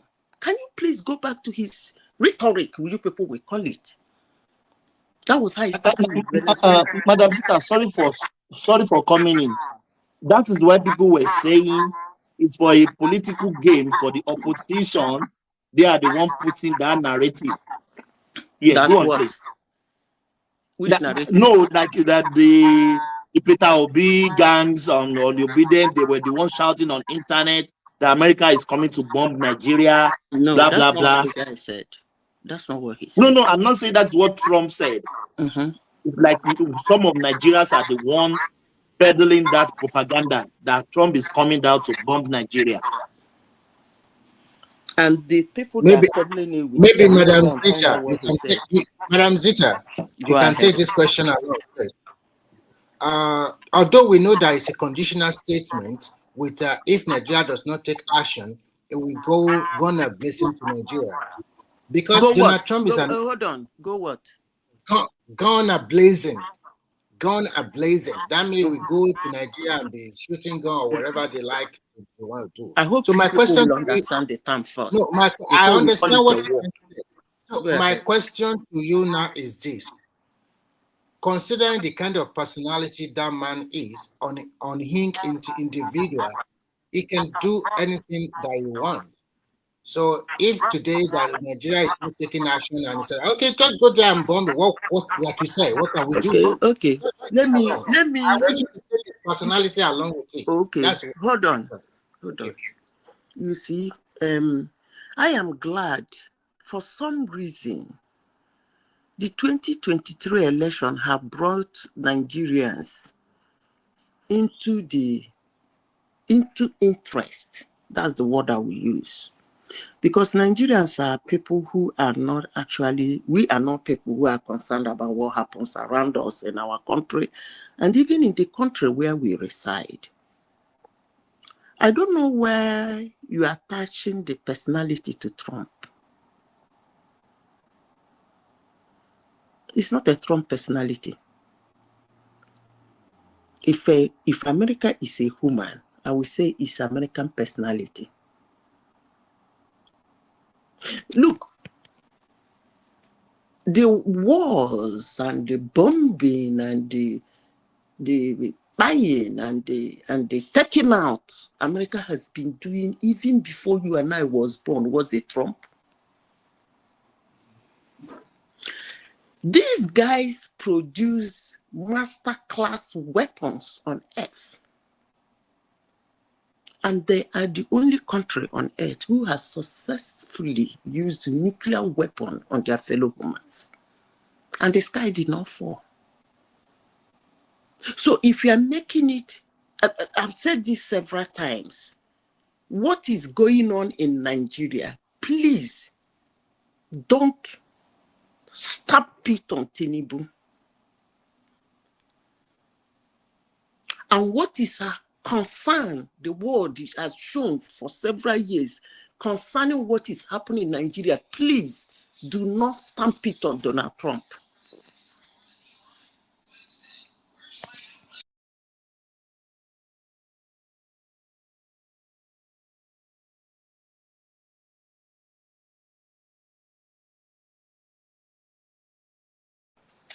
Hello?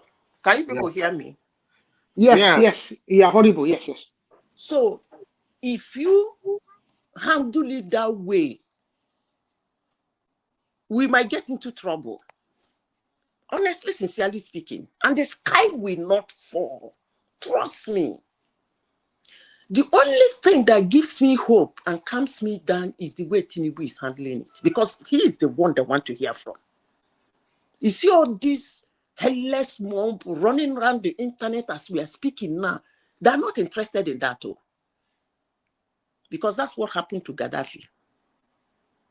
When his people started pulling all those scratch, running header-scatter, he beefed up and thought he had the support he has with his people is enough to carry him.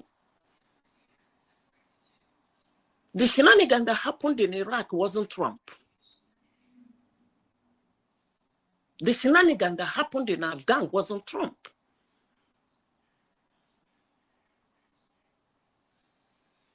Am I going to tell you about Hiroshima? It wasn't Trump. That is who they are. So can we remove TINUBU, remove Trump, and look at the issue and see where we can say, yes, this has been happening. If we can get help this way, let's handle it. This is not happening. If we can get help this way, let's do it. Instead of all these things we see down, it is a lie, it is this, there is no Christian genocide, blah, blah, blah. It's nonsense. We will bury their soldiers alive, blah, blah, blah. It's not going to help us. Trust me, it won't help us. Who is going to fight them? Sorry, Madam Zita, to interject again. I think you are getting it, maybe you do not understand what we are trying to say. What we are trying to say is not what you are talking about. What we are trying to say is that at present day of 2025, and what is going on in America, it's like this is not the America we've known for a long time. That is known for That means you don't know America. no, let me finish. That is known for organization. That is known for rule of law. That is known for good institution. Things have turned around in that country, and unfortunately for them, the way this guy is doing, that is not the way he should be doing. Okay. And let me finish. And we as Nigeria, no matter what happened, if today they use, like you mentioned, if a war starts, they will go there and destroy it. They use atomic bomb on Japan. There's a Second World War. There's anything. It is the land that they threw the bomb into that it's not going to do that. I don't know where you got that one from. No, what I'm trying to say is that whatever they are going to do because of geopolitics or because of economic. Okay, you said it is not America. That America is disarray. It is this, is that.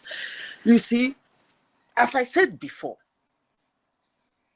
remove Trump and remove TINUBU from this thing. I think you cannot win that argument unless we have the conversation.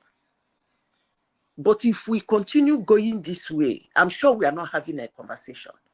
Because Obama, I have never seen a president in my whole life that threw over 100,000 bombs in different countries in his 8 years as a president.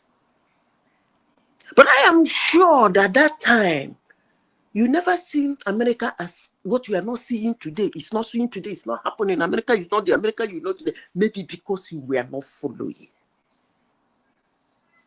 You were not interested.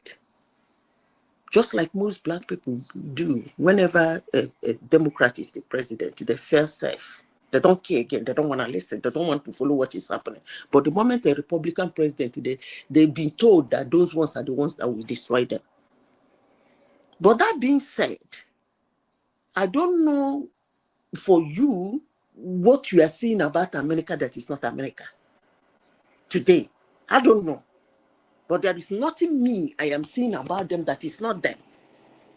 This is who they are. Convert action or kinetic action, period. There is nothing in between. If you truly believe they're coming to convert, sure, it's either they convert it or you get a kinetic energy. Chikina. So why is this time around different? And everybody is saying that Trump can do anything. They can do anything. That's the way they've been behaving. That's the way they have been talking about. Somebody was writing, why is it that everything they say will take them as so they took their time over the years to build institutions and they own it. Period. They took their time with their brain. They built all those institutions. So they own it. So they decide. What am I saying in essence? Everything that has been noticed is true. I have said this before on this platform. Complaining about Christian Jonathan did not start with Donald Trump.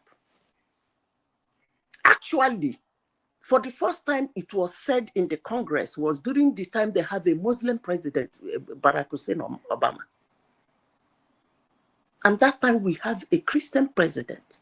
That was first time it was shown. And for those of people talking, come on now, for those saying lobbying, that is the job in America. America is being lobbied because everybody wants to do business with them. Everybody wants to align with them because of their nation. What they do is convert or kinetic action. So if you think they don't want to convert you or they show interest, they want to convert you, you don't want to be converted, they give you kinetic energy. So everybody wants to play a ball with them. So that is the country that is the highest lobbied country on the surface of the earth.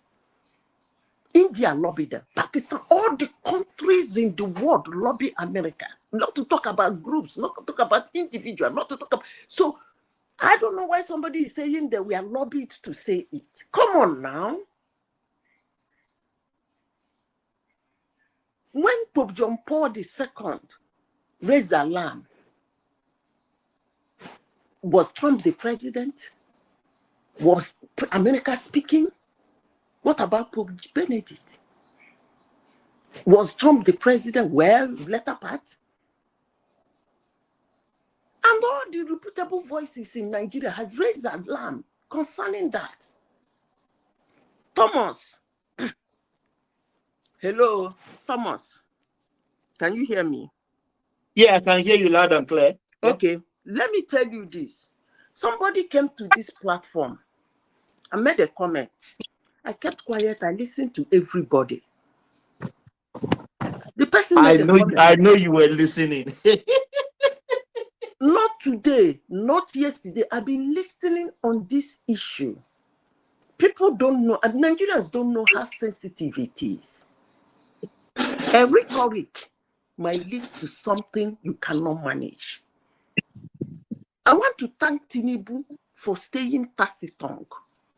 Let him go from behind and get this thing sorted out. You people don't know why Sadano of SOKOTO wrong to TINUBU today. You don't know Americans. You don't know them. The one heck of a human being, one heck of a country, and one heck of a government. Somebody came here and said that United Nations, they're using the word genocide. Thomas, are you listening to me? I want to use you as subject. Loud and clear. When I say Thomas, yeah. I'm not actually like person Thomas. I know. Go on. Somebody came here and said that the word genocide is too heavy. Another person said it's too sensitive to use. And they cited two examples. I kept quiet. They said what happened in Rwanda. The United Nations refused to call it genocide. And what happening in Gaza, United Nations refused to call it genocide. And if they cannot call those things genocide, then why should they say that there is genocide, Christian genocide in Nigeria? That is actually laughable and annoying. If that person doesn't know what is genocide, as I said before, go and read the meaning of genocide in depth. What happened in Rwanda? I don't know how much time I have. Two ethnic groups were fighting. It is a war that broke out between two ethnic groups. As the war was going on, both sides had casualty. All of a sudden, one had an upper hand and what about the other? That's not genocide. They were fighting war. In Gaza, that's not genocide. Put me anytime, any day.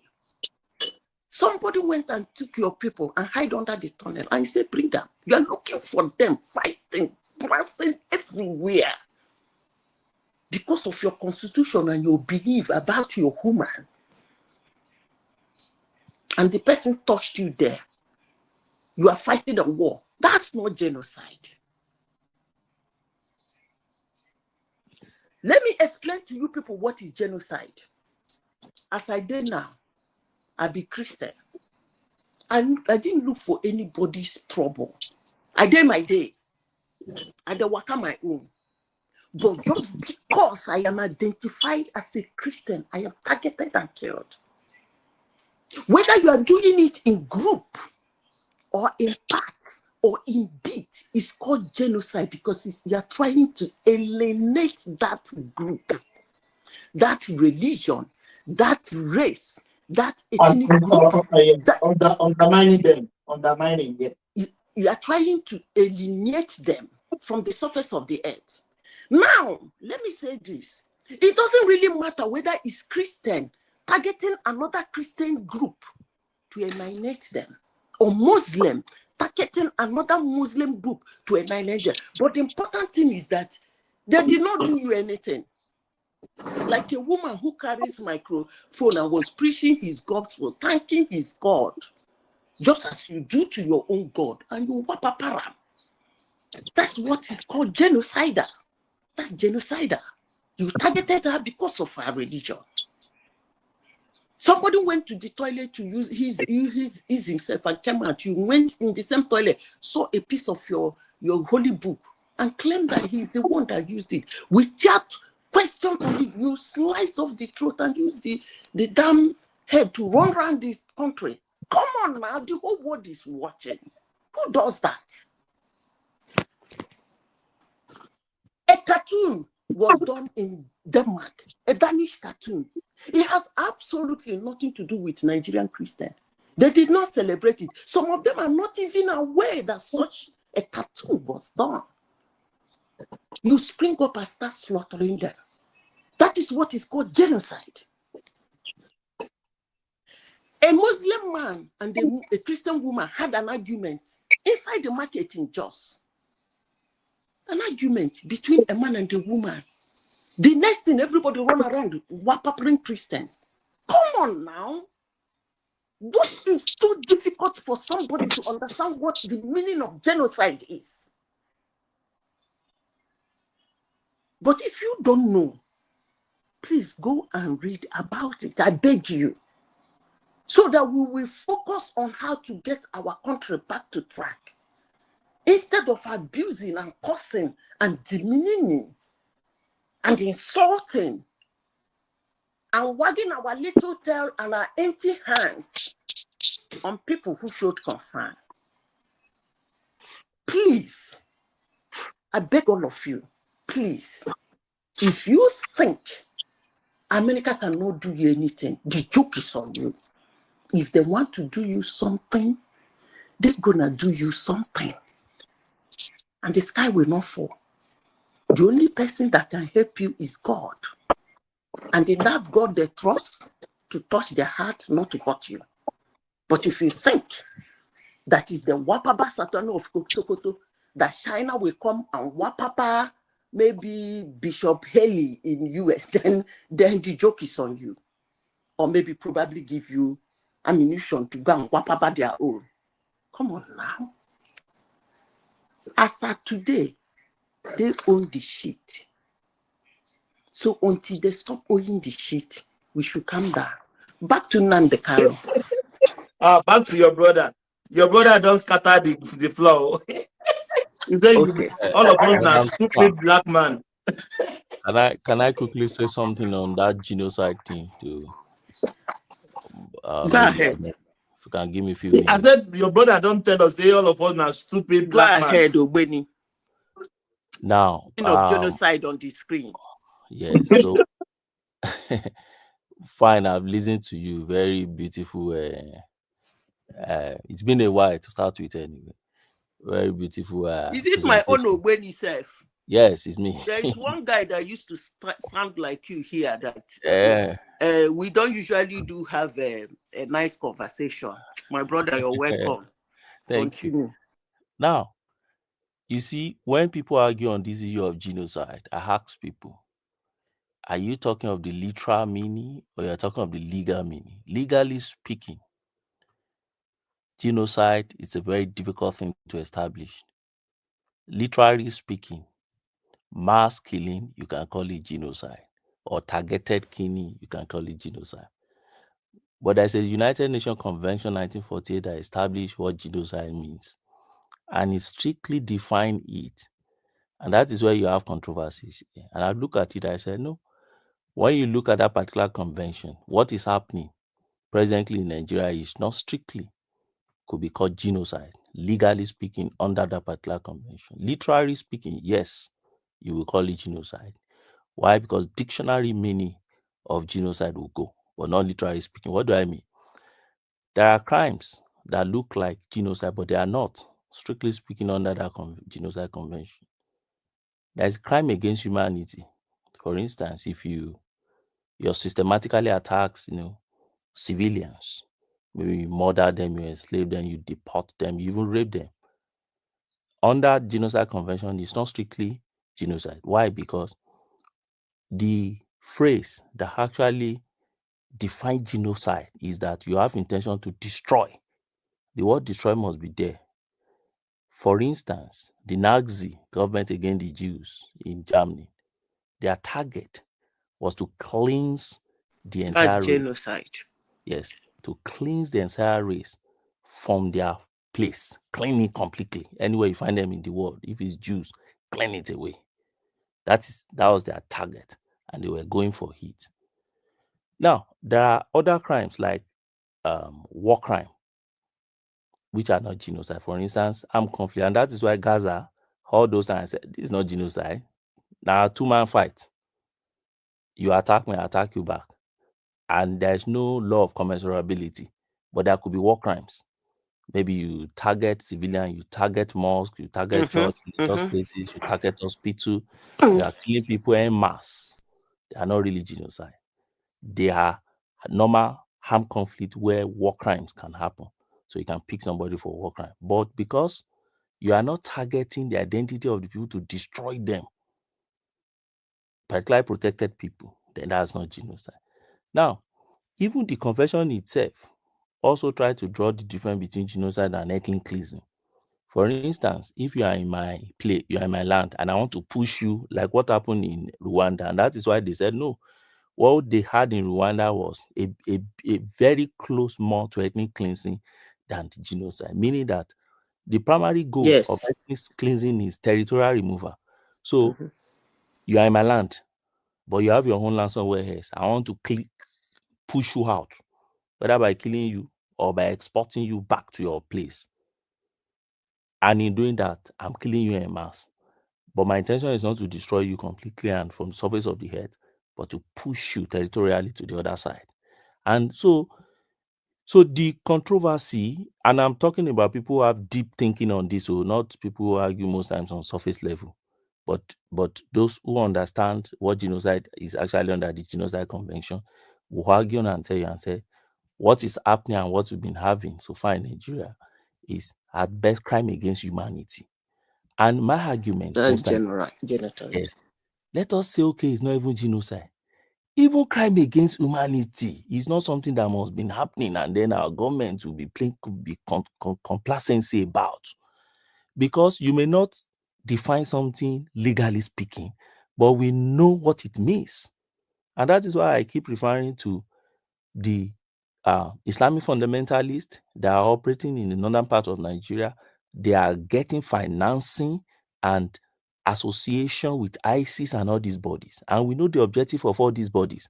So if their objective is to establish Islamic caliphate, and Thank you for that word. And so then you can extend that objectives to their boot soldier or foot soldiers on ground, who are carrying out their agenda in our country. That is the link I put the two. So whether you don't have them coming out and say this is what we are doing, as long as you are affiliating with another group that is doing the same thing, and I tell somebody, look at in UK, for instance, there is this lady they call her name is Shamama Begum. They call her ISIS bride. What happened to her? She left UK some years back to go and fight for ISIS. She married an ISIS person and then settled down there. Then now ISIS has collapsed in Syria and she wants to find her way back to the UK. The UK said, no, you're not coming back here. That's why father was born here. The UK said, you're not coming back. She pushed. They said, no, because you have involved in crime against humanity where you went to. So we won't allow you back to our territory. They played the card, though. The Home Office eventually revoked. Sorry, can I ask you a question? Okay. Okay, we'll be seeing this back and forth. It's not about what is happening in Nigeria today. I'm talking about what has been happening in the world generally. Yeah. Let's say, for example, when the fight between Iraq and Iran started, we knew what happened that time. When US was supporting Saddam and the Russia was supporting Iran. At the end of the day, it was the same US that went and destroyed that same Iraq in the name of, because whatever they perpetrated in okay, let me know. So we know we can cite so many stories like that. These arms and ammunition that these so-called terrorists are using is not manufactured by any developing country. It's actually manufactured by this developed world. Yes. And they are the ones supplying them. And then they will supply them, beat them. Zita, please let me talk. Let me finish. I didn't directed the question to you because I know that you are in their support. So Now they will now be the one that will now come again and say they are fighting these people. And we see it happening. Look at, okay, when they were fighting Taliban in Afghanistan, they fought. At the end of the day, they left Afghanistan worse off. And the same Taliban that is ruling in Afghanistan today. The same thing in Syria, this Syria that you just mentioned, Ogbeni. So is it the way they will be using our head, and then we, maybe because of our affiliation by whatever means to them, we'll be supporting them, and then they will just be using it like a pawn, and then we'll be fighting ourselves, discussing this issue every time. Can I answer you? It's not your. I didn't directed the questions to you. Okay, let Madam answer. It's my turn. No, I needed it to be. I will still answer you. I will still answer you.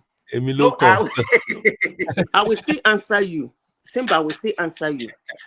Okay. Anyway, Simba. Okay. Let Madam Sita answer you. Okay. Simba, before you say, there is one interesting thing somebody said in this platform. That was day before yesterday. He said that Nigerian government are actually the terrorists. I laughed when the person said that thing. When I mean Nigerian government, I understand what you mean, the leaders. It might not be TINUBU, it might not be Buhari. I mean the people who are leading Nigeria. Do you know why I was laughing? And you came now to say that the weapons are being well manufactured by the West, that these people cannot manufacture it, so they are the ones supplying it. And you forgot how many weapons they have sold to your country. You forgot. And you didn't ask the question, where are those weapons? I'm sure you didn't ask. You didn't bother to know how many they have been selling to your own country to fight this shenanigan. And you never bother to ask, where are those weapons? Why are they not using it? Where is it? Who is using it? I know you will not ask that. But let me say this. When the militants, I always like talking about them because it is something that the company I work with then was deeply, deeply involved. And it took the life of so many of their staff. When the militant was operating in the Niger Delta, the day we ran into them and they made a video of them, our company, I told two of my colleagues, I said, you see that gun they are holding? They say, yes. I said, that it's not to be sold to individuals. I said, under the international law and jurisprudence, there are some guns that no individual can walk in and say, I want to buy this gun in this number, the quantity. They abused the chege out of me that day. There is nothing they did not tell me. They called me, I'm used to it because I say a lot of things that people don't like. So I'm used to people abusing me. When eventually they try to settle the militants, they started, what is his name? This man that caused problem in Nigeria and died. Was that your president that died? What's his name again? Yes. He brought this funny amnesty shenanigan. And then they started dropping their gun. The day they announced that those guns were, the number is, I'm saying it in a global platform. It was announced over the radio anyway, that it was military guns. One of the man that almost poked his eyes, a hand in my eyes during that, came to apologize to me. He said they were not even ashamed to announce. I said, but I told you now, no individual sponsoring anything can purchase this gun in this quantity. It's not allowed. So how did those boys got those guns? These people will go and buy ammunition to solve problem and then use it to fight their country. You people don't know what is going on. You don't have a Shebi Sadano or Sokoto, they go knock for TINUBU door. It never started. It's just the beginning. Sure, you people say there is no genocide. But Zita, what the example that you gave now? Yes, I cannot say that is not happening. But what I want to say, let me give you an example of why we having. Okay, let me give you an example when they started the one in Libya. So you want to tell me that the weapons used by the so-called militant or whatever they used against Gaddafi that time were the weapons that belongs to the Libyan government? Can I just I will answer you in a very simple term, and I hope you understand. Because most times when I'm speaking, you always tell me you don't understand what I'm talking about. But I will answer you, just as you said, Libya and the militant in Libya. Is Libyan government gone? I will tell you that Israel created Hamas. And those guns Hamas is holding is Israel gone. Are you going to slap me? Or they're going to slap me? That's how it works. So who created the militias in Libya? Hold on.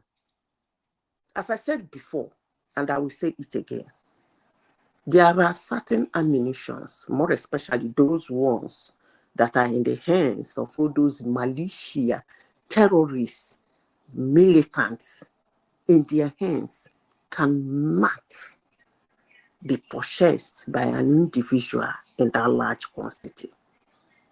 I hope this settles you, but I know it will not settle you because you don't understand. Let me go back to what Obey said. Sorry, Madam Zita. I think in a clear language, who is selling those guns that are not supposed to be in their hand? Who is selling it to them? Who are those people manufacturing So it? all these things I've been saying since you don't understand. No, I do Okay, not let me give you an understand. example. Hold on. Because to me, you are neither in north or south. So, and I want a clearer picture. That's what you always say. Were... I'm neither near or south. Please, is there anybody in this platform that understood what I said? Okay. Raise your hand. Are we in the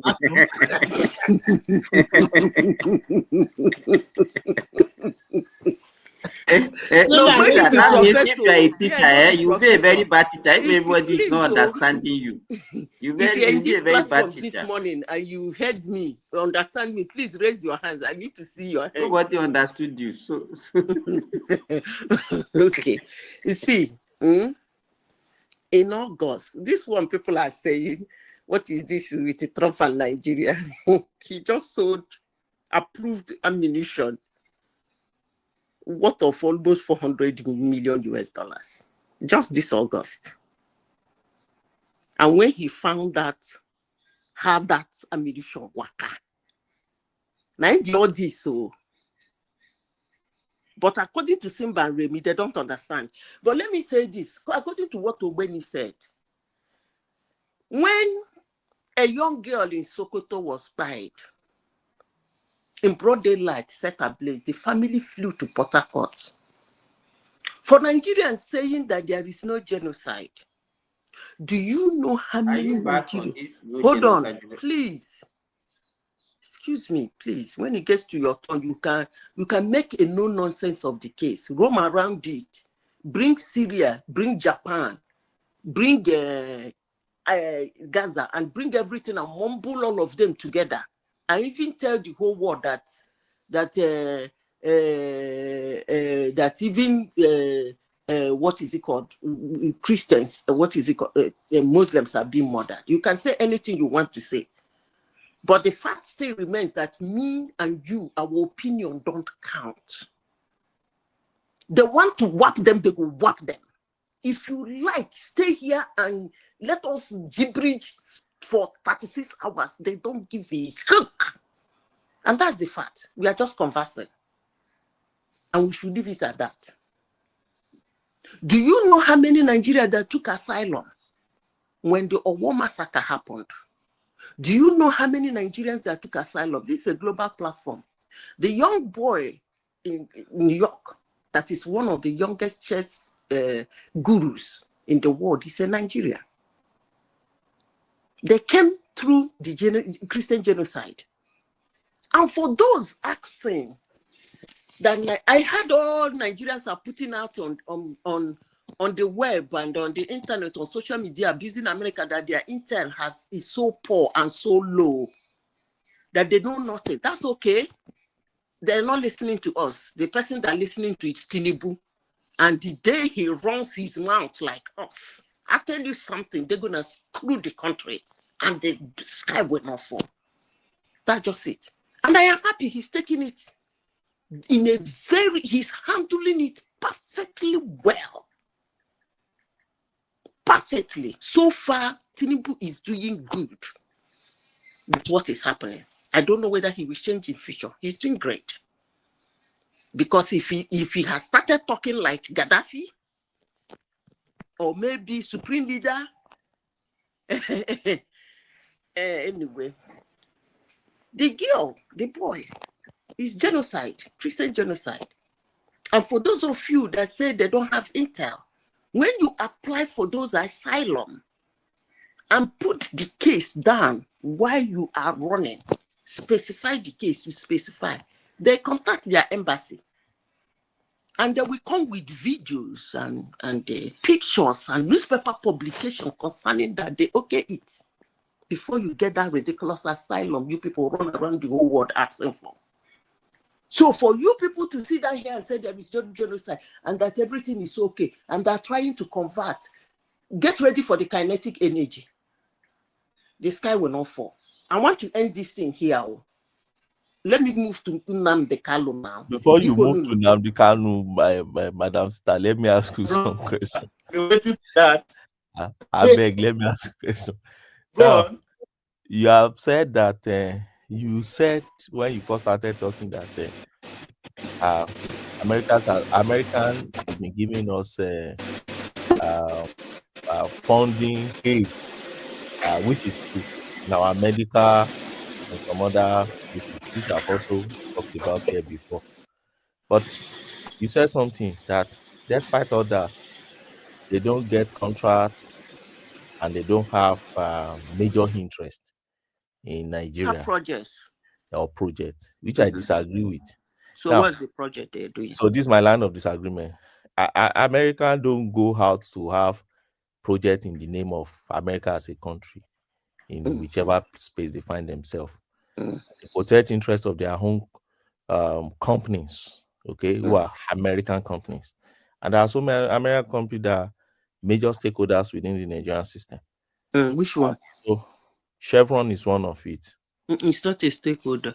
ExxonMobil is one of it. ExxonMobil has the largest oil field presently as we speak in Nigeria. Shell is one of it. Shell is back to it's where I worked now. JV is 75-15. Yeah. And that 15 is 555. But there are major in our oil and gas industry now. All these That's what I'm telling you. They're not major stakeholder. It's 75-15. Your country took 75. I know. This is what I'm saying. That's what our company takes. But for the IOC, is when you want to pick IOCs that are working in Nigeria oil sector to date, you pick American companies as part of it. For instance, you come and pick BP. BP don't really have interest. They have America have companies all over the world now. You don't understand what I mean by project. Let me tell you what I mean by project. Okay, what do you mean by project? You see, Shinchan. Yes. They come now, they are breeding your railway, ba? Yes. They finish the railway, they build airport for you. Yes. Invested interest, they build, they run. You pay them, they collect, they pay you, Rabba? Yes. America don't do that. America is not a communist country. This is what I'm saying. No, they don't. America is a capitalist country. You want me to call where they have done such a thing? Okay, where? Give me an example. Make a shut up. Go and no, give me. Check it out. Okay, I'll check it out. Check it out so that we. But my point is, America is a capitalist country. America doesn't operate like China that will have CCCV and all those things around, that will be operating directly in the name of their national government. America will operate through, for instance, America protect Elon Musk whenever you find Elon Musk. Whenever you find Starlink now, America protects Starlink and Tesla whenever you find their interest. They protect Recently, their business, their their capitalists parents, all over the yes. world. Recently in Europe, they are fighting. In fact, presently they are fighting for Tesla in Europe because BYD is threatening Tesla interest. So they don't usually fight. As I said before, it's convert no or battle like kinetic that energy. now. They That's what they influence do. this kinetic. They influence policy and they lobby a lot. They just finished one now. They with don't Elon Musk. lobby. You lobby them. Madam Sita, See the way they do it. American They people. do where Let me they give you have another. Let me interest. give you another example. Another Let me major explain. stakeholder. Let's understand it. Where Okay. they have interest, Yeah. they do business with you. Yes. That business is what they call trade and barter. Yes. That trade and barter is, you give me this, I will give you this. Maybe they might have upper hand in gaining. That's why when China want to do, China will remember that they give them intel. They can't do that intel. So they will say, okay, fine, we will do as long as you keep giving us the intel. So that we start growing. So that's the way they run their business. Now, are you telling me that they have vested interest in Africa? All they will do is to come and start bombing you. You must give it to me. No. If you don't give it, it's not like that now. No, now. Come So on. this is the way it works. It's pressure. So this is the way it works. So over time, TINUBU has been snubbing America. That one is very sure. TINUBU has been snubbing them, and I see them getting his attention eventually, and that's why I said who they have project that's Who? America. You TINUBU have say been who is disturbing them? TINUBU have been snubbing US in No, all no, his no, no, no. strategic planning, in all his journey. As we speak now, Nigeria don't have a what do they call it? Alliance. Ambassador. We don't, and that's why I said nowhere in the world. In Hey, most of the countries, TINUBU has not been able to appoint. So what are you even discussing with such a president? That's it. But he has been visiting countries now. In fact, when he went to America, he went to South You America. can't visit America unless they didn't go invite to you. the Forget US. that one. You can't just get up and say you want to go and see American president. They have to invite you. I know. So the point is this. No, you can Raman Pastor, what do you call that South African guys? He requested for his own now. They didn't invite him, he requested. So my point is, okay, let me even leave that. Another major company that has serious interest in Nigeria is Microsoft. Very serious interest in Nigeria. They run so many businesses in Nigeria. Microsoft have interest in your country. That is a good thing. At least you people should celebrate. Then no, for me personally, I will celebrate it. Why not? My younger brother, I have a project I run for Center for Disease Control US, and which they run across Africa, and Bigot is one of the people funding it. In fact, there's a particular vaccine you get in Nigeria for babies that Bigot is 100% funding it, and if you know the cost of that vaccine, it's not what an average Nigerian can really afford, and it's Bigot that is doing that. And I know recently Dangote also joining. I think Dangote is, so they are doing part funding, and Dangote is funding 50% of it, and Bigot is funding the rest, 85% of it. But so when you look at it from the surface, it's not as if Bigot is not getting something back. Yeah, it's getting something, but not up to what he's giving out. So what I'm trying to engage you on is that to say that American doesn't have a project, yes, maybe not in the name of what Chinese is doing, but they have a lot of companies that are protecting in Nigeria, and it's a very huge interest. Let me tell you something. Yeah. I don't even like the way we are doing this thing. America is not afraid to tell you what they want from you. Honestly, sincerely speaking, I don't even know what makes it. They will tell you if you say no, you have problem with them. So I don't even understand this Nigeria and United States. You just said that they've not spoken to TINUBU.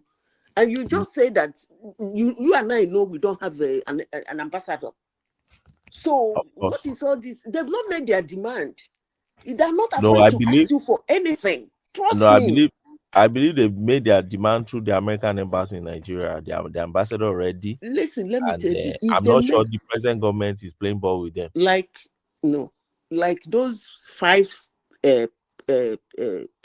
presidents that he invited, he made his demand.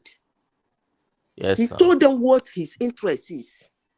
Yeah. And when they started speaking gibberish, they were feeling too. I think you people hold yourself too high of yourself. But let me say this: I South like talking Africa, right? rubbish. Okay, we Nigerians.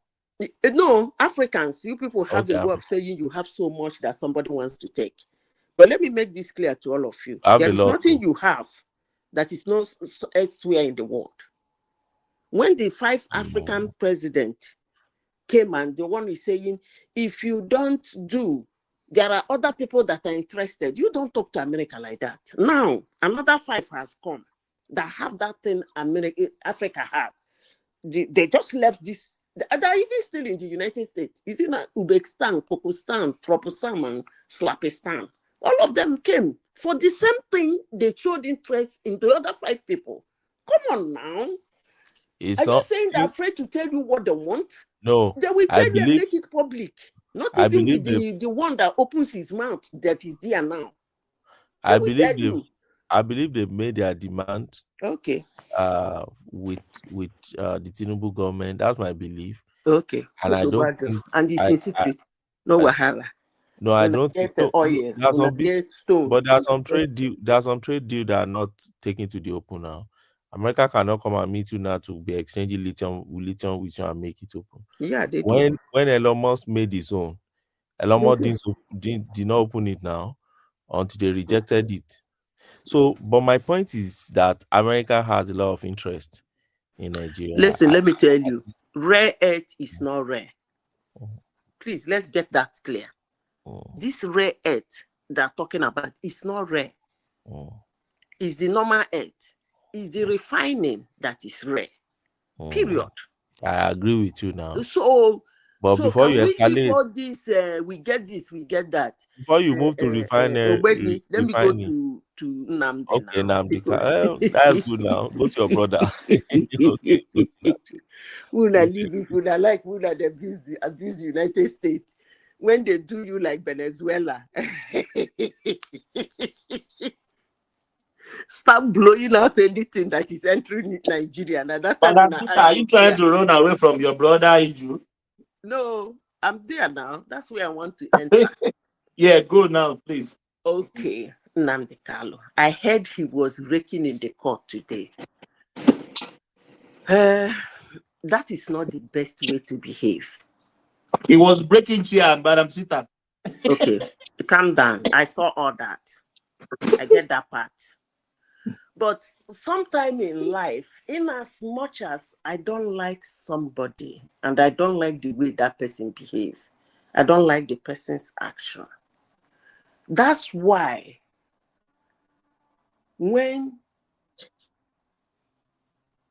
it comes to human life, I get extremely angry.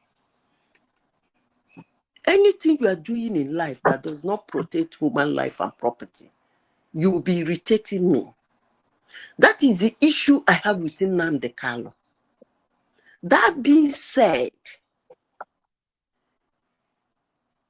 I won't say he has right to behave the way he behaved, because the way he behaved was offline.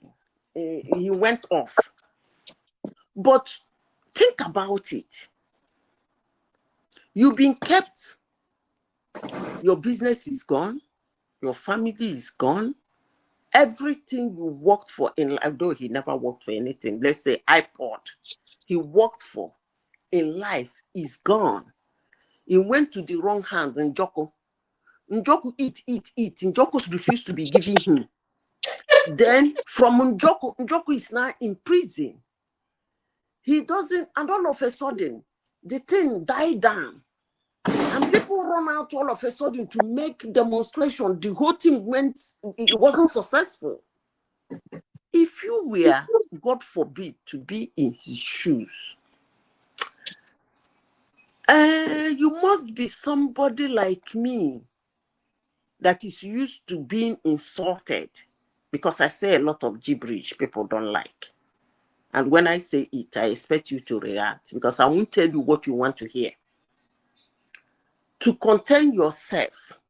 But for somebody like Nnamdi Kanu, who has been so loud, so disrespectful, so controlling, so annoying, so abusive, you carry that kind of person, go keep him for cooler. For how many years now? Judge case, you know Judge. Jellam, you know Jellam. Leave him, you know leave him. Oya, Paya, Pani, you know Paya. He has lost everything. And even at that losing everything, you are not still telling him why he's been there. Yes, I know that case of terrorism is not something you judge. It takes several months and several years, because it's something that when judged and decided it ends somebody's life, it's not something you rush in a hurry. I agree. I understand that part. But the important thing is that for some time, for so many months, for so many days, for years, you're not mentioning him. You do this back and forth, back and forth, back and forth, back and forth. It's quite frustrating now. You check him now, Thomas check him. It's frustrating. He behaved the way he behaved in court today because that's his level. For somebody like me, actually, I wouldn't have said a word to anybody. Wallahi talai. Because as long as I'm concerned, they are not actually be speaking on that guy's case. The accused, the accusing, and the cuckoozing has not actually been speaking on his case. If you have an established case, keep it running. Terrorism case is not something that is, you bring it up and close it. No. Let's know that there is a case going on him. Let people listen to it. Let him defend himself. Anytime you call his case, it's one yo and yo or yo one thing, and he goes back to his cooler. That's not right. You people know me in this platform. In fact, if you have a judgment for me to give to him, I will say chop off his head. Trust me. Because the mayhem he committed in the Southeast, you people don't understand. But go and ask people who are used to Christmas in the Southeast. It's fun. That's when you know that my brothers and sisters know how to show off. They're flying from all over the world to go and show what they have made throughout the year and help and dash and celebrate. This guy has killed it.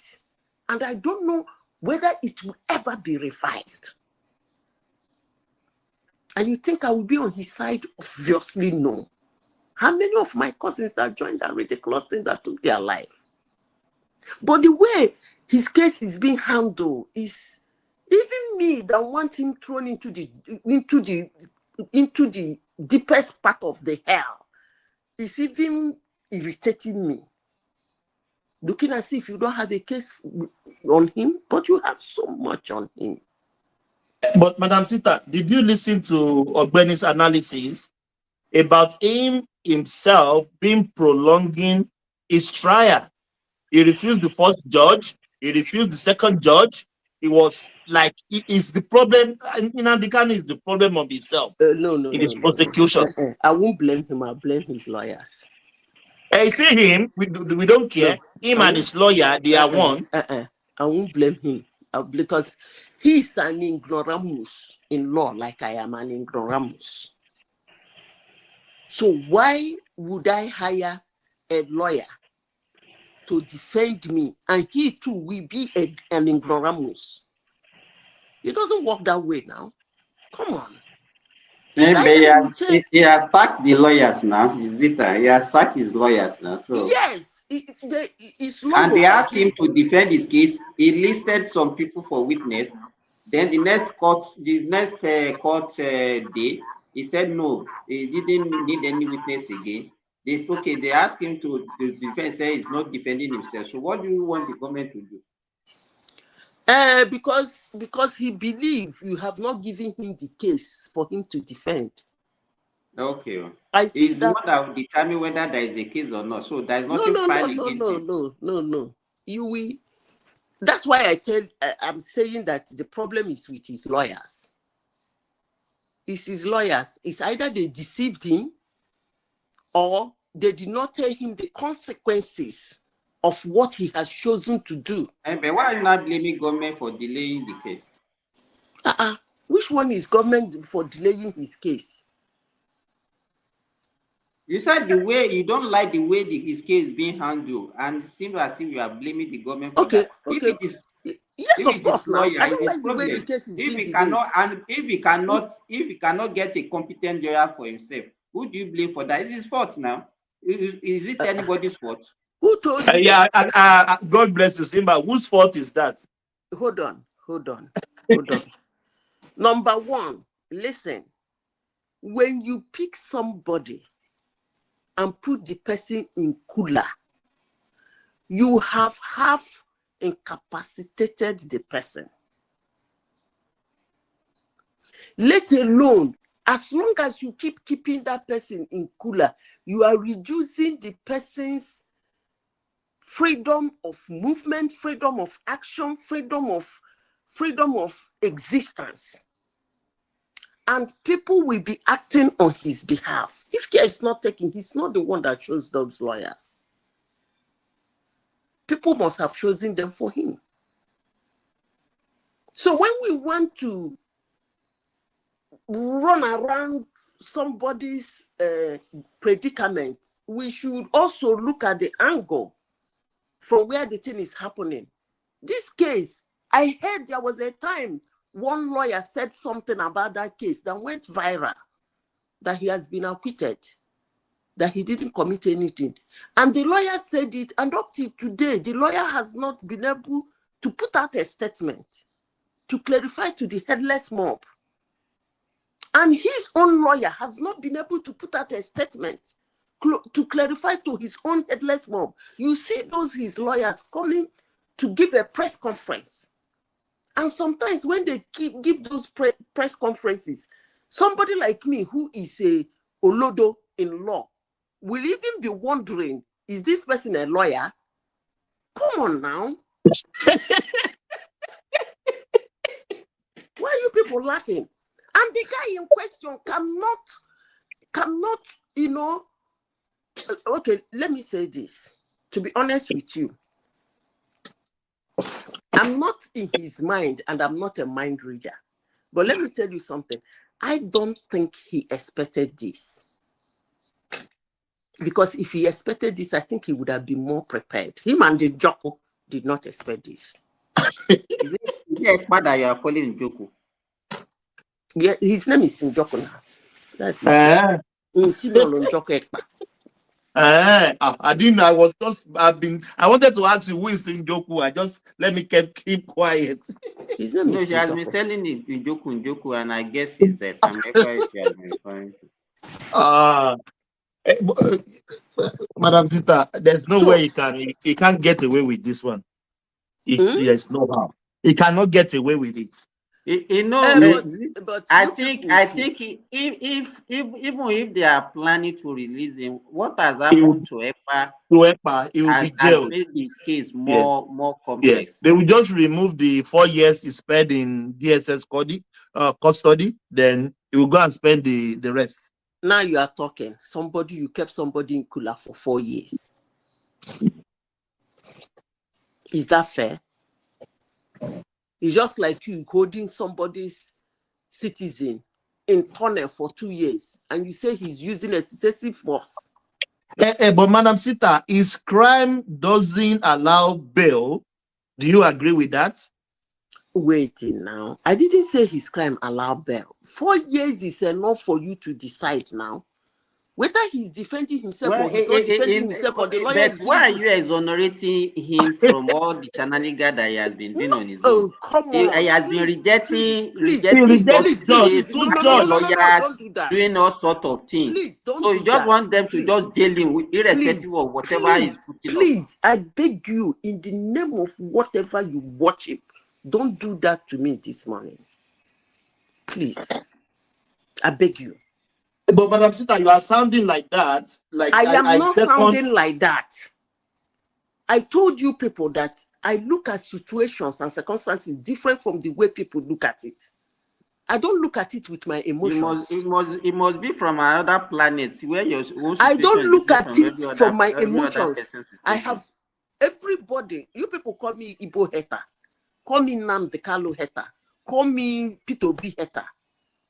But that doesn't. The day you people hold on, the day you people brought P2B's sons into this platform, I told you people to get the hell out. Take your hands off him. That is who I am. I am not, this case now, you guys don't understand me. I am not discussing this situation based on Nnamdi. I'm discussing the situation based on the way the case has been handled. Period. If you tell me today, Zita, what do you want about Nnamdi? I will tell you, chop off his head. So I'm not on his side. But what I am saying, that I'm not on his side doesn't mean I don't see his frustration yesterday, sorry. That doesn't mean I don't see his frustration. But don't you think that the delay that they are experiencing is actually no, it's not the delay. Hearing. Hold on. It's not the delay, please. It's not the delay. The delay is not the problem. If the case has been running and the case has been running, every time they call the case is being run. If you like, let it take 700 years. I don't care. For this case, they are not actually putting something like seriously upon all he has done. Madam Sita, can you listen to me 30 seconds, please? Go ahead. But what we are saying, and myself and Simba, was the delay of his trial. We can't really attribute it to the problem of the federal government. He has sacked many lawyers. He rejected 2 judges. Maybe in Yako and somebody, a couple of 2 judges. So he's the one postponing his evil days. Okay.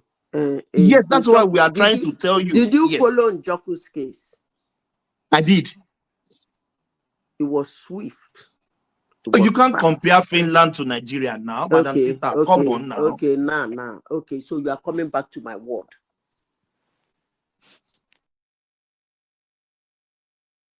Yeah, go on. Yeah.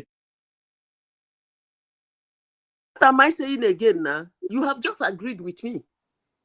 Yes, that's all right. Yeah, just that. You cannot see his frustration. He's supposed to. If you don't want anything to do with him, can ECPA say in Finland all those things all those requests that he was, the way we behave outside the country is different from the way we behave in our country. And you know that in Nigeria there are so many things that people are considering about his case, ethnic something, whatever, political angle and everything. But in Finland, nobody sent ECPA. They can even whack him. Even if they kill him, nothing will happen. But in Nigeria, there are so many things that our government is considering. So if ECPA cannot say it doesn't want one judge in Finland, who born him to say it doesn't want one judge? For your information, Nnamdi is not the first person that has movement in Nigeria. I don't know what they want to do with that guy. But the important thing is that all these excuses you people are giving, sack lawyer, sack judge, sack, I don't know what you mean by sacking a judge, reject, I don't even know what where he got that power. You people are talking about reject George, sack George, do But this. he did, Madam Sita. He did. He Okay, did. now. That's what he did. Yes. So you have assigned the power to him now. So why are you people complaining that Is he's you guys behaving like a complaining now? madman? Are you not the one complaining that they are delaying this? The No, case? no, no, And no. we're telling you, I'm you not say we are complaining. I complaining. am angry. I am angry that they are delaying it. And then on the other hand, being Zita, I will see his frustration, why he behaved the way he behaved. So if you gave him power to reject judge, reject lawyer, sack lawyer, so that's fine. You don't want to Madam judge his Sita, case. please. You Madam want to Sita, give him a free hand to behave the way he wants. That's Madam okay Sita, now. please. Even this current judge gave him, he was so merciful. He came to court. He said he's not going to defend himself. The judge said, no, go back, consult your legal representation, understand the consequences of what you are doing. They gave him, am I right? They gave him fair hearing that come and defend yourself. They gave him, they didn't want to look as if, now, because they are fighting the Igbo. He defended himself now. Are so you when sure? people complaining, how bad? Are you sure? You said he should defend himself, and you saw what madness of defense he gave to you people today. So why is it a story? He should defend himself, and he defended hitting the table, raising book, shouting, abusing, throwing chairs, jumped the dock, came out, abused them, called all of them useless and hopeless lawyers. That's how to defend yourself. Come on, man. Is it that, do you think that if he's been tried abroad, he can be behaving the way he's behaving? Actually, most terrorist cases actually abroad. The only thing is that the case will keep running, but most times it's being delayed. It's not a quick action. I don't think Njoku was tried on terrorism. We wouldn't have gotten 6 years.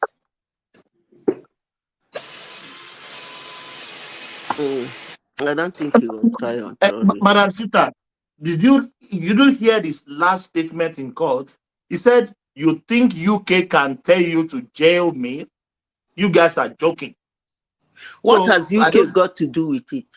I don't know. That's what I'm saying. Okay, no. What do you understand by that? Let me not talk about it. You know, let me tell you, Zita. I was saying something last time. You said I should stop the propaganda. You said I should stop the propaganda. Let me quickly answer. If you have been following social media, if you have been following social media, what he said in court, there are so many of his supporters that have been echoing it on the social media now. So, and the other time was he said I should stop it. It's been going on.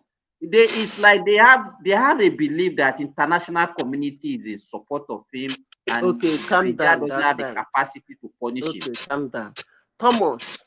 Madam Zita, let me answer that question. Now, pause yourself. Oh, sorry. Okay. Let me answer that question. You said you said he said. They said that he said that UK. You think UK will allow them? No, we allow you to tell you to jail me. That's what he said. Okay, what do you understand by that? What I think is, when he left UK to Kenya, UK gave Nigeria the intel of him leaving UK. So in my own view, in my own thing, is that UK was partnering with Nigeria. They are the one that gave Nigeria the intel. You know, it would be difficult for Nigeria to go maybe to Asia or America to extradite him like that. But he's coming to African soil. In that, you know. So I think categorically with that statement he made, that do you think UK can tell you to jail me? You guys are joking. So he think maybe he thought UK was contributed to his extradition to Nigeria. They gave Nigeria the intel that that guy that you are looking for is now in Kenya with the Oloshos. Now America Nigeria now sweep into action, getting me back to here. So that is my own. Okay. That's what I think. I thought you were saying he's a United a brat or whatever you put No, and therefore Nigeria cannot jail him. Then I will ask you whether somebody who is from Britain, what is Biafra doing in Nigeria with him? You guys are funny. He's from Britain. He's creating Biafra in Nigeria. I beg, we could have leave you. I beg, make another person talk. Would I leave you with this Nnamdi Kanu Chananega? Somebody like him will come to get another country from another country. Meanwhile, he's from Britain. Some people feel too high of themselves. Madam Sita, if he has a citizen from England, why are they not speaking for him? Okay, the thing be say, I think I've said this severally in this platform. Acquired citizenship, born there, acquire, is a total different thing from the son of the soil. I don't talk this thing, I don't talk this thing. Nigerians know they hear.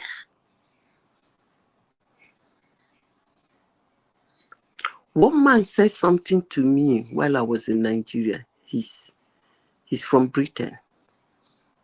He said, yes, you can claim you're from Britain, but you can never be English. It took my husband to explain what that means to me. That time, I was so angry. So what does he think he is?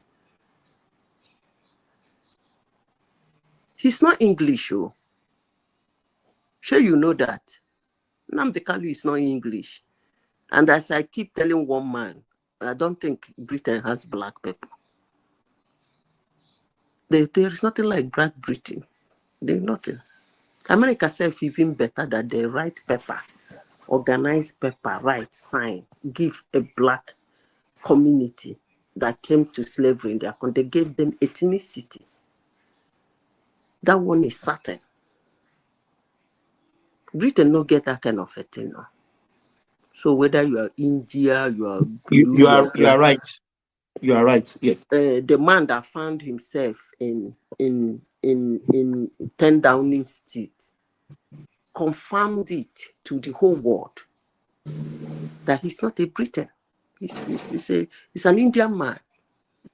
In the eyes of everybody, he did the valley in front at the door of the 10 Downing Street to tell Britain that, look, I'm not a Briton. That's not English. So Nnamdi Kanu is not English, so I don't know what is emboldening you people. You know, when I talk now go abuse me. I better make another person talk, make I listen to na yo. Oh, when you don't sleep. Simba, you have the floor. Yeah. You have the floor, please. Thank you. I didn't really have much to say. Do you know how long we stay on this platform before we slept this morning? I slept this morning. You didn't know what to say. I heard all you said. You didn't know. You don't have anything to say. What do you say, visitor? You have to say something. We had an evening session yesterday. You have to say something and because we all I have been saying, I don't understand you. So repeat yourself. You are neither here nor there. So you better start repeating yourself. I don't understand you. Simba, you and Sita. Don't mind Zita, Jerry. Zita, he will be talking as if I told you, if you are a teacher, you will be a very bad teacher. Do you hear that, Sita?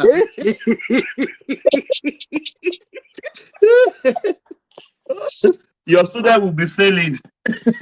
They will be failing your subject. God knows if I'm a teacher. People like Simba will collect woto from my hand. But I will not even. I will reject you as a teacher, like Nnamdi Kanu that rejected.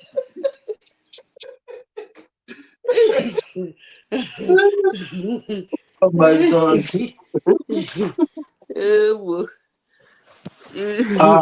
You never go for recession. They tell you sorry. Your course advisor will tell you sorry. Sorry, sir. That's the only professor that does that. That's the only professor that do that course in our university.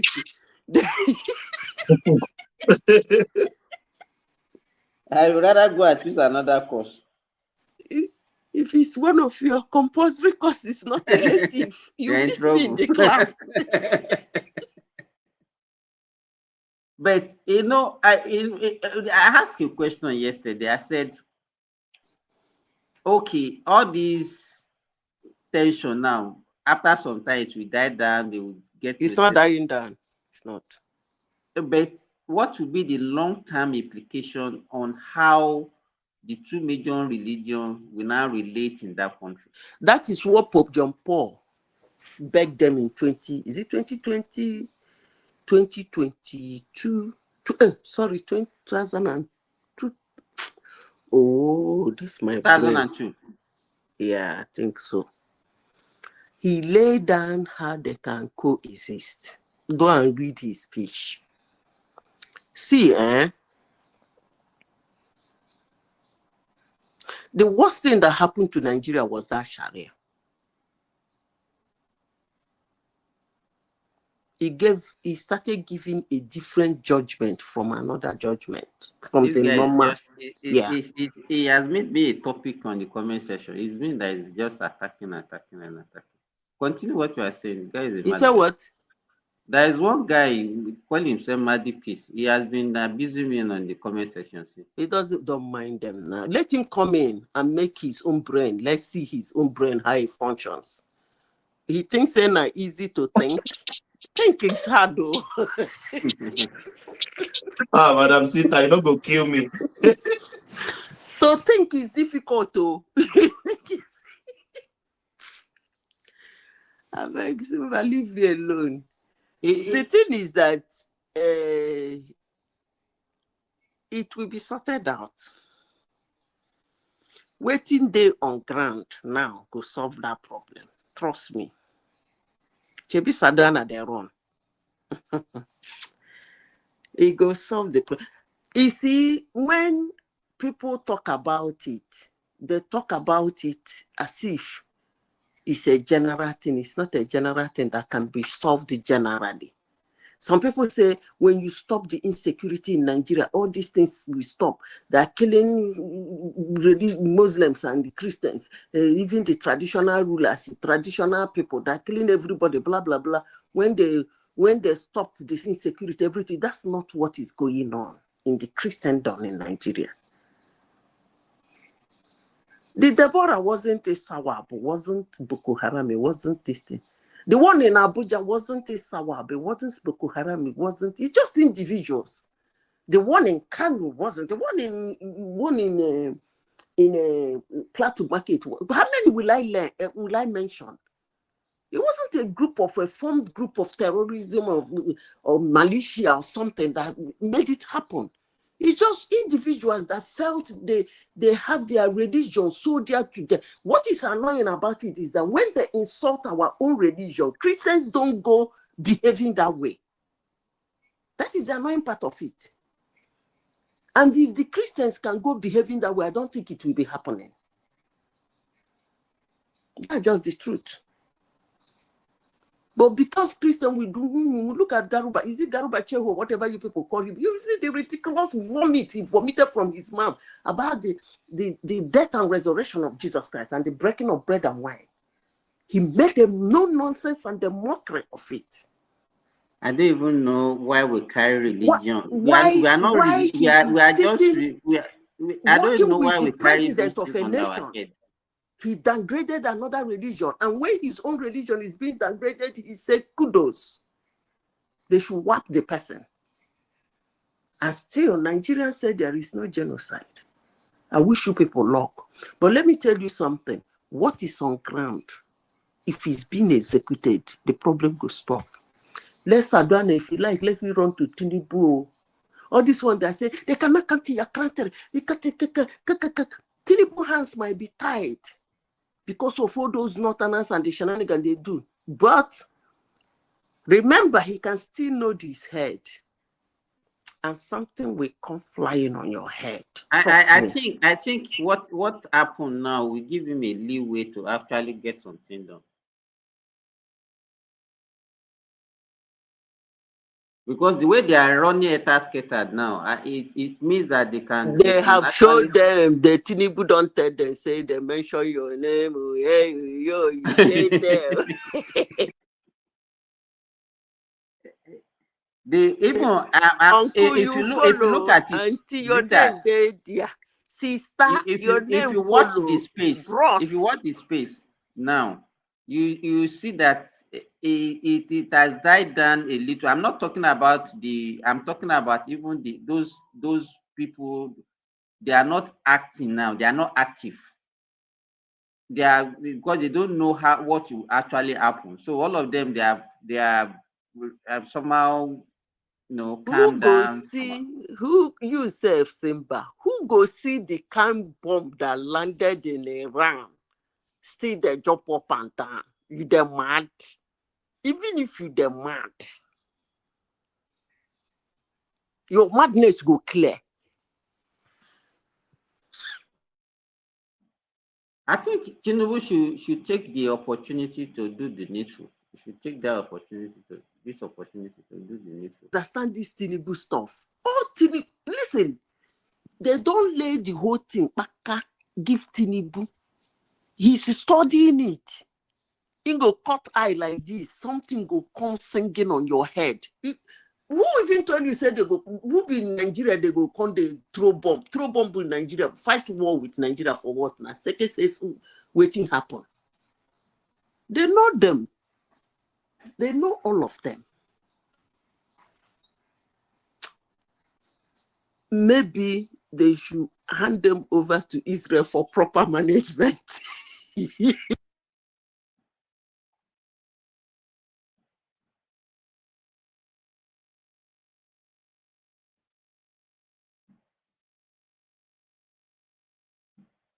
Una know say they have drum center in Cameroon. She una know. Hello. What do you say? I hope una know say they get drum center for Cameroon. You mean America has drone center for Cameroon? Yes, now they have drone base. The people going to knock on TINUBU's door know why they went to knock. They are begging not to give, make it no cut eye.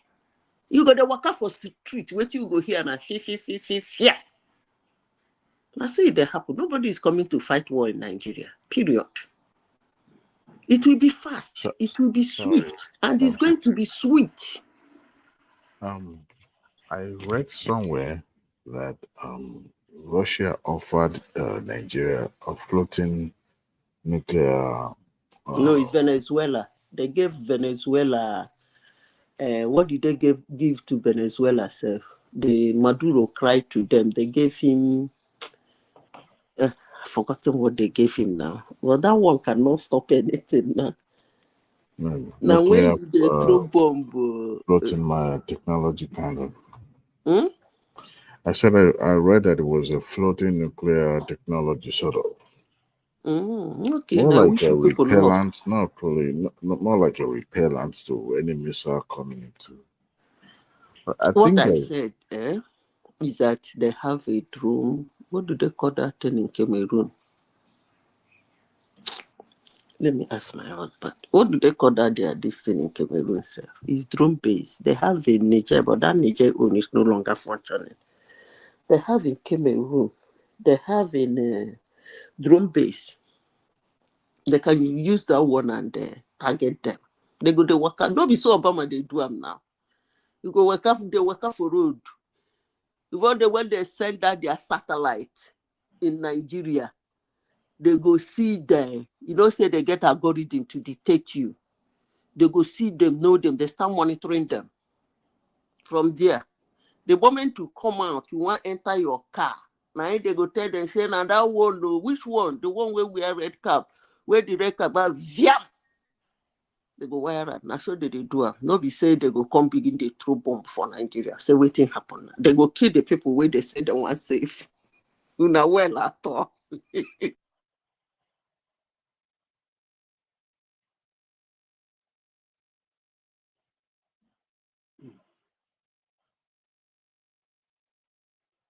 That will not gagumi. Eh? Like I shut up my mouth. So let's assume that America now send their soldiers and they landed in Nigeria. How would they differentiate which one who's who belongs to what? Or are they going You didn't to, understand what I'm saying. or are they going to pick They're up not those saying. people Are that you they hearing me? fingered? Yeah, I can hear you. They're not sending soldiers into Nigeria. No, I'm just saying. Just No, they say won't. that the big They- daddy carried out Before you strike. even send a soldier into a country, you don't just wake up, You go don't. do your I soldier. don't trust these folks. The Wait people in charge of now, the affair in America now. I don't trust them. They're irrational. You dey military. So you wake up now, you want to go fight war for Nigeria. You just pack your soldiers, put for play, go dump them for Nigeria. So you make una start the fight. Nobody does that now. Unless it's a neighboring country like Niger and Nigeria. They can start fighting to enter, but not no. Americans don't pass that one. With the Secretary of Defense that we have Listen, now, when I don't trust those folks. listen, let me tell you, if they are waging war against Nigeria, that's a different thing. If we want to talk about real war, they go first bombard you, make sure they don't reduce your strength on a concentrated area, push you away, then their soldier will enter. That's grand oppression. Nobody stands for war with a grand oppression. So I don't know why you're saying, let's assume they bring their soldiers. You can't start war with grand oppression, unless it's your neighbor. You don't want to waste your. But these days, do they still fight war with humans? I said they get drone base for Cameroon. All they need to do is to roll their satellite on top of Nigeria and identify them. They know them. They already shown TINUBU their names. So what are they going to do? Wait for you. You come out from your house. They don't want to destroy your family or destroy a building. You come out from your house. Wait till you go here and that's how it works. But you've been seeing it happen now. To expose the hypocrisy of the United States, now, they said that the 12 governors of the northern part of the country, what happens to those who were in that position before them? Are they going to be held accountable to the same standard, or just a selective? As I said before, TINUBU has their names, and what I'm saying knows is they that the Cruz mentioned current 12 governors. So those who have been there before if you mention current 12 government, does it mean it's only that current 12 government that is in the list? No, I'm talking about it now.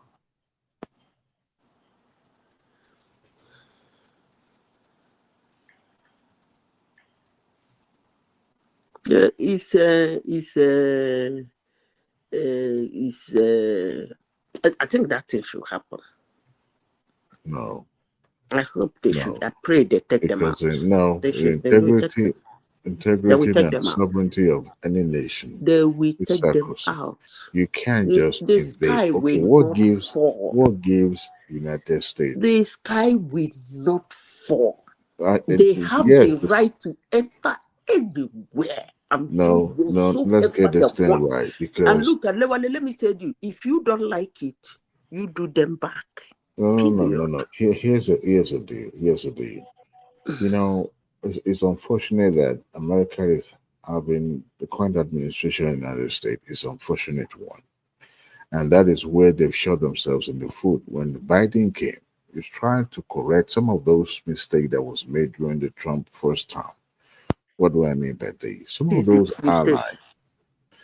those American allies, especially in the sub-Saharan African, have been Come. Adewale, it's like when you guys talk about America, you start America with Trump first term and this Trump second term. America. Is that all you people talk about America? No. Hear me right. You didn't even let me land before you cut me. I said in this platform that Obama used over 100,000. I did not say 100. I said 100,000 bombs, ranging from normal bomb, big drones on several countries in his 8 terms in office, in 8 years in office. Not in Africa. What? Man, give me one, Sudan. I shouldn't be discussing this here. I shouldn't be discussing with you. If you say not in Africa, then I don't have a conversation with you. Mention the country that was bombed when Obama was you have your internet with you now. Why don't you check? Come on. The only countries with conflict when I Obama said, was come on now. You have your internet with you. Check it. Thomas, I don't hear my space, so let another person speak. That's why I'm speaking now, but you won't let me speak. So I'm trying to fill that void. So by the time you leave, I can have enough time to speak. American foreign Who is snoring? Adewale, stop snoring, please. I can't be me. It must be Obedni or somebody. Yeah, I don't know. Yeah, plenty here. Anyway, American Is it foreign that somebody policy. that is talking, that is not sleeping, can be snoring? Snoring wise. She knew what she's doing. She's doing that on purpose. She said that on purpose. But that's fine. It's been a while I've encountered Madam A on this show. But here's the thing. American foreign policy, especially to Africa, hasn't changed in decades. It's remained the same. However, the void that was left during that short, miserable first time of Donald Trump now left a big hole to fill it. Now, when you blink, outsider will come into your domain and take charge. And that was the reason why it seems China and Russia are having their roots being planted solidly on the continent called Africa. If you look at it, I would say during Jonathan and then Buhari, seen tremendous influx of money coming from China in terms of investment. As a matter of fact, it was even being rumored, or let me say mocked, that if we default, they're just going to take over our economy and then run it and impose China, Cantonese upon Nigeria. That is to tell you the level that they, got into our culture and they solidified themselves. And Russia too, if you see the way they romance our neighboring country, Nigeria, the moment the coup took place, they even bought mercenary for them. They're playing landed in 563 drone strike in Somalia. Okay, that's what I'm saying. Somalia, Sudan, those are the only, and they were the one orchestrating and flooding the place. 400 in Libya. They are flooding the place with weapons, but they have not been bombarded, they have not been blown directly involved in those conflicts. Obama a madman. And it is not part of America's foreign engagement by directly getting involved because they don't want no finger pointed back at them. So what do? They engage with the internal dysfunction by using those internal elements to help perpetrate whatever they want to achieve. And that is what we're having in our country as of today. It's unfortunate that the people or the person that we felt that would help us are the one actually propagating what is happening to us. And that is why it's a little bit difficult to, come out openly to challenge, because there is a superpower in the world that if you're not careful, you could start a second world war. Now, when you have the current romance with that country and BRICS and the likes, it becomes a threat to the relationship you've established all this while. If you cast your mind back to Ted Cruz, one of the public hearing, I want to believe it has to do with the Department of State then. One of the officials was grilled, and Ted Cruz did mention that we've left or position in Africa, and said we must not, and China must not dictate the way we engage the rest of the world, especially in Africa. And it's quite unfortunate. If I tell you this, United States have a good relationship with a lot of Africa, especially in the southwestern Africa, the parts, and we in particular Nigeria. But you see, the moment Trump came, that changed. Obama, as the power of fact, was selected in which country in Africa to engage with. Now, but the dynamic of relationship has He not changed. changed. He That was the did reason gave why. more arms to Nigeria than Joe Biden. Yeah, So what are you talking about? yeah, but no. Politics played out. But but he maintained the status quo. It was when this delusional We old could man have said that stopped this hate, I beg. the whole thing changed. And I'm telling you the fact, when I'm telling you the fact. Now, what brought this all of a sudden this newfound love for the shit country, especially for a country Utah? If you are going to render help to the helpless people, do you degrade them and call them all You sort of names don't for even know saying, where that thing came from. okay, You so if people think Madam Trump just wake up and say Madam Sita, genocide in if you Nigeria? are going to No, help no, somebody, wow do for you now. start calling them names? Do you start calling them idiot, stupid, disgrace country? Do you start doing that? Who does that? You see, this deviation from the normal or the norms of international engagement and all that is actually not helping. At least he called names. He didn't say they ate his uncle. Una hate is dwindling you people. No. We don't At even least he care whether called he names. hates He didn't say uncle or they not. ate his uncle. No. Your Joe You Biden know, said they ate his uncle. mm-mm. You see, well, your love for this man would not let you see things from a perspective, and it's quite unfortunate. If as you are right now, let's even take it to the macro level. If I come to your house and I said I'm going to invade your house and tell you how to live there, how would you feel, Madam? I'm sure you would feel some type of way, right? It's that Want me to about answer? you. Huh? Do you want me to answer that question you How just would asked? you feel? Huh? How would you feel? You said?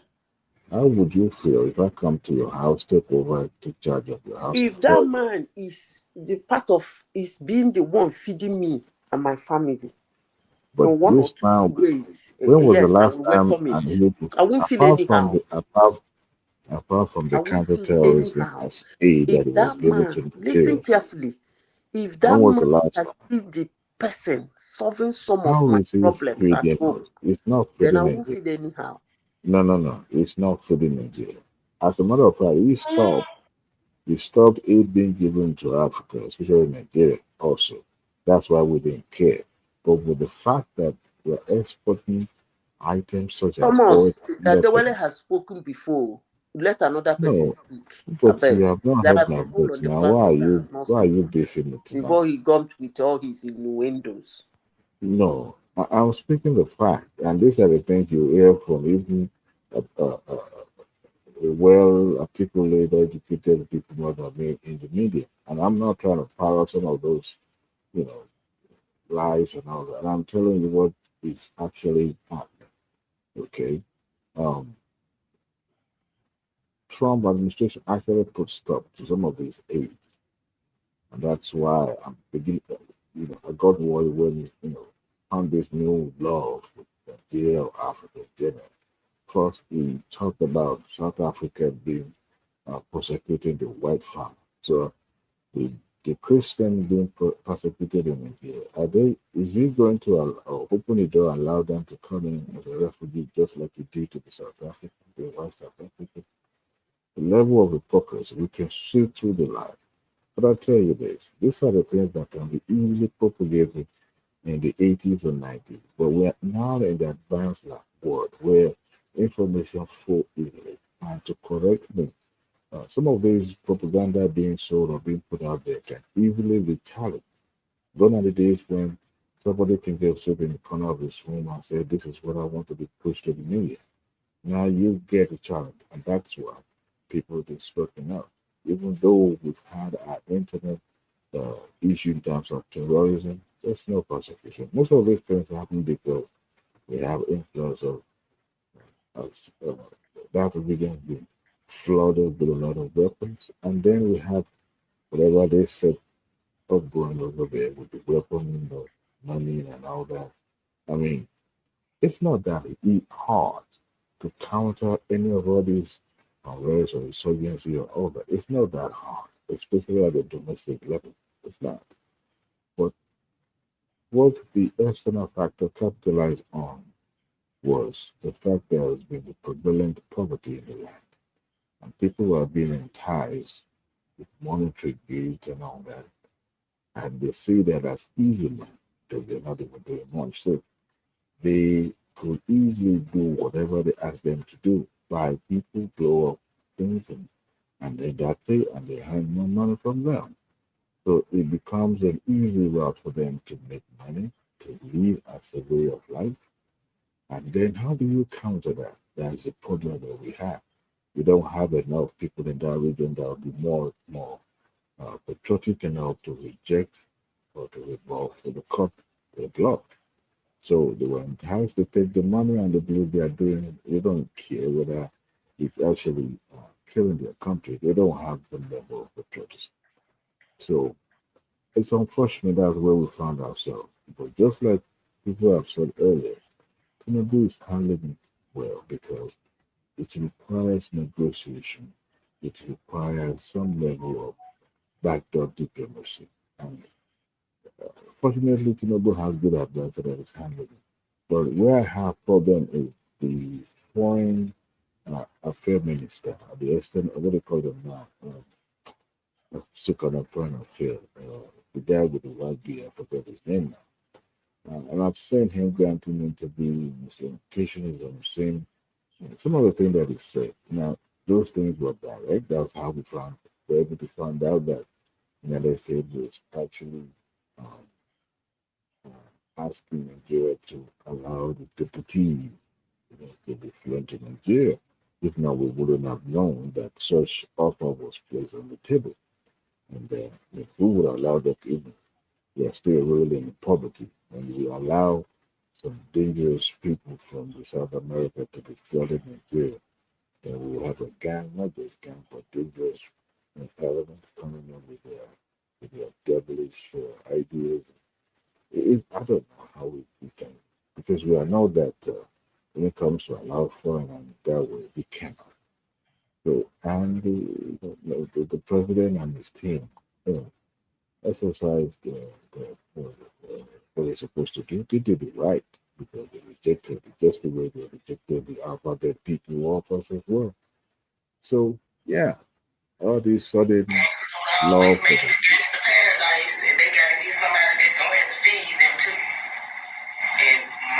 and step that radio up, singer. Nobody want to hear those motherfuckers. Go on. I think it's Simba. Yeah, go on.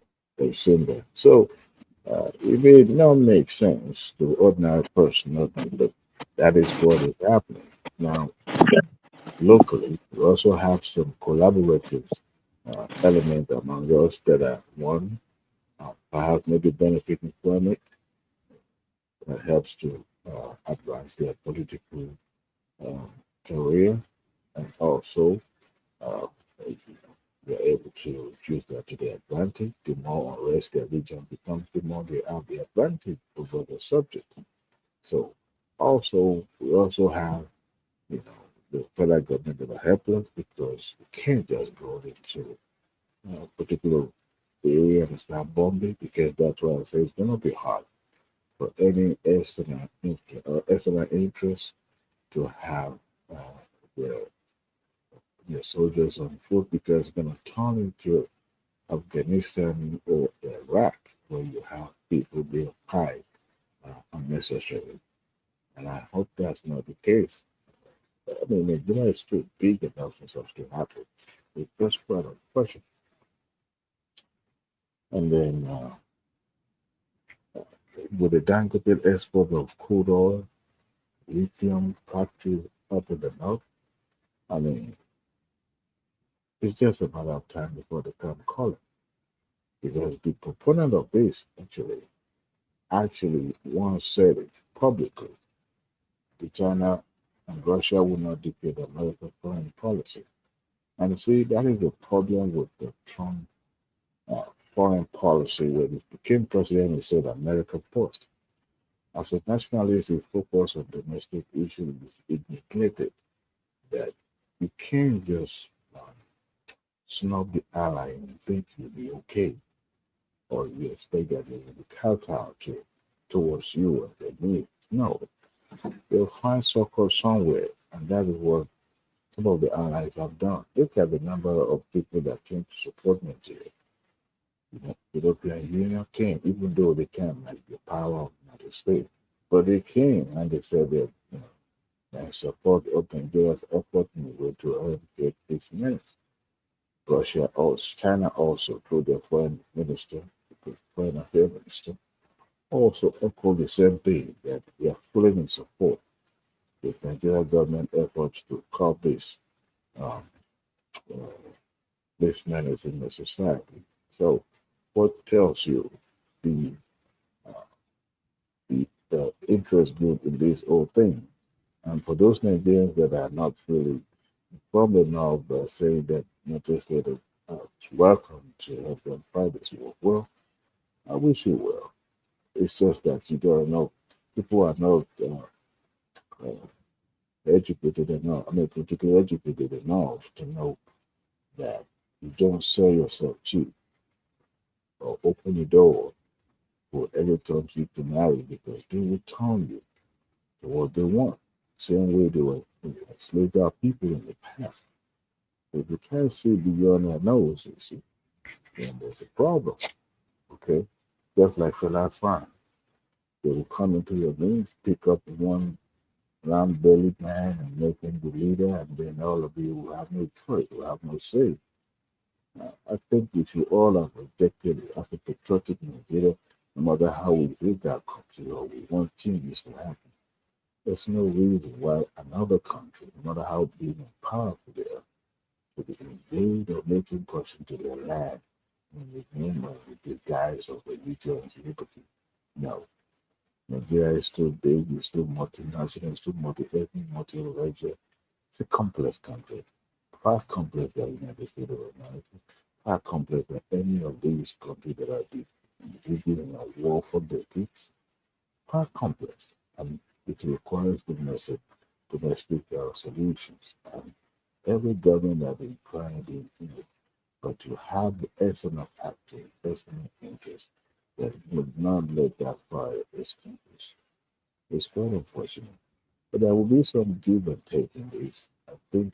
I believe, strongly believe, even though backdoor diplomacy is very good, Tinubu will have to compromise on some things. But I don't think part of the compromises will involve giving up these subjects to any to the United States. That would not go well with me. Yes, you can possibly be able to find concrete, but I doubt it because those people are just merely involved at the domestic level. They don't manufacture AK-47. They don't manufacture those bomb machines or vehicle machine that they drive around in the bush. They don't. So all they're doing is just to find them and make them useful. I'm not saying they should not be accountable to their action, but we should also speak up when it's necessary. Nigeria cannot be taken out because we have a potent troop and If either become destabilized, if you just place the entire South of West Africa goodbye. And then the colonization will start all over again. And so unfortunately that's where we found ourselves. I'm not saying it will happen, but we are the precipice. But we don't want that, Adewale. We never want that. Breaking news. We are just like a pawn with these folks. They can play like any way they want, whether like the chess or like the checkers. They can do that. Adewale, do you know it? It just wonder me how Madam Sita just told that they can just go anywhere. But who gave them that what gave them that the effrontery? They can They just could. invade any country. I'm talking of America. They could. They can just They could. They've done that in the past. They've done that in the past and no question asked. I mean, they went to Iraq in the name of a weapon of mass destruction decades after, only to find out it was all lies. But they knew it was lies just to, to say to make them look like they are actually, Adewale, why are you using bedroom voice? because I have people in my house that are there play. They have problem with that. I'm not gonna be yelling. I can't hear you well now. I cannot even hear what he's saying. It's just Yes, you can. speak louder or very now. Yes, you can. Now I can hear you now. I can hear you clearly now. Remy, also a big bomb bag girlfriend, dear sorrow. Exactly. They can We are hear on the me. girlfriend, Thomas. It's a lie. I know you guys can hear me. We can I hear you before. It's better now. We can hear you before. It's better now. Okay. It's better now. Yes. But Thomas could hear me. Thomas was engaging me in that. Well, Thomas in your now. In my rambling. Why would you say Thomas is Oh, I'm saying being Trump, they're all Trump people. And when Trump people come knocking the door, they will first of all now they wear their oil. Adewale, the tension that Trump is also curating in Venezuela is taking a new dimension now. Mm-hmm. The way Russia is taking it now, why is US, not even Trump, but the problem with Venezuela actually predated Trump, because all these economic sanctions, I think it started with their former president, I think Hugo Chavez. And you know what they're after. You know what they're after. You know what they're after. Yes. You know what they're after. They're after their oil. Simple as that.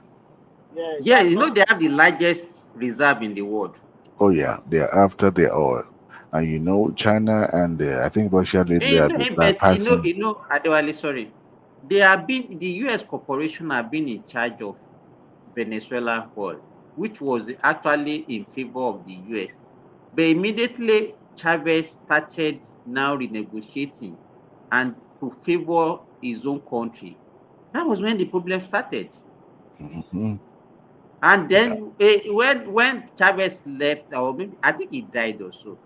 Yeah, he died of cancer. Yes, took over.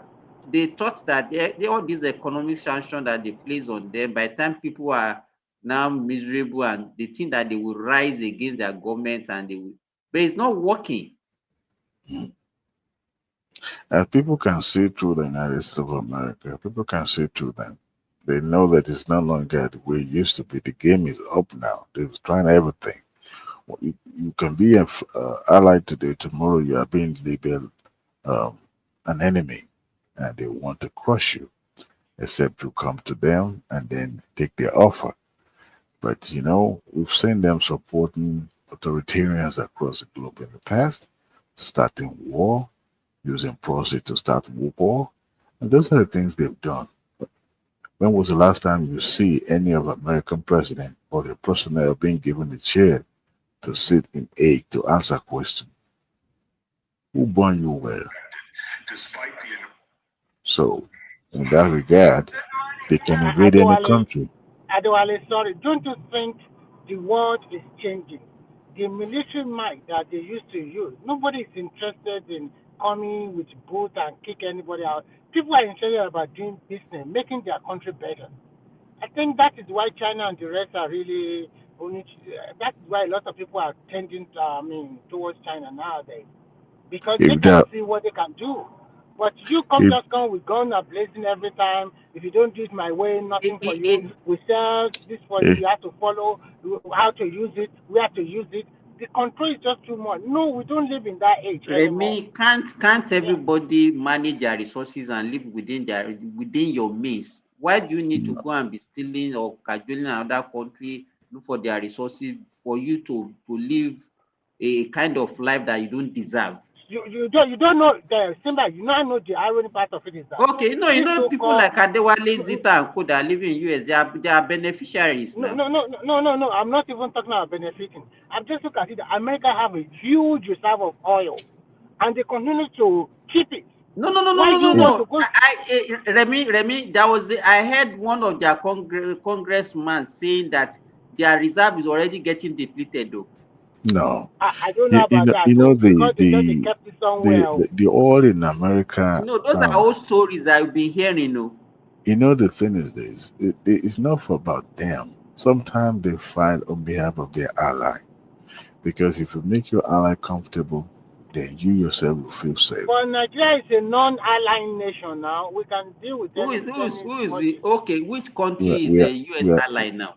we are an American's ally, but it No, depends no, on I know, but we are non-allied. This That means we can be thing, friends to Is anybody, not it only America. their puppet Canada that you are talking about, or what? Oh, they are even. The thing is, even ọ̀rọ̀ ló ń wá, but I won't reply to it. The, the thing is this, You're not you sorry, know, GRV. all this capitalist country, it can even be individual that is connected to the government. So yes, America, I think they have the largest reserve when we are talking of all this oil, but they have capacity to think. Not that others don't have that capacity. They can think and have capacity to plan for, let's say, a century or 2 centuries ahead. You know, so it's just a way of preserving this. Even when you look at China went to Nigeria. Even they are still there now, causing deforestation in Nigeria up and down. But they are planning. They are planting billions of trees.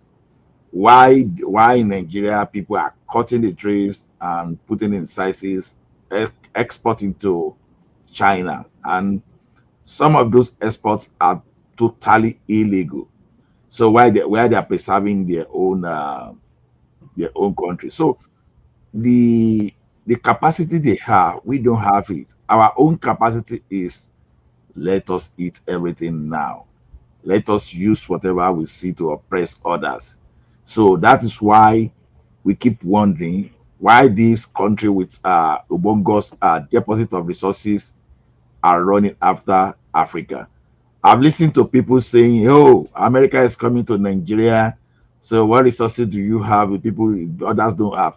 Just because you are thinking of today, but they are thinking of centuries.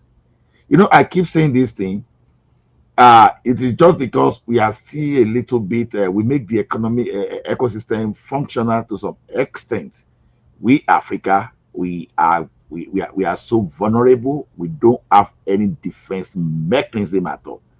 You understand? We are at the mercy of these people. If these people don't want us to exist, they know what to do. So this is why we need to get serious as a group of people. But are we serious? No. That How is can we why, be serious when the division is so huge? yeah, that is why some people are, yeah, you may be using the right grammar, all those things, but beyond grammar of what America is talking about, you see, anybody that is engaging with you must have interest. Nobody except that person just is not human, or maybe the thing just occurred by chance. Even anything that even occurred by chance, it means that someone designed that thing to exist that way. So someone is coming to engage with you. You are saying they are helping. How? Why? You should know. Don't just take any help just because, oh, Oluriminia, this is my helper. No, no such thing. We always plan. Sorry. I want to ask you a question. What about all those killings that always happen, all those spikes that always happen in America daily? They say the number of people killed only in New York City in a day is even more than the spike in Nigeria in a day, like triple or maybe 4 or 5 times triple. Why are they not solving their own problem? So many things going on there. Why should You you see, leave your own problem and then think I, that you can go to another country to go and solve their problem for them? And I don't tell even me that care. our literacy level is very low. Our people do not understand very well. Our people are not exposed very well. So that is the reason. Can they come to I, countries like all this developed world and be telling them trash like this? Eh? Is it I don't possible? even care. See, one the advantage that our education serves us is that education is beyond, oh, I'm very good at mathematics. No, my English is very, no, that's not education. So no, it's education, right? But the education you need sometimes is what will make you survive while you are still on the surface of earth. And history is one of the critical elements that make you survive. Look at it this way. Why wool? You understand? The Chinese, they learn their own in a very hard way. Indians, they learn their own in a very hard way. And those countries now, they are emerging. Yeah, they are reimagined. So the thing is, ask yourself, why if China says, okay, I'm going to devalue my currency today, the next thing, America may be a day and America may be at war just because they know the implication, they know how it's going to affect the economy. So whatever America is doing today, you are not seeing it because you are seeing it. Oh, it's a big country, they are dependent. See, no country is totally dependent. No country, because I saw some. Okay, Prince Daddy is not a. There was a time he was saying, "Oh, we call ourselves sovereign nation. We still beg for this up and down. We buy weapon." Yeah, true. If American too, if they were total sovereign nation too, they won't be looking for oil and gas everywhere. You understand? They won't be looking for rare earth metal everywhere too. So the ecosystem somehow is built by the creator to depend on, for us to depend on one another. So coming to saying, oh, we don't have resources, are they not stealing your resources already, all those stuff, all those things are just, to me, with due respect to those people with such perspective, I beg to disagree with you. You understand? So it is all about dominance. The only thing they could not come out is it okay. They couldn't just come out like it used to be during the period of that slave trade. You understand? Because if you as an empire today, if you get involved in slave trade, and some people now rise up tomorrow, you may be the victim. So that was the reason UK quickly backed out from that day slave trade and all those rubbish. That all of them now moved into colonization. So the thing is, the colonization they are still doing in the modern era is just a time to make sure that they create instability for you not to get yourself. You be fighting internally instead of you developing your wounds. They will allow the Judases among you to destroy, to steal your wealth and store in their country. Sorry to interject again. Don't you think they already sold that thing to you? The issue about religion. See what religion have caused these developing countries. It is the major how to say, the major threat to developing countries. Nigeria is even better. Go to like country like India. They are even worshiping anything, and they believe in those beliefs too much that it has created a class strata among the society there. I mean, in Nigeria, look at what religion is costing us. An average Nigerian is easy to know. By the time you utter 2 or 3 or 4 sentences, they will be calling the name of God, and they are lying. They are You, deceitful. you, So you see, you one people thing is already this. know. They sold you that. Let me see. They sold you that religion, and then you grab it And when you grab it, you turn it left and right, and you let everybody confused. A set of bunch of confused millions of people because of the so-called true religion.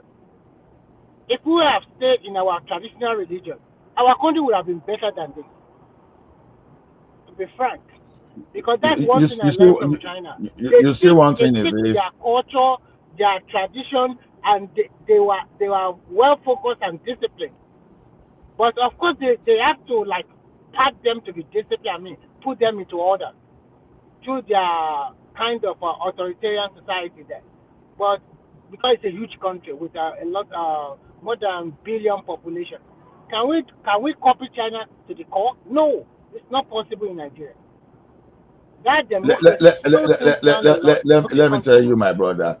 If you suspend religion in Nigeria today, let's assume we don't have religion, they will still find another way of controlling you. So But people will not be religion, so corrupt. People will not be so corrupt religion, like this. religion is a control mechanism. Language is a control mechanism too, especially when they impose foreign language in you. So even without religion, they will find a way. But the thing is this: religion has been so effective when when it's not properly managed. It has been so effective in in killing in removing your creativity, your reasoning, because someone will be doing bad things to you and you just be accepting it. Okay, it's okay. You understand? Yeah, it might be okay in some certain in some certain situation. You understand? Like maybe someone offended you, instead for you to flare back because you look at that type of offense, it's what you can forgive. It does not really mean a lot. You understand? You just forgive so that there won't be crisis, there won't be chaos. You just go. But now, someone now use religion now to for his own economic benefits and making me becoming and getting me becoming it's making me to become a poorer, and you are now saying I should stick to that religion. I should now obey the principle of that religion. I am not going to. You understand? It doesn't mean So, that I might. sorry again. The person that is calling us to order, he himself, how many times does he even go to church? Is he a believer? Even the president of the so-called powerful nation, how many times he go to? He does not even believe it. This guy is just enjoying his life. When you come to this abroad, you just laugh at the way we take these two religions in Nigeria. These people, the simplicity. Go to No, Dubai. I've been to so that's many why I'm countries. saying. That's why I'm trying to avoid religion, because when we talk of religion now, before you know, we start talking of tithing and all But those that is stuff. what they are using to divide us now. You can It's just see. a control. You understand? Just know that They are it's a using control it to mechanism. divide the country. It's not fair. It's not good, let, to be let, frank. let me tell you one thing. Let me tell you one thing. You can use religion to rule the country without even looking at the other type of law. You Of course understand? It's now. telling you how strong religion can be. You understand? See the yes But daddy tape now. See the yes daddy but tape now. no, Yes daddy. but what I'm saying is this is just one of those tools. Now, by these people assimilating us, you understand, bringing us into the culture, you start seeing Nigerians start behaving like Americans, like the British. You understand? You are losing your value before you know your own value starts thinking. You understand? Starts smelling to you, and you start having different orientation. So, a lot of things. You understand? A lot of things. Then this guy they feed on our greed, because it depends on, many of us, I'm sorry to say, it is just my perspective about it. Many of us, we don't really understand the purpose of this life. Because to me, to some people, the purpose of this life is just to get money any way you can get, whether it's ethical or it's unethical. Just get that money, oppress your neighbors, just show that you are better, fake good so factor, oppress your neighbor. Even see, even among us here, you understand, you'll be surprised that as we are here now, let's assume we go meet somewhere without even having an idea that we've spoken in this space. You will see the type of behavior you might see is that the likelihood that some, at least one person, one or two people here will try to oppress other is the possibility is there. The other percentage, Yeah, because number one, our own you will use thinking it in to life. oppress us very well. You are talking about yourself. You will use it, and Okay, after you Simba will also oppress us very well. If Mother AI is there, you will shout at us, sit down there, lift up your hand. so that is exactly what we are. The problem in that country, as far as I'm concerned today, number one, and our structure allow it. The process is are the group of people that want to dominate others. The group of people that believe that we are either at the top of the hierarchy or nothing else. You understand? The group of people that believe that, oh, the resources here, it is mine. So the life of others, you understand, matters a very little, very, very infinitesimal to them. So we can say a lot. So the people that are creating the problems, they are not. We have both internal collaborators and external one. So America is just an opportunity. You understand, to say, okay, since we have internal collaborators, why don't we just put our own voice and we just come into the space and benefit? You understand? That is why you see some people, they've started embracing. Oh yes, they are talking. See, what America is saying may be correct 100%, but the question is this: the intention.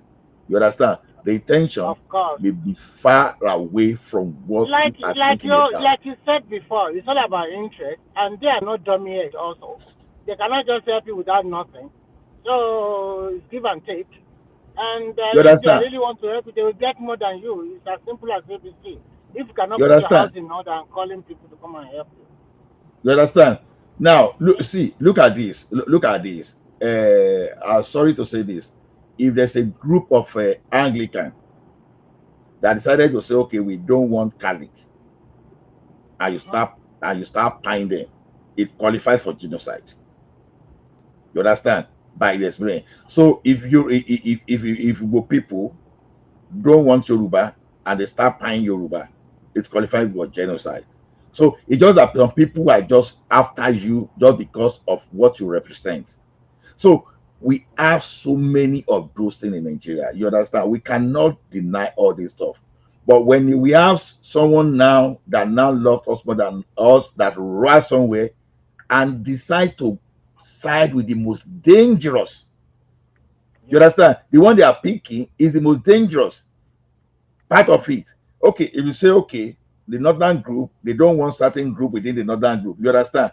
You know, Ola, sorry to interject again. Let's just assume that truly it comes and just go and start buying people in Kaduna and the rest and all those states and far.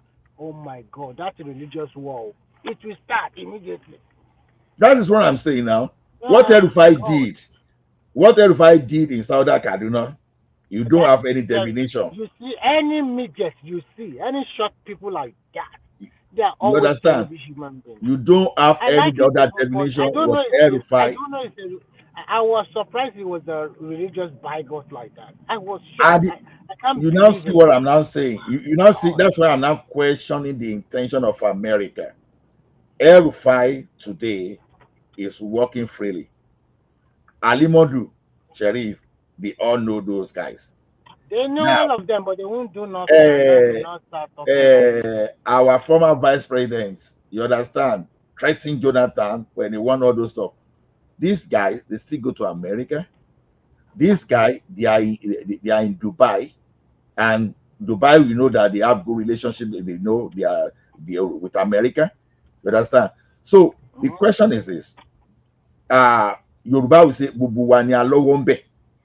As Yes. Nigeria, they suffer now. Where we dey now is this, everybody get hand, including America, including United Kingdom, including Yoruba, Igbo, Hausa, Fulani, Kanuri, you understand, Bibi, you understand? Everybody get hand there fully, full. So the problem now is we just have to be very careful about the solution we seek. To me, you know my solution. I'm not hiding. I'm not hiding. It just, and why I'm not hiding it, just because that mentality that you have to be the one to lead, it has always been there for centuries. You understand? Are you going to take that solution, take that off? Maybe if he fence Nigeria and intentionally we change our language. Because one thing, if you really want Nigeria to be one, I won't lie to you. You have to do what England did. Because I learned, so I start to be corrected that English we speak, that English is fake, that they design English language. You understand? They design English language that it was never original. Maybe in Nigeria, maybe if we can design a language that maybe, and over time, if Hausa, Yoruba, Igbo, and all those ethnic nationality languages, if they are all erased from our brain, maybe we start seeing ourselves as one. And maybe if there's a way we can just find a way to erase religion from our brain, maybe we start seeing ourselves as one. Other than that, to be honest, we are different. You understand? Someone that want to do masquerade festival, you cannot stop him. Someone that want to be a Muslim, you can't stop him. Someone that want to be a Christian, you can't stop that person. And if you cannot tolerate one another, I'm sorry. The best way is just for United Nations or whosoever to come and help us. You understand? Define our boundaries and let everybody just go. Let everyone go his or her own way peacefully. But don't come to Nigeria, gun bless. We don't want that. You can come to Nigeria to help us partition Nigeria. So yeah, AB, we are pidgin, but like I said, you have to erase other languages from people's head. You understand? So that we know that we are one. As it is now, we are not one, and we are not likely going to be one in 1,000 years from now, except if everybody forgets the ethnic language. We are not likely to be one. You know, we are not likely.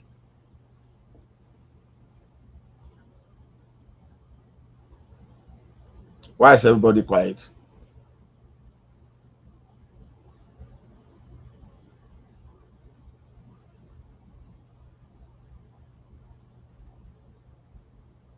Uncle Remy.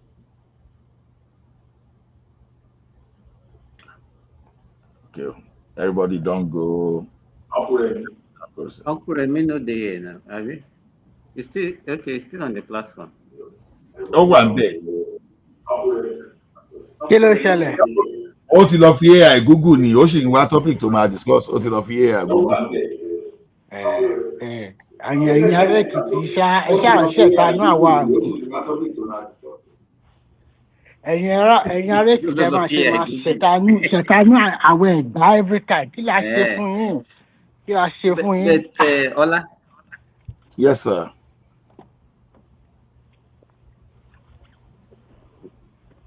Go down.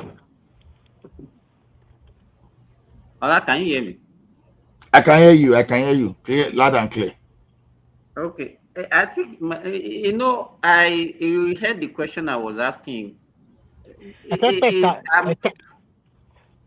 I was looking at because it's like the way Trump is behaving now. He's not even doing it to one country. He's doing it to a multitude of countries. You see what he's doing in Venezuela. See what he's doing to Nigeria. What he's doing to Colombia and all those things. And what I can foresee is what is it trying to do to is it trying to get more? I don't know. What is it is it because he now has competitors and is now because I think that was one treaty that they signed in the Simba. Yes. I think he just got the power without no plan. Whatever that comes to his mind, he just want to. Let me tell you one thing. That was one treaty. I don't think there's a country plan. Remy, there was one treaty that they signed. I'm listening. Immediately after the abolishment of the slave trade. They call it Monroe Treaty. That gave America like an exclusive right over the countries in the Western Hemisphere, all those Latin American countries. And what they actually told them that time for them to sign that treaty was to protect them against recolonization by the Europeans. So they signed it, but majority of those countries now they are not actually obeying those treaties again, and so now they are not looking for allies beyond America. You understand? So which America is not actually now finding it easy. You see, one thing is this: when you dominate for so long and you don't manage that your success very well, it comes back to things like this. You understand? I think the problem with America is the bullying over time. When you start bullying people, let me tell you something. Okay, So Ola, before you continue, do you think the democracy they practice within these two political parties in America, because I'm trying to compare and contrast with the way the stability of the Chinese kind of democracy and then the development growth. But when you look at America, because of these two parties, another that country. ṣé nepa mu ná íńtánẹ́ẹ̀tì ọ̀nkù rẹ̀ mi ni. Can you We hear are not me? hearing you before. I was Because I'm in the car. Can you hear me now? We can hear you. Very well. What I'm trying to say is that because of this two-party system in practice in America, and because of different policies, somersault, or do you think this thing is really affecting that country? Because I did not see visible growth in that country in the last 20 years, since Obama era or sometime before Obama too. So what do you think? Because how can China catch up very quickly like that? And they are not really growing. I don't really understand what you mean. How can China again? What I'm just trying to say is that look at the Chinese growth compared with American growth in the last 30 years. You will see visibly that America is not really growing as it's supposed to be. Like, I don't know. So I'm trying to say maybe the way there's so many policies somersault from them over the years have limited their growth. Maybe I'm wrong. So that's the way I just said. You see when you see the thing is this. I think some of us will look down on China and India as if they were just totally irrelevant country before the first World War.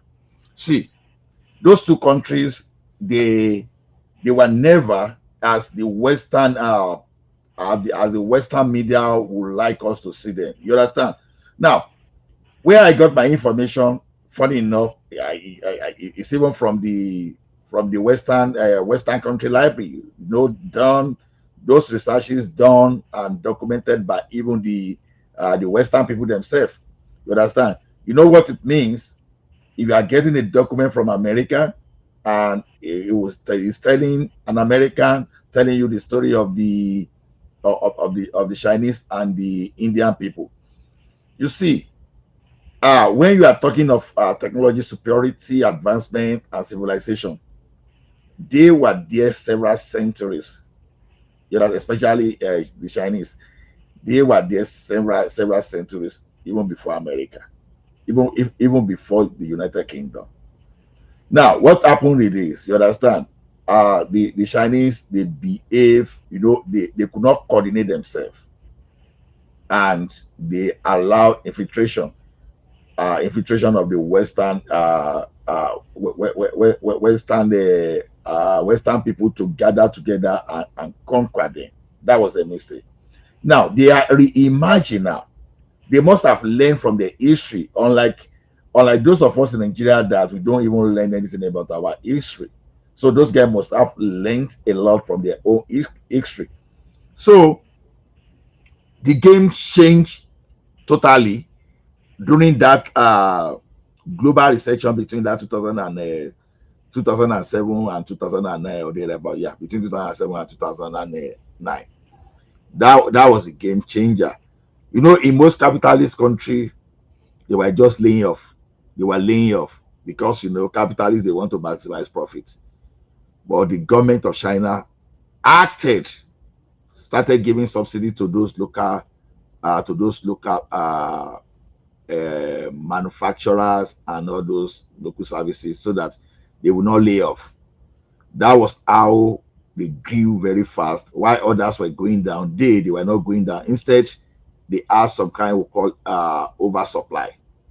You understand? They managed to go further and capture the entire world. And they have sovereign weight. You understand? Pull accounts the investment to target the foreign country, knowing that okay, it might not necessarily be all about selling commodities. We can be selling services. We can be helping other countries to build.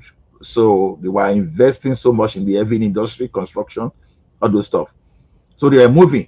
But Americans, are they doing that? United Kingdom, are they doing that?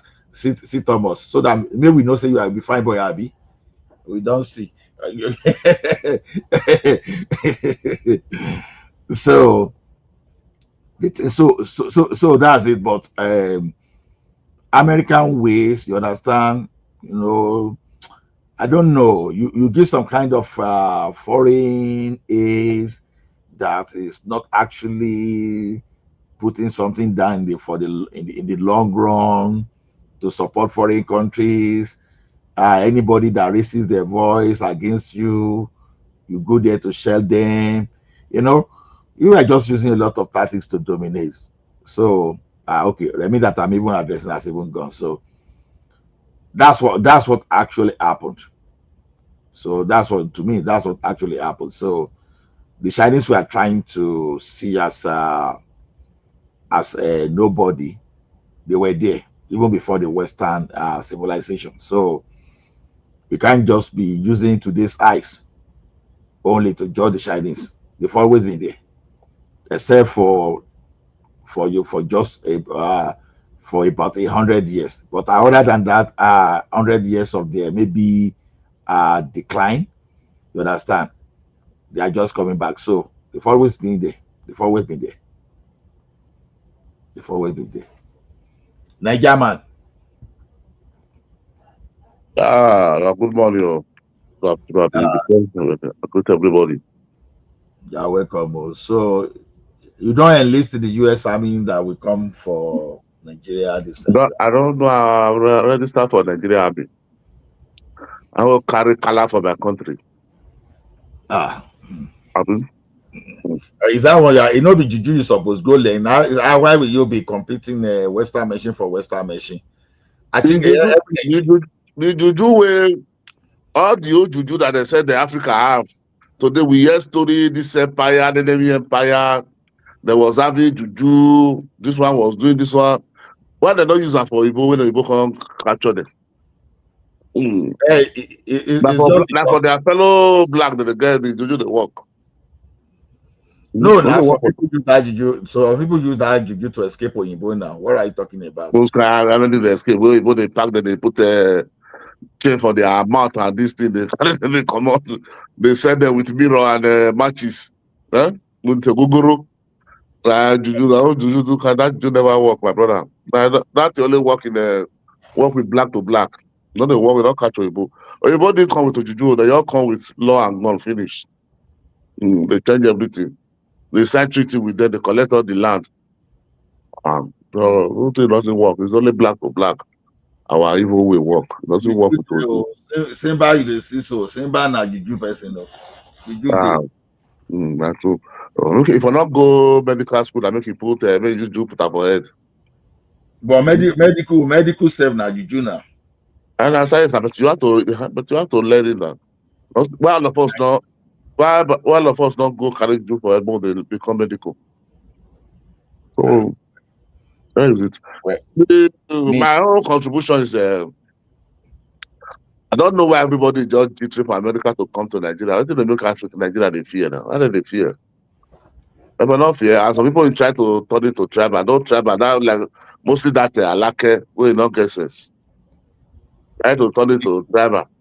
You should go and solve the legal mining. Doesn't see anything to do. Almost 3 years. Is there talking rubbish on telephone, on the TV? Is that a problem? This is what we have been saying now. I think there is problem now. The country is divided. Still, we are still dividing it. When we are doing this election, we are talking against this tribe, we are talking against this tribe, we don't look future. Some people just believe because they have to defend TINUBU, everybody is they must defend TINUBU in our own detriment. You don't have to talk, that country don't have say anything that comes to tribe. This is the problem. Now look what is happening to the country. For the citizens to come together, rally together against with the government and stop this thing, or even maybe if all of us is not one, at least majority could have been the one today. No, still people believe it's Igbo, it's Igbo this one, it's Igbo that one. Is that what we are talking now?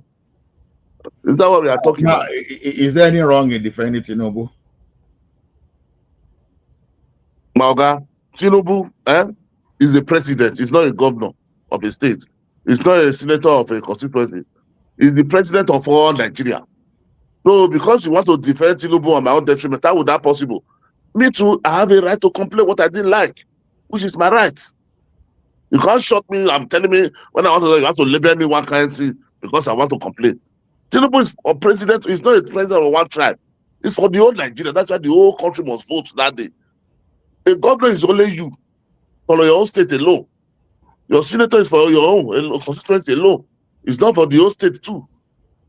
So I want to that's what I'm saying. That is there any wrong? Is there anything wrong when you defend TINUBU? That's I just want to know. Is there anything wrong? What's wrong? What's wrong? Nobody say. Understand? Nobody say it's wrong if you want to defend TINUBU, but don't defend TINUBU on my own detriment and tell me because you are defending and I want to complain what I didn't like. You not tell me turn it to insult or tribal or begin to try and label me one thing. You are defending. Let me complain my own. That is my own fundamental right. What you like is not what I may like. Everybody is different. Even the Bible said it. It says our faces are different, our problems are different. Let me complain my own. This is democracy. The same majority. Pastor, you want people to come for your way? Which verse of Bible say this thing when you talk now? Which verse of Bible? I'll not tell you the verse. That is there. You go and study or go to Sunday school and ask. Don't be asking me which verse. Even when Jesus Christ was quoting, you are pretending to be a verse. This is the way I don't know why Nigeria competes with everything. Must I quote verse? Even when Jesus Christ, they call the whole Bible in paper. Did he tell you quote verse? I don't know why Nigeria something. Is it there or not? If you be Babalawo, you can't pretend say you be Bible scholar. Babalawo, you understand what I'm saying now? Not be Babalawo.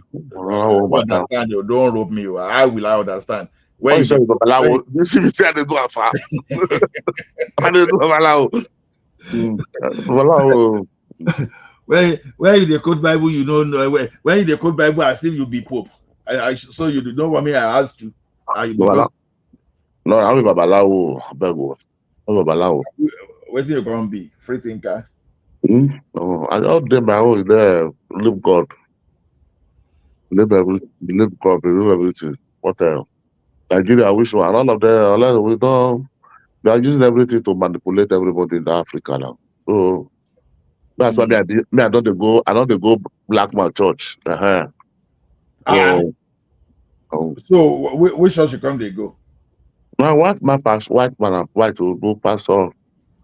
No be white men come use that religion colobios. You see but the way they are on and the way they use it to colobios and look at now, okay, they use a colobio, but the way they use it now for abroad, that's so we they use it for Africa. That's what we they use it for Africa. Pastor, they tell you say 1,000 on one side, 2,000 on one side. Pastor, they tell you for yes, they go bring your go look at the one that happened in those state that somebody buy a car, SR 460 SRV, ROS, this what is the name? Lexus. Okay, pastor say bring and make I pray put enemy one cause accident. As you bring a contract, pastor say leave it for 3 days. Let it certify this motor. As they come after today, the pastor not color. You go there and the next thing, pastor don't change the color of the motor. For Nigeria. For Nigeria, for those states. You don't change the color of the motor. They Where drive the the motor. pastor dey now? Where the pastor dey now? No, the brother that came from abroad. He now called the younger brother. Say, okay, and they come pick me for Lagos. So I'll come. And the brother said, I'm motor not there again. I said, what's the motor? You say you buy the motor when they show me. He said, pastor, you don't tell her the story. Let's wait there, bro. So that one just come. And then go to that church. Because pastor don't put fear for the boy, but he don't go to church again. Don't go that church. See motor, pastor don't change. You don't paint motor. Don't another color. So the person that arrived from overseas could not do anything about the vehicle. That's the one that go to the church. Now that's what I went to the church with the brother. That's when they get there and the pastor have repented the motor. Pastor said that he used the motor to sow the seed in the church. The guy person went there abroad. I open grass. If you didn't brainwash you the Africa, don't be brainwashing. And so fight start now. Collect motor. Okay, they don't collect the motor back. That's where come bro. Follow me, collect motor. Fight start for church. And the pastor did not pay him for some kind of damages and the utilization. See, this is one thing. This is one thing this is one thing about letting something go. You understand? Although I know anybody can make a mistake, you understand? But there's something you have to enforce sometimes, at least to teach a very hard lesson. Now, if as that pastor don't do that thing now, some people may decide that, okay, I will even calculate the number, the mileage that you will use on this vehicle, and you are going to pay for it. You understand? You may forgive the person later, but at least you just create some kind of inconvenience for the person that needs to have some kind of mental challenges for the way he behaves, so that we will stop it over time. You know, you see the way some people use religion to create some kind of mental challenges for people in that country. Because someone can find himself in a very bad mental state for you to carry millions of naira, you understand, to give to someone that probably has zero value in your life other than but when I even say zero value, maybe I'm even overrating it. Maybe like a negative value in your life by negative value. Ola, in the situation whereby you even see the country that we even tag as maybe extremists, they are now trying to be moderate, and then you see them even liberalizing. I'm talking about the Gulf country. Now they allow people to come to their country to come and invest and do all those things.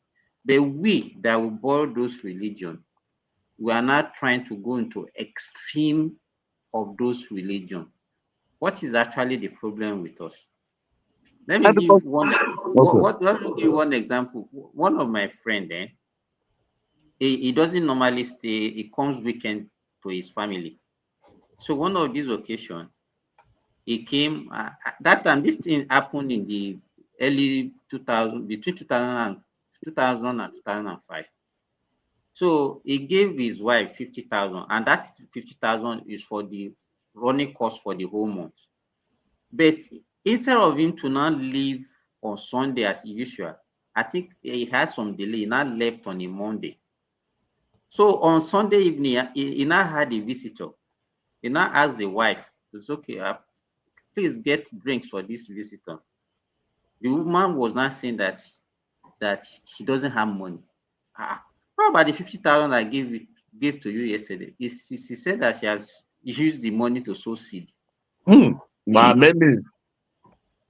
the whole money for the whole month she used it to sow seed. Wow. Yes, now many. So we go and borrow self to sow seed. Put themselves the way they draw money in church in Nigeria. One of my friend like that. Her mama just pursue the pastor in the house come out too, you know, and that woman are Christian though, but you see the thing is this: we have this majority more than one, because the thing is this: if someone is giving you something, right?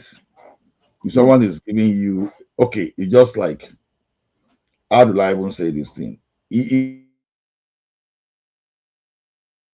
Sorry, Ola. We lost you. Don't worry now. Simba now. When Simba knows they expose them too much, come they block me. I want to meet myself. Are they America? I think Donald.com. So the thing is this. It's like a science student. It is good though. Your teacher may teach you everything, but when it's come to experiment, one thing I learned those days is this. Myself too. When I want to do that, I used to know how to verify, cross check, whatever. You understand? Because one thing I discovered over time, even in my secondary school, is that even some of my teachers too, they got things wrong because some of them were never even meant to be a teacher to start with. So some of the religious leaders you see today, you understand, they were never meant to be religious leaders. Some of them entered it because of survival. The eloquent one among them that knows how to carry people along, they are able to build their own business empire. But just because they call that empire church does not mean they are serving God. So everything around whatever they preach to you is to enslave you, to change your mentality, and to uh, Brainwash. and to keep making them more economically viable. Let me give you one sad story I heard about the situation in America. I heard this thing from one of the popular broadcaster. You see all this American that we are talking about. You understand? When they were carrying people, carrying Africa, you know how our women should be now. Mm. Then when they draw them, they go inside bush, go they do whatever they do. Because they already emotionally bonded to all those women now. They say those women, their children, so they were key to fighting for American independence. You understand? Now the question is this: you will be using something to, you understand? When you now look at that religion now, when they are telling you something aggressively in religion, you have to be very careful. You understand? Especially if that is going to be one of those things that will take a lot away from you. You have some incidents in Africa, in Canada now. In Canada, not now, that those children that were doing homeschooling and all those stuff. You understand? When some people send their children to school, they never saw those children. You understand? And just a recent kind of inquiry when they started seeing some kind of grave when they put all those children over time. So a lot of evil happened in the past, even in the midst of those people using religion to colobate everybody. So the thing today is this: someone is telling you you have to sow a seed so that you will get that multiple of seed. The system God put in place is this: you put a seed of corn. You understand? A seed of maize. Maize. You put it in the soil, and by the time the thing grows up, you understand, some is able to give two báwo náà ṣe máa ń put it àgbàdo, you understand, two maize, or some can even give like three. So Ṣoko àgbàdo nìyẹn. but A cob. They someone call is it cob in English. a cup, yeah. So now someone will now say, okay, you, instead of you going and plant your seed, you go and give to my religious organization so that God will multiply it a multiple way. God doesn't do magic. God is the greatest scientist you can have. The greatest. He put every system in place for human being to free flow.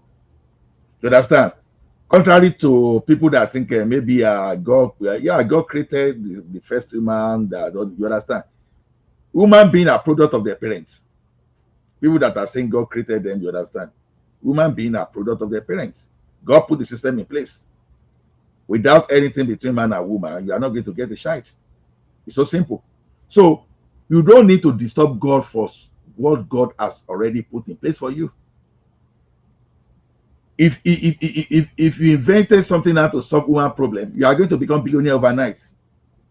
If you like, go and But Ola, buy yourself up.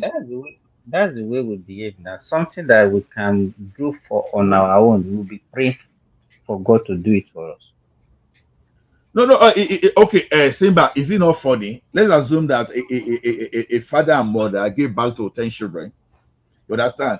That mother and father labor all their life to sponsor, to send the children to school. They graduated. Some of them, they had MBBS, some of them have BNG, some of them have different degrees. And everything in the morning they come to, Dad, please give us money to eat today. Dad, I want to drink water. Can you please provide me with water? Dad, I want to sleep. Can you help me lay my bed? How does that sound to you in a human logic? You understand? It simply means Okay, that Mr. Ola, wait, please. You know, you have to look this factor, Nigeria factor to it. It's not what I start. I say the way they are doing it here is different. Why Nigeria? Oh, they are able to brainwash people to believe in all these things. Majority of Nigeria, there is no job, there is no hope. Only where they believe that when they go to church, people go to church in Nigeria out of poverty. Because of poverty, believe God will do miracle. That's why people can believe it. Because you see, even the Bible, it tell you, say, he who does not work will not eat. He said, God will bless the works of your hand. He didn't say prayer. He didn't say go and be doing fasting. You have to be doing something, but they don't believe that is not there. let me tell you, during the time when people are in need, a church or religious places are supposed to be where to seek help. You understand? How do I mean? You understand? You're a member of congregation. Okay, you donate you donate clothes, you donate food, you donate some money. Let's say, okay, some people cannot pay their school fees to help them. To me, in my own, that's what church. That's what I believe that church should be doing. Religious centers should be doing to people. You understand? Okay, you may be working, and maybe you are out of job, and you belong to a congregation. Instead of you degrading to depression mode, if you belong to a congregation, your congregation you can support you. Okay, brother, what do you need? Oh, you cannot pay rent. Okay, maybe we have some facility within the church you can stay. You understand? You stay there for 3 months while you are looking for a job, and maybe you are hungry. You go to your church food bank and you get all those stuff. But when we now have enterprise today that is for some people to fly private jets, to buy expensive shirts, to do all those stuff, you are deviating from what religion is supposed to do for us. You understand? Even despite the fact we know that religion is a tool of control, even those people that still arrived in Nigeria as early missionaries, they still came with education, healthcare, and some other things to help us. But when we took our own, you understand, your pastor doesn't depend on miracle. It depends on your money that it can manipulate you to donate. Why you that you are donating, you depend on miracle. You see the logic? So now the thing now is this: you that you say you are educated, how come you allow yourself to be used? Just because religion will use fear. You understand? Religion will use fear. Manipulation. So it's not everybody that is able to deal with the future. Because they tell you, the soul that sinned. No, don't let me quote it directly. That if you sin on this, you are going to hellfire. Right now, you preoccupy your mind with hellfire, and you don't want to do anything wrong, so that you will not go to hellfire. You something that is beyond you. Something and that fire, nobody don't go there. Can't tell you the story. Exactly, it's beyond you. It's tomorrow. You understand? That tomorrow you don't know what is going to happen. Why don't you focus on doing the right thing today instead of disturbing yourself for the future? Yeah. You understand? So that's where the problem lies. We focus too much on that tomorrow that we don't even know whether the contest really exists. But we just, so that fear, any day, you know why people are talking these days just because about one, people are talking from the fact that religion has showed them pepper. Yeah. Religion has caused them a mental health. Mental health. So they are now pushing away. That's why you see people say, religion is the problem. I understand. So what I encourage people to do is this: when you belong to a religion, when you belong to a religious organization, it's always good for you that the same book your pastor has access to, you have access to that. What about that? Yes, that is the main. You see this thing you said. This is the main true and what Nigeria really need, because you see that majority of Nigeria don't even open number. Our pastor then, I can remember, is paid. If you come to church, if you want to read Bible, you want to test our test us, you will just quote one verse. You will see those who doesn't go to Bible study, they will start opening Bible, finding it. You will just shake it. You say, yeah, that is not in the Bible. I just want to test people's ability if you know what you are doing, if you really read your Bible. Everybody will say, so that, you understand? Nigeria, only you will see them quoting, my pastor say, my pastor say, my pastor say. You read your Bible and believe that thing is saying is true. Let me tell you one thing. Some people are stupid today that if their pastor tell them that, oh, they see vision that God said that's your wife, you should donate your wife to the pastor. Some people are so foolish they can do that. Yes, now I don't see the pastor will tell them to chase their wife away, chase their husband away. Some people are so stupid they will do that. You understand?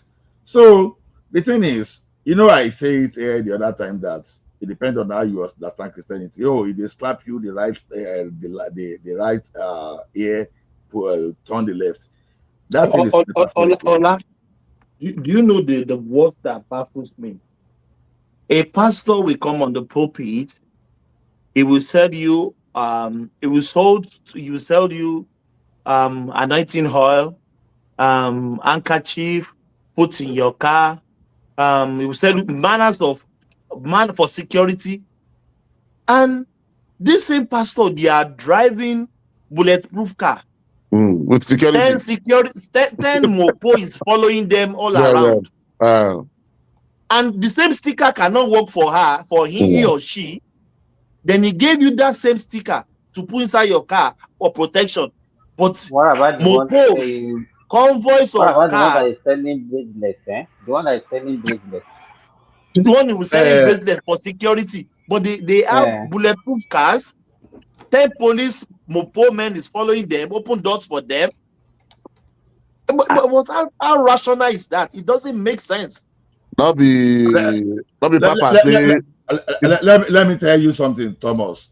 If I eventually became a reverend, because it's part of my plan after my retirement, I want to become an Anglican reverend. I hear you. If they don't pursue me away from the church, you understand, because I'll be radical with it. This is why I said I'll be radical with it. You see that anointing oil you just mentioned now, it's an idolatry practice. You understand? It is an idolatry practice. You see, when this what the first start of the commandment say, I am the Lord thy God, thou shalt not have any strange God before me. You can never use anything to represent the power of God. Anointing all those kind of those, that's idolatry practice. Okay, look at it this way. Is my God. Is my God. Why? Yeah, but they will still defend themselves, Mr. Lau. They will tell you Jesus Christ spit on the soil and miss it and use it to heal the blind man. Okay, let's have this way. Let's have this way. You understand? You said God is my father, right? Because that's the principle, right? Yeah. If I call God my father, okay, let us use that this is our earthly father. Let's assuming that Thomas was my father, and I needed something from my father Thomas. Now, I want school fees now. I will just go and put anointing oil and put it on my head. Make it make sense. So how is that a school fees? How is that a question for asking school fees from Thomas? You understand? Be So, shouting. or be shouting. You said God is your father. Be You shouting, said God can be hear. shouting to ask you, be very arrogant to ask you. How will your father obey and give you? You said God can hear you even in the silence of your heart, and you'll be shouting and you'll be disturbing the peace of the neighbor. You understand? How what's the correlation? How is that adding up? You understand? How is that adding up? Okay, So, Mr. Lam, wait. He said, when you pray, he said, close the door, pray secretly. He who prays secretly, your say, a father who see you secretly will reward you openly. He said, be ye not like the hypocrite of the synagogue in every corner. You understand? Our people today, why church? That's what I tell you, white man church or Igbo church. Even if you don't open your ear very well, the pastor in the pulpit cannot even hear you very well. I don't even hear you. You understand? And then, but Nigeria, 5 o'clock, they will be disturbing. Church, they will say, pray, pray. The ones cut your intestine come out sometimes. Is there the way God describe it? Because you've never seen some Christian that will say, "Oh, Father, you've asked us to command you, and I now command you now." You understand? You now be waiting. You now be so we say, "Okay, you call God your Father, and you are commanding your Father." Make it make sense now. Because the thing is this, they go quote Isaiah 45:11 out of context. You How understand? about the father will tell you, say, even if you tell them, say, don't pray this way. This is the way the Bible presents. They will say, no, the kingdom of God suffered violence. Only the violent taken it by force. Okay, who they pursue you then? Because the thing is this, because King James Version, you understand the way it is written, if care is not taken, you'll be very radical. If you don't have someone to mentor you. And one of the problems we have in our religious sectors today is this: there are so many pastors that you cannot see who mentor them. The next story they will tell you is this: okay, I was in the wilderness and I saw the hand on the cloud. He wrote this and wrote that. You understand? Hi. I don't know. Maybe God will show me that kind of thing one day, but lamba too much. You understand? Lamba too much. Because some people just dream. Some people will just dream. And they will now interpret the dream as God talking to them. And probably some of you engage in watching some more kind of movie, you kind of discussion that your brain is replaying back to you, and all of a sudden the words your brain was telling you became what God is telling you. And so the hunger, because we see all those new pastors, they are very hungry, look tattered, the way they start. They use violence to do everything, So I'm glad you made them do one kind of thing. And they can just even reason it on their own. Because today people call God. God doesn't call them. They call God by themselves. You see the titles some people even emphasize upon sometimes. If you read the history of how ties started, you start questioning some of these religious leaders that thing out, because you see that tithing has a background in idolatry. You understand?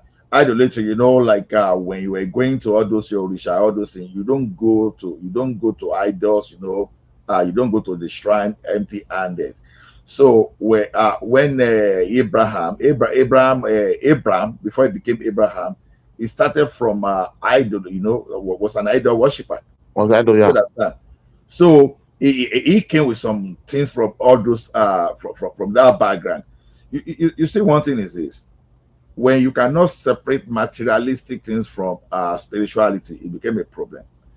Knowing God has nothing to do with you becoming rich. When you start serving God because you want to become rich, that's transactional. Don't when all the essence of you worshiping God is because you want to drive a Royce, it's just because you want to drive limousine, then you are not serving God. That is why we are easily manipulated, because we've reduced religion to that our religion to like something of making it. Business, making money. So even including both the congregation members and the pastors sometimes, some crook pastors. You understand? So when it is all about, oh, you okay, I Toluwanile. How do you say that one in English?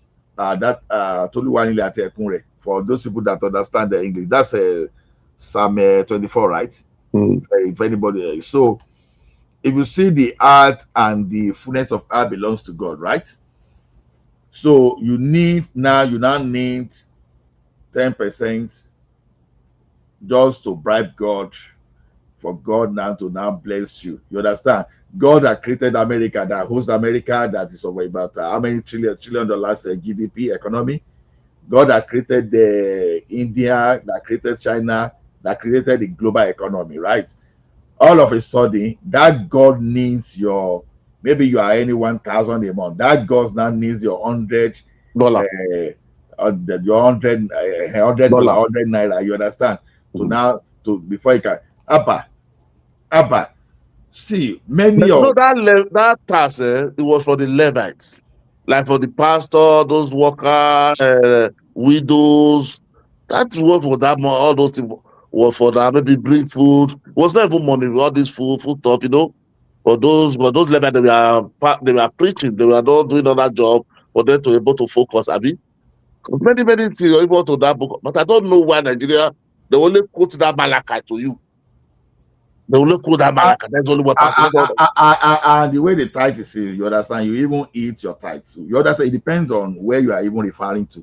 Now, see, the thing is this: you can't claim to be Ade, just type on your device, just click on mute and unmute on your device so that device can connect. I see now it's not connecting and I cannot bring you in. So mute and unmute so that your device can connect, or you go out and come back again.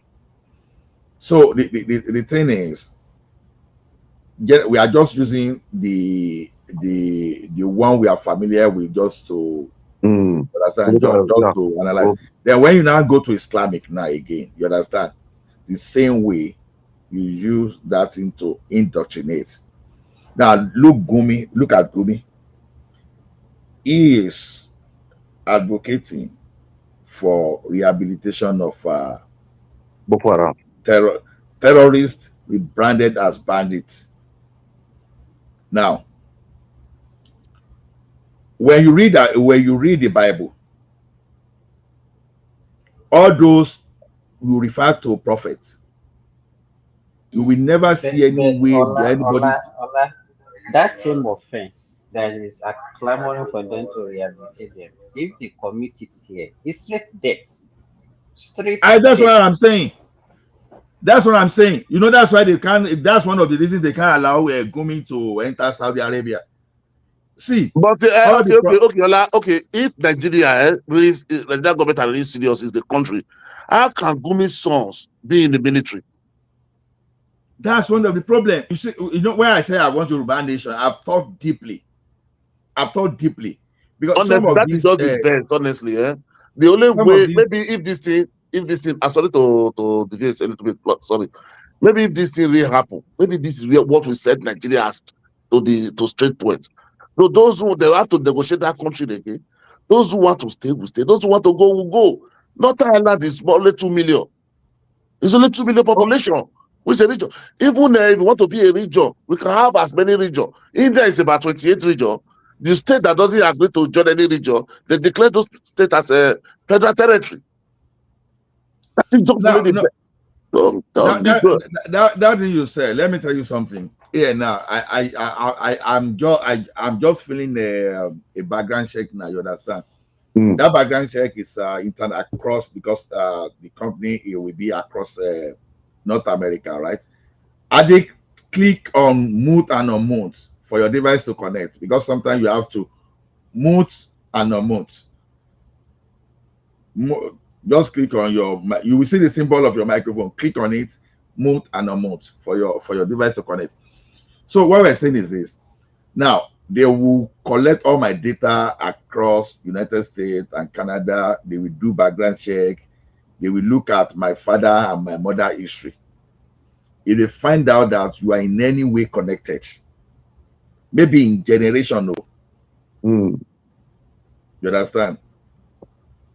You are in any way, you see on this live show now. Wow, what is your conclusion? So when they when they do your background check, if you're in any way linked with some people of interest, you won't get that job. This is just a this is not even the military. Oh. This is just you are just a contract to probably maybe the contract may not even give you any reasonable money. Maybe you are working there, maybe in a 1 month, maybe they won't even pay you more than $2,000, but they won't stay because the value is low, and they won't take they won't do their things. Now, what am I saying is this? To start with, if Gumi is having someone in the military, if you are really serious about moving forward, not Gumi alone. If Gumi has someone like cousin, uncle, Two children, all you those don't things, see it. It was last month now. Even the one that. it doesn't even have to be the children. Anybody within the family. Okay, yeah, okay, yeah. Family, You yeah. root them out because there's more likely they are likely to be sympathizer to Gumi. You will put them out of the military. You look at everybody fingered in that insecurity in Nigeria, you flush them out. You understand? I started wondering, why are people even trying?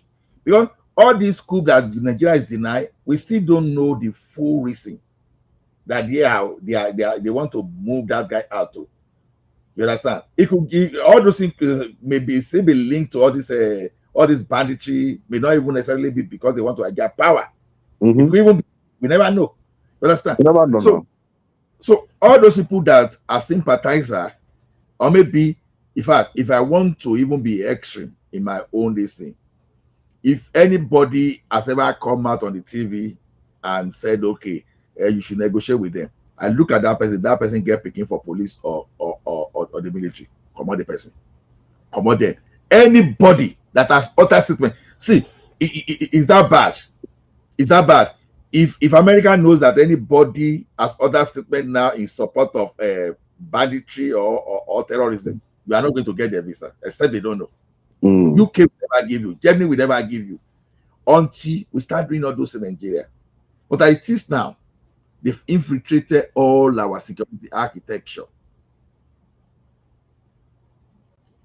Ade, you are not doing what I asked you to do. Otherwise, I don't know why your device is not connecting. You should go out and come back now. More easier for you. Anyway, normally you should tap on his microphone, mute and unmute, mute and unmute. It's going to allow him to connect. So if you don't remove all those things out, we can make Nigeria work. We can make Nigeria work, but you are putting fire on your roof and you are trying to sleep.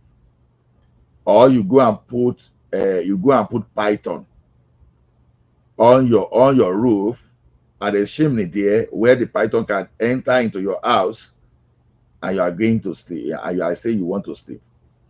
Let us be sincere with ourselves. A relationship where in a country where Gumi has 2 children in the military, where some of those sympathizers they have the children in the military, it's not working. Boko Haram is in the military. Not to hear from the former president Jonathan that Boko Haram was in his own cabinet. Huh? It's not working. It's not working, man. It's not working. Honestly, the best thing for Nigeria to do, the best thing that will give us peace in that country, there will never be peace. Unless we are just deceiving ourselves. The only thing that will give us peace, that northwest, northeast should just go back to their Niger. Finish. You start wondering what emboldens Gumi to just come out and be talking the way he talks. Don't you watch the interview?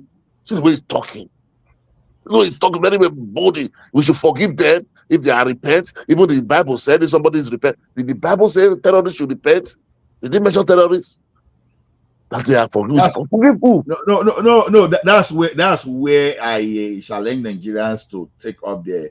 If you are religious, right? Don't just be religious by association, by just going to church. Always take that book and read. Otherwise, if you don't take Bible and read Bible, they will use Bible to manipulate you. like a Gumi is trying to do now. You are cutting out of context. You are cutting out of context. You understand? You only okay. How do we say this to you? Understand? If someone go ahead and pie in Peking, will he forgive the person? Ask me. You understand? You know the person, or the person maybe someone and go now and go carry your own Peking now and pie in Peking. I say, okay, that's good. I forgive you. I know you don't know what you are doing. Easier said than done. No, the person will just beg you. Sorry, I've repented. I just beg her sorry. I'm sorry you've repented. I don't know what those people they are the way you have to go to America and speak Trump. It's Islamophobia. Look at what he's doing to New York the mayor that win because he's a Muslim. We are talking about Nigeria. What is wrong with these people, man? Honestly, maybe I don't know why TINUBU is just afraid of these people. I don't know. All these people just put them in where they belong. But matter they shout. You want to go put somebody else. I thought all this want to take over the National Assembly, get all the Osasa, the Southwest, the Southeast, is for you to control something. But I don't know what is going on, man. These people don't know. We are not supposed to be sharing country with those people at all. Those people who just believe everything. There is Islam in the Southwest. You don't hear somebody buy a person. This one will say, I'll be Christian as don't carry my house. Or you're a Muslim, you are this one. You don't hear all those things they hear. My friend, that one for Southwest, you understand? That's why we just want to make sure that these people like this Simba's friend, Ishaq Akintola. Okay. No, Ishaq Akintola, you know, he's the one that seconded the motion for he's Simba's brother. No, Ishaq is the head of Murik. They call themselves Murik. And all those Aregbesola, if they had those people in Osun State, I tell you, if you don't cover those people, they will carry Sharia into Osun State. By then, see, it cannot possible. Because, for example, now say Southwest is their own country or their own region. You understand? Those people are just few. They can't override. Because majority of the Southwest doesn't like all those extremist Sharia or something. You understand? So only they are few. They can able to move it. Let me tell you something, my brother. They just need someone to lead them into that space. Before you know, if the liberal Yoruba are not talking, before you know, they start gaining ground. Before you know, that's what happened to Ilorin. That's what happened to Ilorin. That we now see elders now that are lying to the extent they are not staying on religion only, just for them to avoid that they don't go with Yoruba. That thing is well documented. Ilorin is not a Yoruba land. Just because of religion. Okay, let me tell you that. See, sorry, Mr. La, do you listen to latest this man? What is his name? Buba Galadima interview on Arise. One of the interviews. He said why they brought Buhari to politics. He was confessing now. You understand? Praying God to do this one. I said, these people wait time. He said why they brought Buhari to politics. He said during Obasanjo when he was in power, he said OPC was very powerful.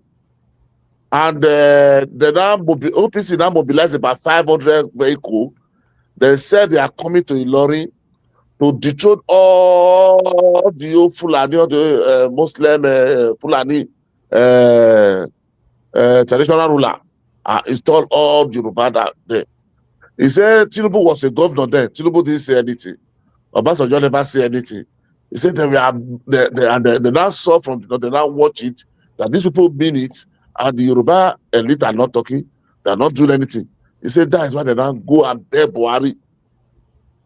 Buhari said he don't wanted to do politics again before. They now beg Buhari, because they say only the person that can challenge these people is a military man like him. They now beg Buhari, all the old north, they now come together, rally over against Buhari, beg Buhari for many times. But Buhari now accepted. He said by the time they now see Buhari is rising, he said the Southwest now became jittery. All of them, Obasanjo became jittery. They will now say, yes, they are getting what they want. Then That is why they don't make sure Buhari come.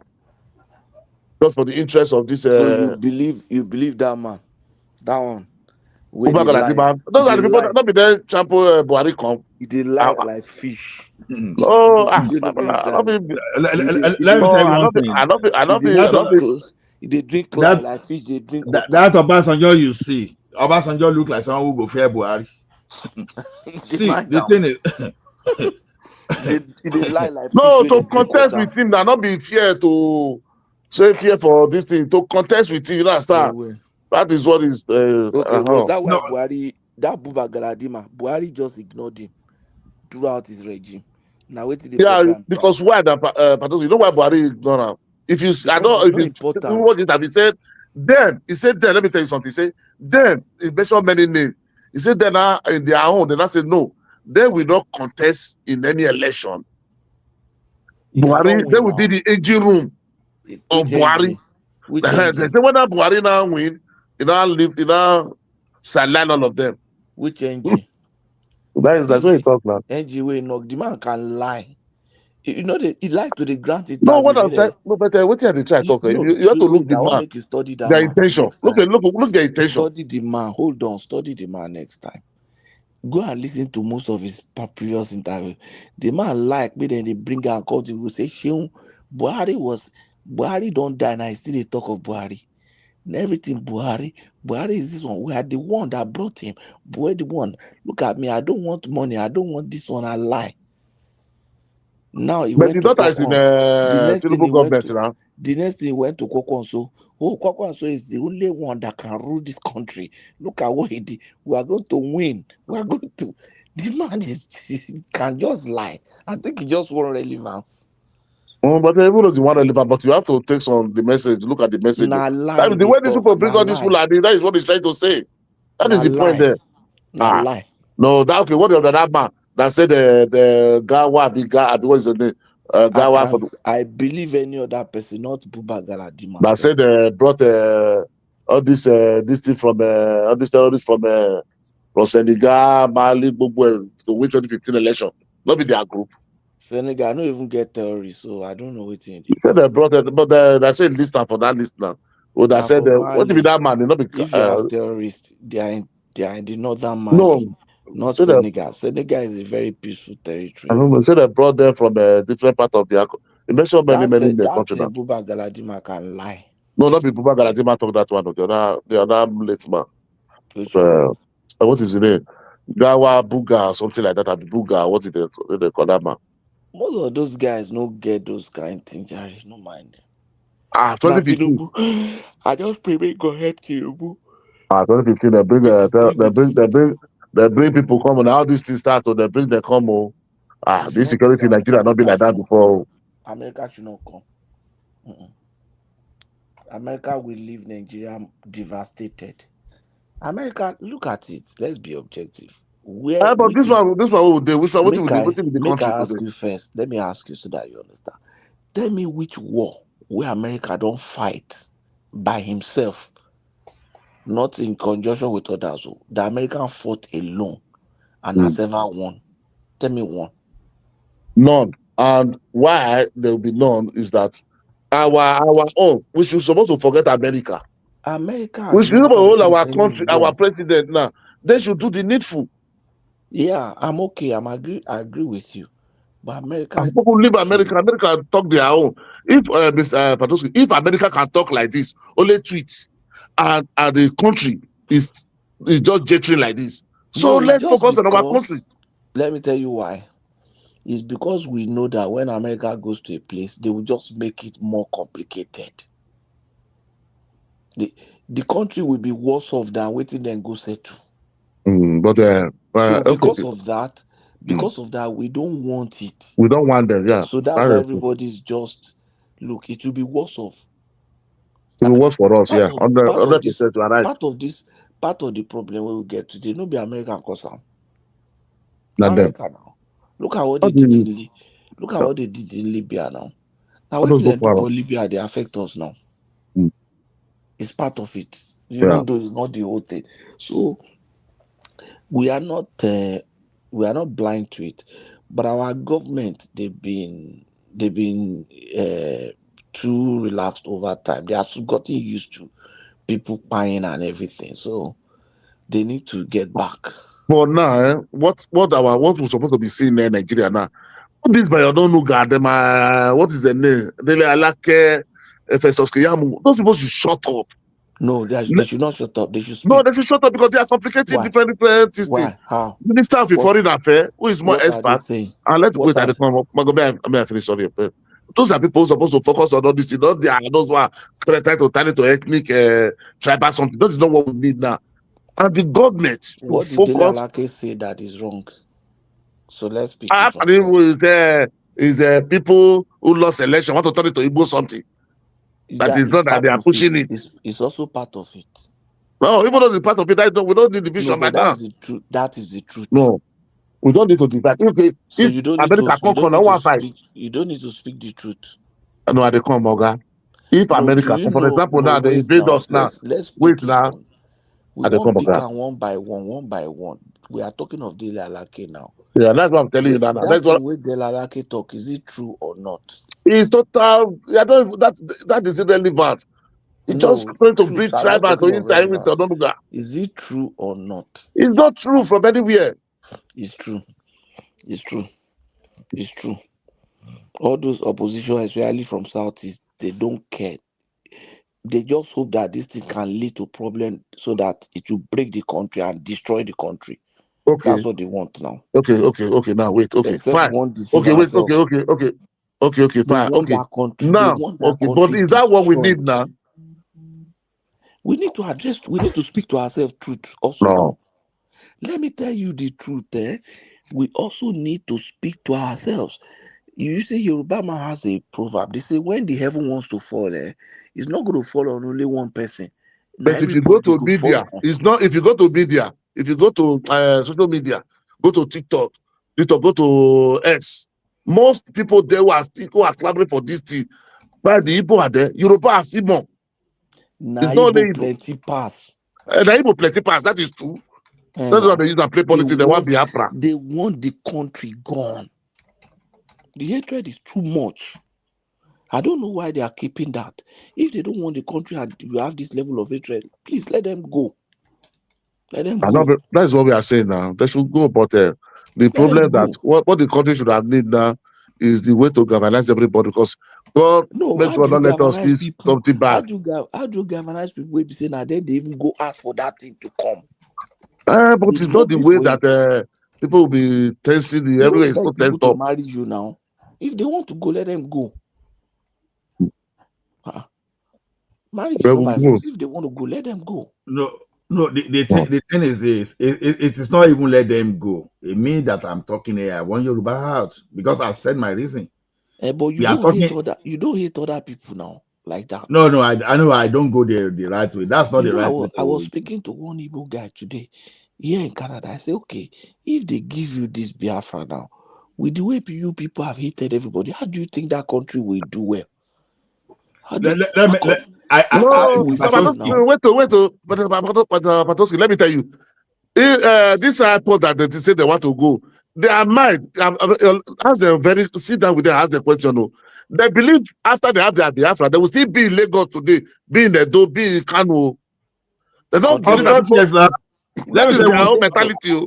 Of course, they will become the citizen of where they are now, except the country don't want them to become citizens automatically. You understand what I'm saying? Okay, if Yoruba Nation goes today now, those people that we go at that day of disintegration, by what I understand, by my understanding, they will all become citizens. You understand? Except there is a way to say, okay, you don't belong, they will belong. Igbos in the Southwest, they will not be Yoruba citizens. They will. They will not. They will not. The okay, Igbos, they will be foreigners. They will be foreigners, but they are allowed to stay. They can be permanent residents. Yeah, they'll be foreigners. Yeah, right. You're right. Because now, it's like a country on its own now. Yeah. Because the way it is, I'm even saying that won't there even be crisis between Igbo and Yoruba and Igbo and South when that thing happen?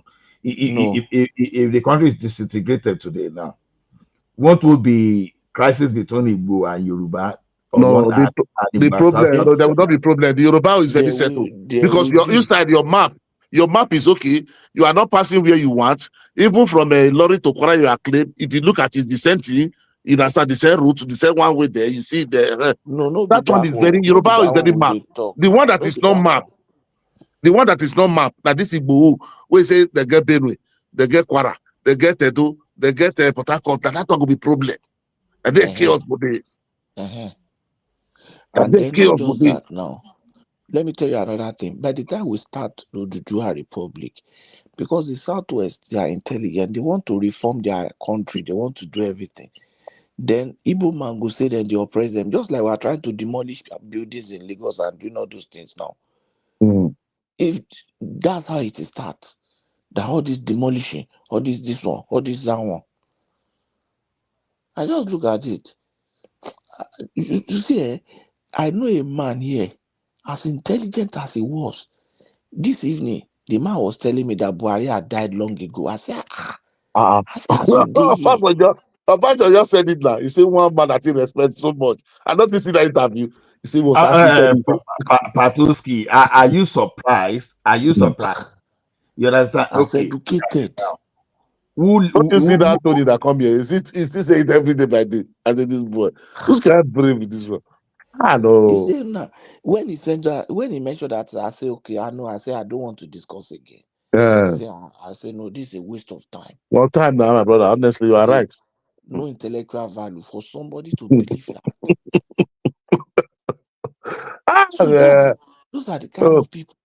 So if they come, if we have Odua Nation today, and Odua Nation say, okay, all of you, we allow you as permanent resident.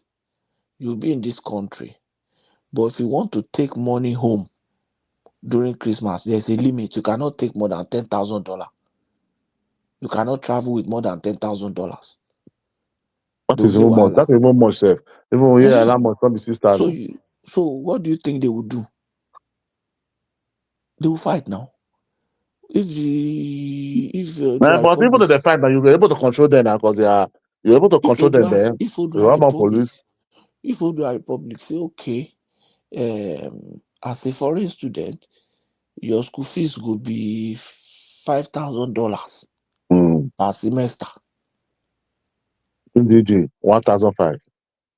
They go shout. Those are the things where they know. You are still marginalizing them. They don't know you are not about to say. Are they ready for all that? Are they ready for The all main that? problem now, for example, now say they get that 5 states. They going to even to live there. Okay. Actually, say you go just come to this, you go just do border. No, the painful thing is that if you have not made all your neighbors enemies, you can live well now.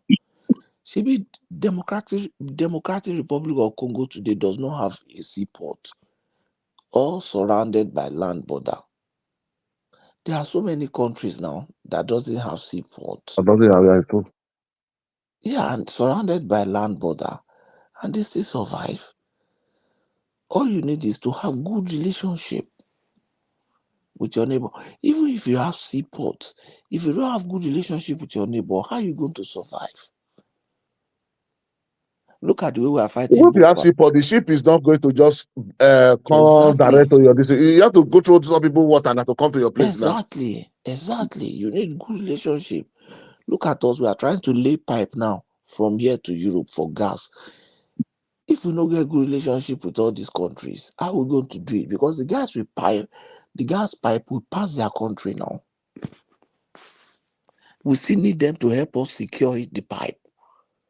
I mean, I also you won't carry go code over water to secure the pipe. We need their military to help us. If not, to they pay them, would they pay them? But they will still be the one helping us. Helping us, yeah. So those are the things now.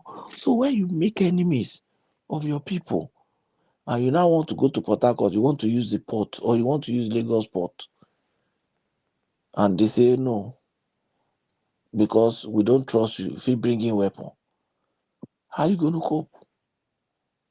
So you're marginalizing them now. If they want to buy military hardware, They go fly the military hardware come. If they want to buy a tanker, buy this thing, or with all those things not come through our own port. So those are, but when you are saying, I say you are creating a generation of hatred. I told the guy said, all the teenager in Biafra land, they are ready to fight now. I say, the thing where your grandfathers do, we then die, we then lose. It's the same mistake you are making. I asked him a question. I said, do you know that if Yorubas, if Ojuku had carried the Yoruba along in that fight, do you think they would have had Biafra or not? He said they would have had it. I said, now, that was a mistake Ojuku made. Now you want to fight another fight. You have even made that mistake worse because you have not only refused to carry Yoruba along, you have even hated them. Maybe that time they don't create this hatred. It's just that they didn't carry Awolowo and the rest along. Now, instead of saying, our fathers, they made the mistake, they don't carry these people along. If they carry these people along, they would have won. If we want to win this fight, please let us carry these people along. That's all. Now we are even worse off now because you hate them.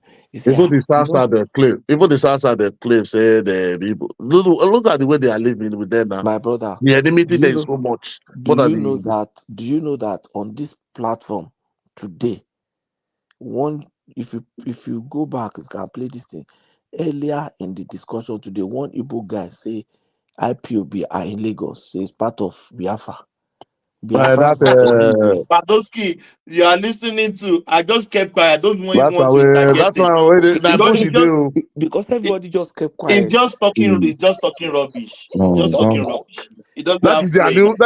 You have to know that is their new format now. What they're adding Lagos now. Lagos, their Biafra land is Lagos. Before you know, maybe that they are new. Now, so how is Biafra possible now? With that kind of thinking. Okay. Then I told the guy, I said, one of the reasons why you guys failed. But do you know what baffles me? They are forcing people to come and join Biafra. These people say we are not Igbo. We are not Biafra. But they want to force them to come and join them. Idiot. Jimmy. You know, you are supposed to ask yourself, why did our father fail? One of the reasons why they failed was that they didn't limit the Biafra. They wanted to expand. If they are fighting for Biafra, what were they doing in Ore? Is Ore part of Biafra land? In Edo State. What were they doing in Benin? Midwest. Is it part of Biafra land? Changing the name Republic. Changing looting the bank. The guy say anywhere they tie to rapper. Look at what a very terrible way of defining a nation. And one guy, I saw one video today. He said that the Igbos were not a nation. He said they were not even ethnic, that they were tribes of men. And the man gave the guy gave a very pure analysis. Say, even reference a book when even there's this Monobido. I forget this man name. This guy. There's one man out 1926. This when guy British came, he saw they not give them this warrant chiefs. You know why there was no form of the guy said they are men of they are tribes of men, and the analysis he gave is even common sense. Let me tell you, he said a nation is a group of people with a leader. Oh, the leader now. That's why there's no treaty. Now tell me one treaty. He said they have one treaty that British signed with South Igbo when they came. You see, all monarchy they get treaty when they send with them. He said they have leader. They either have a kingdom or an empire. Yeah. Just like in UK, just like the Oyo, just like the Gala, just like the Benin. He said they will have law, a unified law that governs them, and they will have representatives. Maybe they've been having trade between nations that just like Oyo has been trading with maybe the northern people, just like Benin have been trading with the Portuguese. He said they should tell us which trading partner do Igbo people trade with as a collective. He said they don't have. He said, for example, the Yoruba nations He said every nation also have a capital city. He said the capital city of the Yoruba nation, of the Oyo Empire, is in the Oyo town. He said Benin is the capital city of the Benin Kingdom. He said Ida is the capital city of the Igala That was in Kingdom. South Africa, Yakina, yeah. He said That's why we have Ida. this Tefi Benogida. Yeah. So Yoida. he said which is the capital city of the Igbo if they are actually a kingdom? He said where? They don't. In short, I have it on record that the only Igbo, the Igbo territory was just the current day Abia and Imo. That the whole of that Anambra to rivers were extension of Benin people. But people were coming from the east to come and do farm there. You see, and each time that they want to do farm, they used to send a message to the Benin, about Benin. About Benin will say, since you people have land, just give them now. Now, so then come, expand. That's why Onitsha people today, some of them still say they are from Benin. And they get one festival where then they do, where they dress like Benin Pato, chiefs. Pato, do you know there Yeah. was there's one of their royal, one of their kings there that was on TV, on Channels TV. Was it Channels TV? No, yeah, I think it was TVC. Sorry, it wasn't Channels TV. It was TVC. Last week, and this is exactly what he said. He said they came from in the inner parts of Imo, and they were going towards Edo, and essentially essentially it was a reverse migration for which they now ultimately settled in. These are the people that want to do Asaba. These are the Asaba area that want to take. That want Anyoma State. That's exactly what he said. So this, what you are saying exactly, is actually factual according So to what that if man you said look as well. at them, you know the funny thing, these people, you know there was a time they said they are laying claim to Ife. No, that was because they And I'll give you only the made up reason. confusion with You know Ugbo. He made Igbo. up confusion You with said Ugbo, yeah.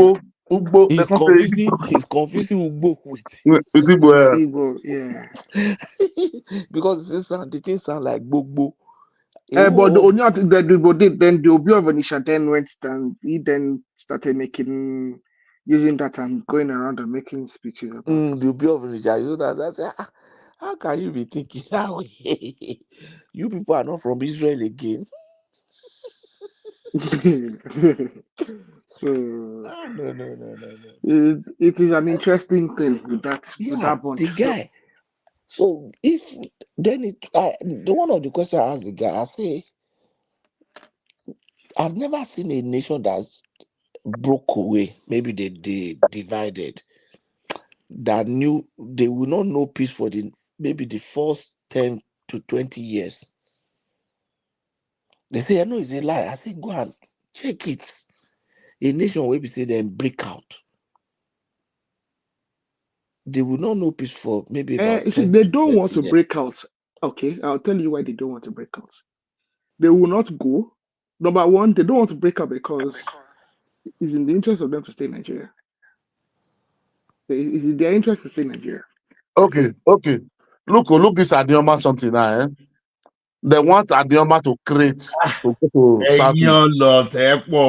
This is showing that Nigeria is not one. Kai, look Okay, at wait. all those In continents. 1991, See, may we just break Nigeria this evening, I beg. May we draw the map and just present it. we don't get the power. Don't get the power now. Don't do it now. Don't get the power now. If Nigeria break, it will be very devastating. No? It will be seriously devastating. Baba, there is no day Nigeria will not go on it. So I said Gumi has 2 children in the military. And you know how many terrorist sympathizers have children in the military? How will someone live in such kind of They will not country? deploy those ones to your state. The earlier you go, the better. The fact that Just Gumi has imagine. children in the do you know that? Just imagine. No, do you know Sheikh Gumi was an officer in the Nigerian army? It was a general, yeah. No, it was a That's not the captain. point. Gumi was an officer now, don't you lieutenant know? to captain. It was the captain, okay. He was in medical with my brother now. He's a medical doctor. Do you know that? And I said, Gumi is a medical doctor. Yeah, it was in Nigerian Army Medical Corps with my brother. They got commissioned at That's the not same time. even the point I'm even talking about. And Now, his father, a Baba, sheikh. Baba, if all those children want to join, But because their father is Sheikh Gumi doesn't make them okay, now, automatically. hold on. No, that's not That snake they be born. Oh. that's not true. If the children want to enter military in Canada today, they will not accept them because of their father. Who told you? No, that's That's not Canada true. orientation. Don't argue what you don't know. You are saying no. I'm telling you. Have you ever done a secret clearance before? They won't. They won't. Oh. That your father is linked. That's why they will ask for your Father is father's linked to name and your mother's terrorists. wedding name. You understand? Anywhere globally, even that you have a parent, that you have a family that is linked alone like this, it disqualifies you. They can't trust you. So, and so to me, Nigeria as it is now, you But that would understand? be unfair, actually. That would be unfair to him. Why That is would it be unfair now. I'm sure if That they go would be to Why court, is it if they go unfair? to court, they will win That the would be case now. unfair. You cannot say because his You father can't deny me my rights, yeah. my civic rights because of let, association now. let me tell you something. For you, then you have to come out openly and deny and renounce whatever your father is doing. You understand? Okay, you are saying it's not fair. Look at this situation. Even okay, as we are here now, if you even say anything positive just to defend Boko Haram, you should go and negotiate. I'm telling you, if any embassy in the world, especially the Western one, can mark your face and you enter into this thing, you will Let me tell you what happened to Sheikh Gumi. Sheikh Gumi is not a believer in what he's saying. I will tell you what he is. He's an opportunist. Let me tell you why he's an opportunist. Sheikh Gumi wants to make money off this How is stuff. that supposed to be like this? Wait now, Baba. Let me finish. Do you know Saudi Arabia sent him back? Sent him back. Let me tell you what it is. It's the same reason Sheikh Gumi looks at people like Ankyo Briggs and co. And says to himself, if Ankyo Briggs and the likes can make money out of the militants, if he wants to take advantage and personalize the situation. That's all the issue we are saying now. I believe that's what it is. That's really what it is. And it does not matter. Baba, it won't be the last one, no. If bro, down your body should go back the day, to buy in Nigeria, no wala. Emi go my the mouthpiece one, Nigeria go compensate emi go. If they are compensating people, if they are compensating some people, they compensate me too, huh? You see what we are saying now? You know, about 2 weeks ago, last week, when Now not the content there again. So this is they will give amnesty. To Nigeria, I was here last week now giving example of Cobra effect. I was giving analysis of why British people were trying to solve issue of Cobra in India at that time. So when they pioneered the Cobra in the white, right? And people now see the money is no longer coming. They started breeding Cobra and started releasing all them into the white. So that's the problem. If the motive of this thing is just to turn into economic value, then you've just said Nigeria will never work. That's exactly what you just said now. Mr. Ola, don't you know that everything is about money? The day the government fucked up was the day they decided to pay the militants money the way they did. They compensated the militants without any. They were just giving the way they paid the militants. They literally they bought them not to fight. It was so evident, and all of us were keep shouting. There's some people about. Is I mean the kind of guns where those militants still get for their hand. But that is what brought the rise of a Boko Haram now. They say that is what they are later be saying. You sabi even to today the kind of guns where those militants still get, they're not calling them gun. No, the militants they're not calling the Niger Delta people gun. No, those people still get them gun. No, anytime they want they feel rise up anytime. No, not be like before again. Not be like before again. That one way. Papa, they still get all the guns where they get. Now they still get all the guns. All of them still get. In fact, they even have more. That time, almost everybody. They even have money. No. They even have money to buy more if you want. But that time, almost everybody become a militant because that thing was lucrative. Just kidnapping all white people. Even though they kidnap Abino that time, they never know. Although the ignorance that was there, people even kidnapping Abino. You know. If No, they they hear say talk they to work for any Boyibona. company, if they hear say they work for a company like this, they don't kidnap you. You know, go finish me. No, it's true. Some people that want to go, they don't know how to say small pikin when they want start. They just believe say that you go. Let me tell you my experience. Let me tell you my experience. So I was in the Port Harcourt. So just to do work in Port Harcourt. So the guy that saw me there now, Igbo person, you understand? But he has been in Nigeria since that time since 1963, if I remember. So as I was just looking at the man look at me and say, "You think say you don't see Oyinbo? You never see Oyinbo." So that guy started telling me about the story of Niger Delta. He said, as he look me so. Now so then carry me too. Okay. He said, now so then carry me. So say they carry them to reach the ICO. Say as they carry them reach the IC. Say he can't be hungry. They can't they ask everybody, they say, waiting then go shop. He said, I told them, say, me at the shop, a banana crow.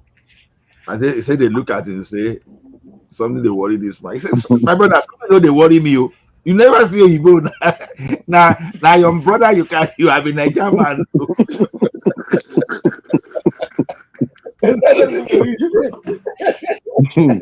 Oh, everything right in that time. No, I've seen everything. That kind of people say, wow, they don't know that. So see, Also, the problem now say no be say those some people don't dey for that Boko Haram organization we believe in this thing, but some people especially the people we want help when they offer themselves to represent them to the federal government. Those ones all they want to do is be paid off. Look at the INCO bricks and all these people now. Look, it's I mean the kind of money where the INCO bricks collects for federal government hands just because they call her mama Niger data. I think now those people now that are waiting all these people like Gumi and Co. That are waiting they see. the problem we will get for that country, Nigeria only pay criminals. Ask yourself, Nigeria pay criminals. ask yourself, what does Gumi benefits? Nothing. Ask yourself. And I'm telling you that I don't want to and you will see I that don't the want only to time you ever see Gumi, anytime you ever see I him don't is want to when he's trying to I convince the was federal I was on government. one platform, I was on one The platform, only one time you ever Igbo see him is when platform. he's trying to get the federal government to talk to these people, to do dialogue. When That's the only thing he ever talks about. when they mention money with governors don't pay on the Kanu for one platform, Igbo platform, I run, I had one boss. And money now everything about money. I said, I can see why this man is so vibrating. Or you have to do this thing times 10. I can see money, how governor, them go tax, about this, see Jeto that Jeto before they buy that day, when Usodima call Zuma called them. They don't buy that gentle. Don't be say they just arrest him. He said, then arrest and they say, they say arrest, he was saying that he offered them 500 million. He said, no, he should make him chief of staff. You see? Of you wait there, the coming chief of staff. Okay. Look Ibadan, for instance. Maybe you sabi Ibadan where. Yeah. Okay. You sabi Ibadan. Okay, look at what auxiliary become. Auxiliary. Stupid auxiliary. That's stupid auxiliary. See what it become for Shehi hand for Ibadan. But those people, they Auxiliary make money. auxiliary don't turn government finish for Shehi hand now. Auxiliary, common auxiliary. When we say all that time, all for Ibadan for 90. If them Tokyo talk to may stand for that corner, may stand for that corner. When raise up his hand, he go there. See my contribution before I go. The thing is this: Nigeria as it is now, it's going to be very difficult to work if we don't find the right system. This system will not work because number one, we have three major ethnic groups. Igbo believe that they should be the president. Yoruba believe say Emiloko. Even for that is our problem. Then is a three major ethnic group. If Nigeria wants to have peace, how would the Igbo, Yoruba and the Hausa or the Fulani think that they can dominate everybody else? Let me land it. Now the thing is this: even in the northern part, we know that the Fulani they've captured the Hausa, so they are the one representing that majority. Now, I know that many times we refer to the Chinese system, do this, you understand. I don't know how to say Chinese word, but I know something. The group they call Han. I think they are about 92% of the population, Chinese population, and then the current president is from that particular major ethnic group that constitutes about 92% of the population. So the idea is this: if Yoruba goes today, you understand, and we are not likely to have that problem because Yoruba is still the major ethnic group of that. You understand? Ethnic nationality rather. So Yoruba is not likely to have that problem. Igbo probably will not likely to have this kind of problem we have But today. go have problem. Only one senator, they have 5 senators. Now you dey talk. I know I'm saying they may not have But the same kind of Mr. problem. Ola, that's another. You don't make mistake again. I'm The hand that the people have hand are not a problem. ethnic group now. Anambra doesn't They believe in Abia. Abia doesn't believe in Enugu. Enugu doesn't believe in Imoma. Imoma doesn't believe in Ebonyi. Okay, they lie. That's They lie. true. Why they Igbo love call themselves more why they than call this person here one one one? all the ethnic group where there for Nigeria and Igbo like themselves pass. No, they deceive Jesus yourself. Christ. No, they can't they split all this one that they split online. Igbo See like man when go you just carry dey his talk with brother. anybody. They listen. Igbo man where they Russia or wherever anywhere in the world, he go village, go carry your own brother, pay, carry and go there, make a shift. No They talk tribe will about that. fit These do are it do for business. Nigeria. That's not like business they talk now. They talk Doesn't about matter. You know, the business be love. You also go fit for carry person where abroad. you don't know, If carry your Baba money give am. wait, see You what go they fit talk. wait. For If abroad, you talk the yeah. sis, wait. If If you Baba talk, make come, I lecture you just 1 then I minute. finish. Come You go carry your fit go lecture. carry What do you person want where lecture? What did they? You get something for everyone lecture me. Go on, sir. that's the problem For we have. abroad, So yeah. If they okay, come, you they talk don't they now. put them Talk. for Let me house. hear. I hear you talk. Go ahead and They don't talk. they put them for house. Now another tribe. What we be near this and I can't put them for house. Or let the guy come get something. We carry come. Finish then they go let her enter house. They don't they put their brother for house for year. Never. If you new come, new person, they don't they mingle with themselves. Now all those Benin people will carry the put for house before they'll come go start their life. Like for yeah, we say they love themselves. Not be where we don't know for many years. What did they tell me? Only Obasanjo one senate, five of the change for the years in Anambra. Igbo man they remove Igbo man. Igbo they remove Igbo man. 5 senates, only one assembly. Let me not say the law. They tell me. But man, they want to call it, but he say, then they call on the chasel say fake Igbo. For the Anambra, fake Igbo, then they call on the people. They be from there. They call see what they do to Ebonyi people for Anambra. Say they buy them. Got the one fake Igbo. I beg you go and sit down and tell the light up. Team, what they let you know? Be say But what they none of let the you know? Be business say now, no be our own business. Now their business. just listen. No only Igbo man for Nigeria be the only person where go look at him brother for face. Career. All this one of the can split online. Talk this one. Talk. Igbo not like themselves. Igbo not do this. Now the same one I go they complain. Say Igbo people full on a place. Who they bring all these people they come? Now the same one go talk. Igbo do this. They do this. Tomorrow, Igbo no one go. They don't want Igbo don't fight. Say they want live in Nigeria. Hey, they don't want go. They want to stay. The same Igbo. Now, what is they call them? Buhari carry Nnamdi Kanu, lock her up. TINUBU now don't lock her up. Join. The same Igbo. They don't want go. They don't want. That the same thing way with the when we go start the reason the other way around. Me and you they talk now. They let me know say nothing there my brain. So I go let show you. Like you Honestly, don't even know nothing they me. your brain. See what they talk again. Is they Buhari lock him up? Tinubu lock him up. Something they your brain like this. You don't even Yeah, talk but to see what he do. I think you just see her for street, go carry her, put her for printing. Something they your brain like that. That is that is the problem. So me and you, I don't want to make with the cause ourselves. I don't pass that kind of level. But what I they try let you know, be say all this one of they split on. Igbo go, they no get water, they no get this. It is say Igbo people go. The Igbo language just collapse overnight. It is the white people no go cut this with them. And I know they even think that way. Like say Igbo go now. The Igbo no get any mineral resources for Igbo land. Nobody go come Igbo land come cut deal with them. The Igbo Igbo go, they fly, they go the Igbo they suffer, fly with they go do helicopter, they this, come there now. they go die, they go lie. If Igbo nature, Which if land they want Igbo come go pass? today, huh?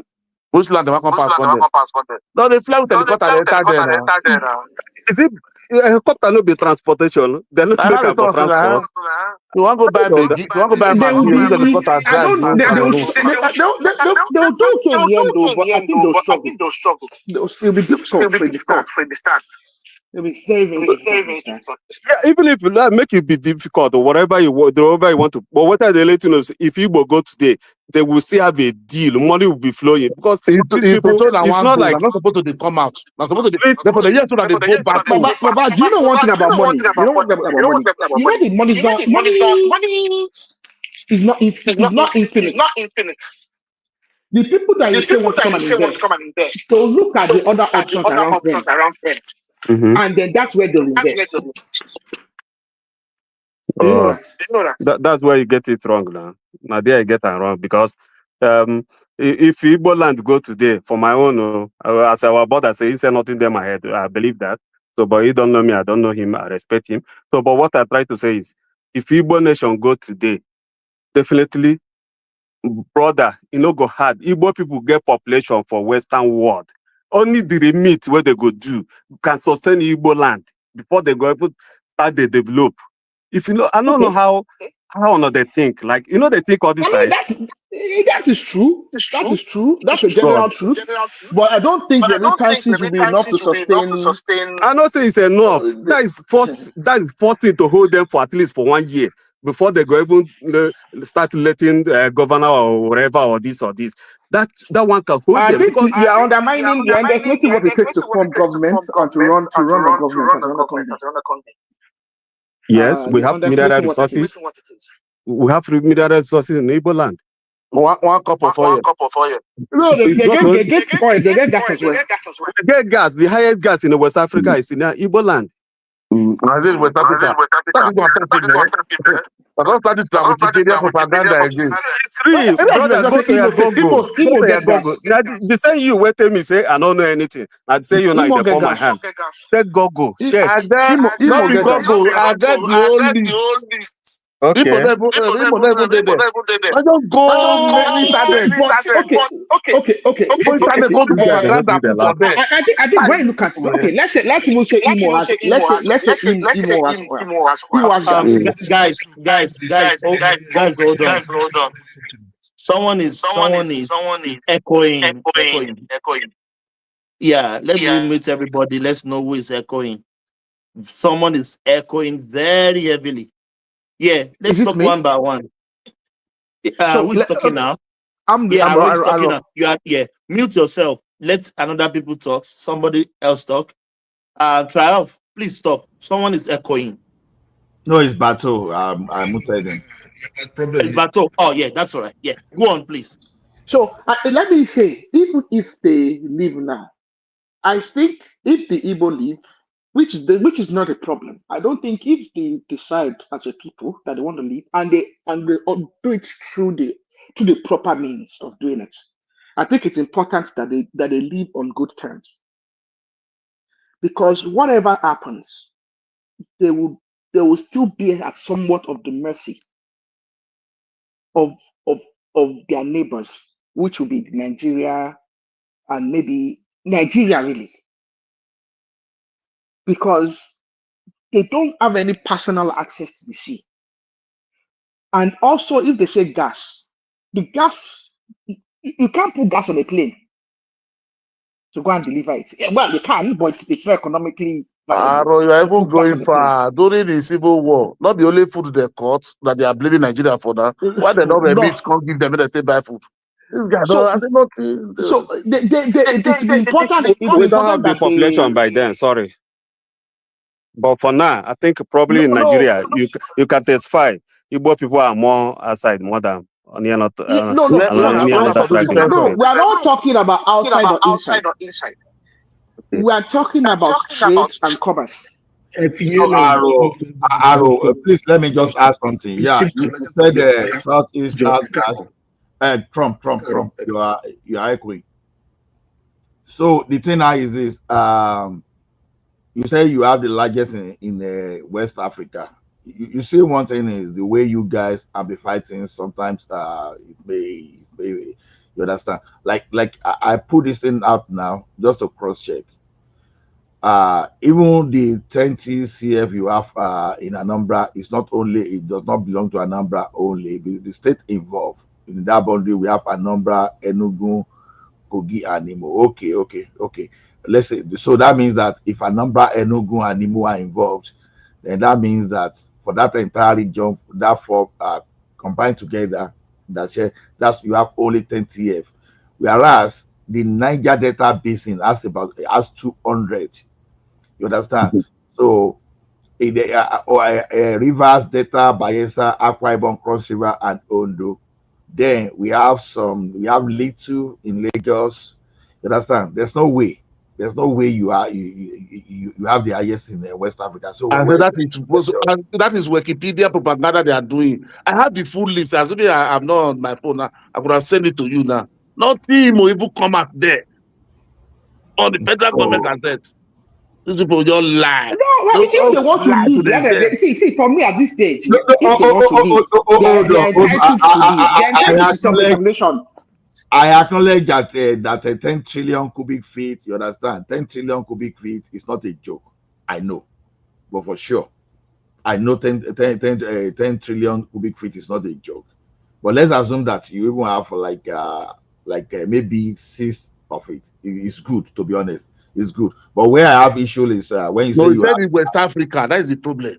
And you understand, but that even 5 is even enough for them to develop. To be honest, size. Because we are talking of the entire Nigerian gas reserve is at 2,110 trillion cubic feet. And we don't flare parts of this gas. They don't play. No, they are still counting it from beginning now. That's why you just go to Wikipedia, put something there, start saying something with the others. And people, they only read. See what he just said. If we hear man of president, exactly what he said, because I don't argue with Tataya. I said, I don't argue with these people. When they start like, go no, say this, say they have 4 years. Who's 4 years? 1 cup of 4 years. The other way they are not Brahim or this thing. You don't reach 1 cup. Niger they should just make sure they go on their own. If Nigeria must go, let Niger Delta stay on their own. Niger Delta stay on their own. My question still remains: why people are afraid? Why other part of Nigeria are afraid? They don't want Igbo people to live in Nigeria. Why? I want to know.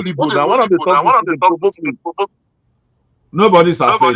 Did you see where Igbo is going back to start? The ministry stopping. Does it mean that Igbo have to go back to Satui before they will divide Nigeria? No. Let me tell you the problem. If you divide now, if you say you're constable my state, it's not possible again. Do you know why you are just a funny guy? You don't need to go back before you can divide the country, man. Come on, what are you talking about? Do you know why? When Ojukwu wants to divide, forget this Ojukwu. All the Oyibo come home. He called all the Oyibo to come home. Forget this Ojukwu for a thing. Talk president. No, why other part of Nigeria are afraid of? They don't want Igbo people to go. Why? That's what I'm asking. You ever see the Igbo man is going back to? They don't need to go back before they can get freedom. You now maybe you live in Western world somewhere, so they don't need to go back before you can. They are not there for the problem is you can't have your cake and eat it. Okay. So you want to get your Biafra, you can't my state. Doesn't matter. So even if I may, if they split the country, the basis would be that every individual would have to guarantee why they can have residence. It doesn't matter. That is coming. I'm just talking of what will happen first before then. You can put your policy. It doesn't matter. But my question still remains: why other tribe are afraid of Igbo people to live in Nigeria? That's my question. I don't believe anybody is. When people the shots they could have go, surely the they already fought war.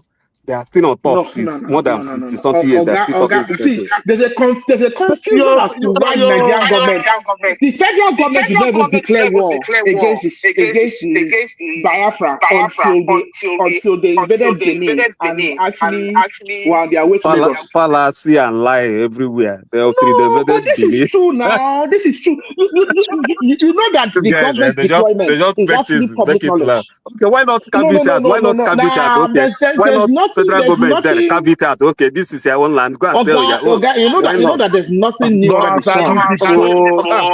The government, These guys, they can just form something. Now they have changed it because they want their to take parents over don't Benin. like to wait That's why they now, want to take over Lagos. Oga, These guys, make me laugh. You know that the mobilization of military and military movements is not something that is hidden. Who is Echo now? It shouldn't be me. Oh, yeah. Okay, so the mobilization of military is nothing new. We all knew of Victor Banjo. He got to Edo State. I don't leave all this story. These people, Took they are over talking Edo of their State very brain already. easily.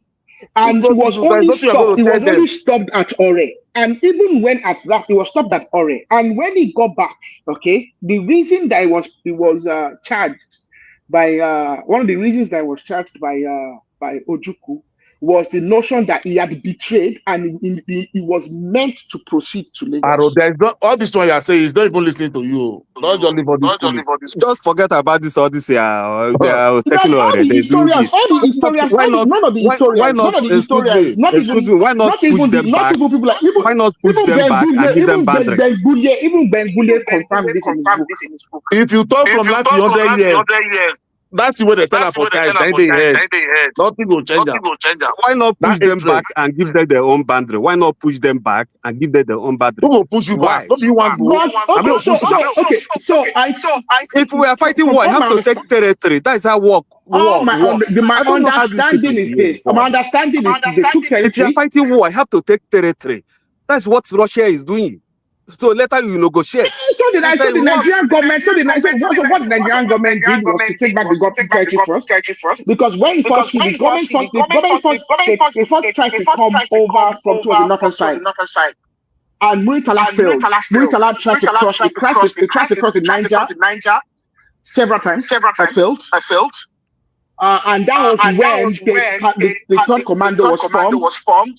And also the naval fleet. Actually, I was reading some documents about the formation of the Nigerian Navy. The Nigerian Navy, they had a navy before that, but the navy was very ineffective. They had very few ships. But that was the first time the Nigerian Navy was actually deployed in an operation properly. Was when they came through Bonny, the Nigerian Bonny came through Bonny, and they supported the invasion of Port Harcourt, Delta, the Asaba, and that's actually how the Nigerian the federal government, the federal army, actually changed their tactics, knowing that they were not being successful coming over the Niger, and they came through the Port Harcourt side. And also then they encircled them. Obviously, they went went towards Cross Rivers and the likes, and then encircled and came through that and took back the territories in bit by bit. So the activities of the Nigerian army is well documented during the Civil War. I heard what you said, but my second question is: Igbo people want to live in Nigeria, so what's the next thing to do? Like, what are you? No talk.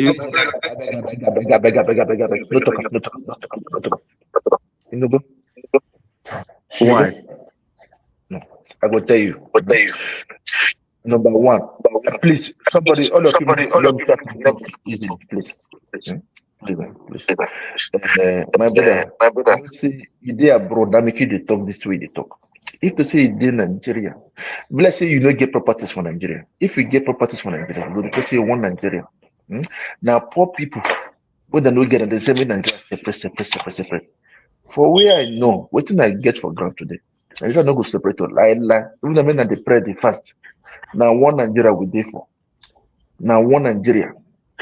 It is same. All of them when they say separate. No, as you said. Biko. As I talk Biko, supposed to know. It doesn't matter where you come from. That is your own. I know This not you have follow your own you. right to say whatever you want to say. But what I I want, want I have to see now. the way you have All this property. I have happening property in as well. Nigeria. But I don't want one Nigeria. I don't want to live with If terrorists. you don't want If you one don't want Nigeria, one Nigeria, then then meet your meet senator. your Tell them to senator. raise Tell them to motion. raise Make motion. them put Make them referendum put for referendum constitution. for constitution. Then they do constitutional review. Why you not go tell your Referendum, senator? Nigeria referendum story. Let me say you don't want to go You don't there. want to go there. That is the problem. You say, I know when I that said because it right, you that they guys see will that come up. You they don't want mock to us. go. You don't want to leave. You want Referendum. go. You don't do the. Which You don't go do countries what you Nigeria say will go. hold referendum to you? Man, Just Nigeria, the don't, two. go put your signature. And your signature go do. I not be my own. Not be my own. Now your own. May go force am. Okay. All those power when I say they shout for social media. Go use and say they shout for am. Make it push am. Make it go submit am. I know the chat for social media. Sorry, I know they Not be the abusive. shout you want go. You want go to. Yeah, it's my right now. If I say I want I to know go, they it's need not to a let bad you go. thing. Me, I not get power to let you take go. Now constitution go make Okay. you go. The National Assembly go make you go. Not the president. The people not get power to take this country. No, it's not much to go be National Assembly because I think some countries don't break up. They don't go through National Assembly. Because it is their law. You don't get am for law now. You must No, get am for law. they law. They fought and they get it. So that is an That example is of who that. go raise am. The But National Assembly go fit amend am. Not the it's president. true. Not the you. And now It's you go true. put But your signature. it's true. But the only thing is there is I keep asking the same question. You guys from other tribe and they say you guys have to support. I will support you. I tell you I want go. Now you want go now. Yeah, you don't want to go. You want to stay with Igbo people. Me? You want to stay with Igbo people. The same people you are complaining they are good, they are this, they are bad. The No, other but you this want guy go. was What you saying, concern me with your cry? which one is cry again? Nobody is You crying. say you want go. What you No, want you're the concern me one. where I come Now support the you? one crying because throughout this time now, you people are start crying already online. Igbo people do this. Igbo when Igbo leave, they're not gonna get road to pass. They will know they will have to fly helicopter. Yes, now because When I people are break not it doing the down now, right when I thing. break But it they down use their immediately, next land. when I break it down, everybody close their mouth. So You when don't I break anything break that you it don't say down, anything for yes. The right thing, the people are not doing it. The right thing you guys are not doing it. And you have to touch money from these people who have finished. You don't Okay. get protection plus. You don't say you want go, you want go. You want go like months they say they go. We don't already do civil war because of that. You say their way. You Say we find want go. civil war, then you go that time. When Ojoku go Abure Accord, why not say you want go? You want This Biafra. guy just no. What you Ojuku go do there? Ain't go play. You don't say, they go talk about region. Go read and say. Nothing they follow that talk again. Nothing for You go read and you go talk about region. So after the region, what happened next? go During the read civil war. Abure Accord, I guy. know, Go agree. life. I know they argue with you. I say agree. So what happened in the civil war? What did Ojuku they do? Ojuku they fight because of region for civil war. Now they fight for. The Ojuku not run leave you now. Why run leave you now? Why not fight and finish? Yeah, you go just they jump up and down. You know they stay one place. So stay for one issue. You don't understand what you talk. You go just talk this one. You go jump enter this one. You go don't understand anything. You just go with what face to where they tell you. Oh, I don't say I don't argue with you. Finish, I collect the Biafra for you. You go just they jump up and down. Like stay one place. Talk about one thing. Because I don't pay far more than you. But that's you question this question. You go just jump. Ojuku do this. They go ask you this one. Why now the Kanu don't do this? They go ask you this. Why go meet your senators? Stay one place. Argue like a reasonable person. When you argue, when you don't get sense, you don't agree what they talk. You don't get a job what they talk. What I want follow you they talk. This guy, which country were you there for Western world? Okay, no. Ojuku fight for Biafra. Did Ojuku get Biafra? Yes or no? No. This guy they make me the laugh. God. I don't say get out. I don't know get out. But wait, what are the top? What you go fight for the civil war in the regional fight or in the fight for your own country? That's the question. Not the Biafra fight for.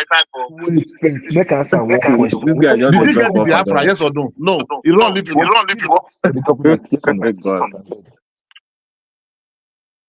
Who want to ask question? You can ask.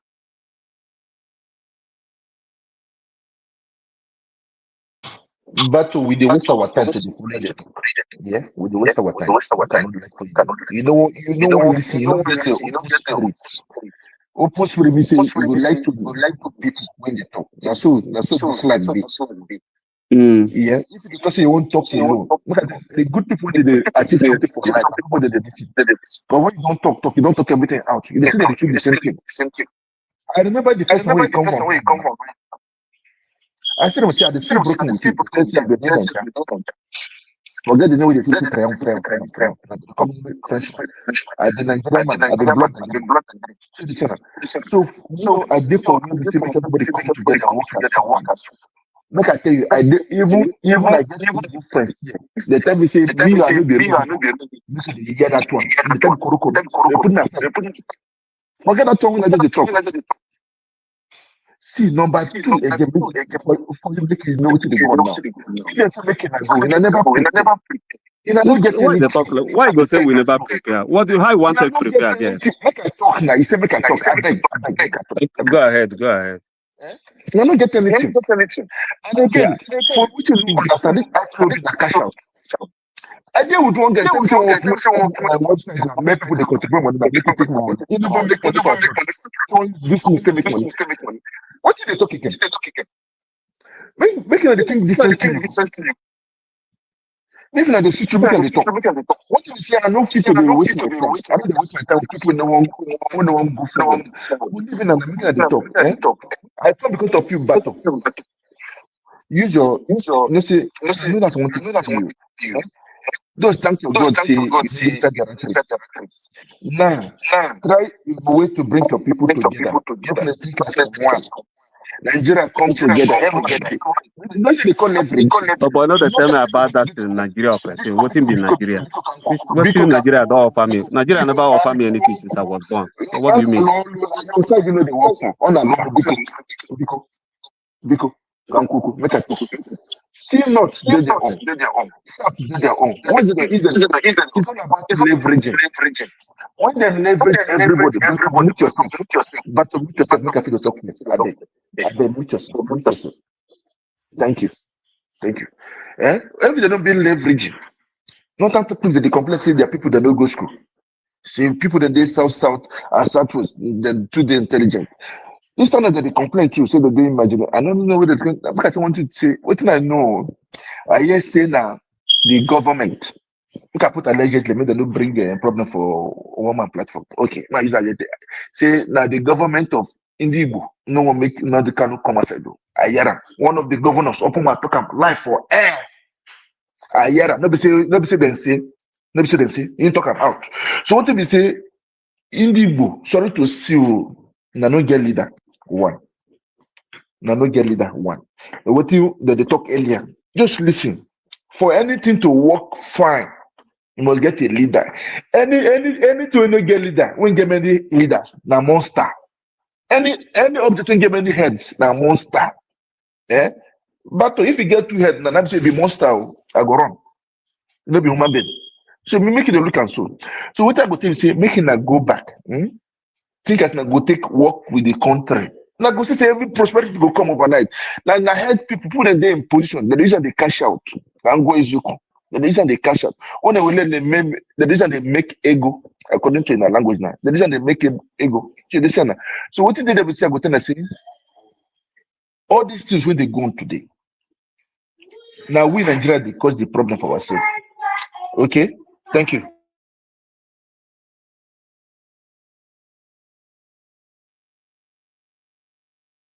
Their politician know the right thing. Any movement where politician, the elder, the traditional ruler, they know they support. You wait, just the street, just the shout.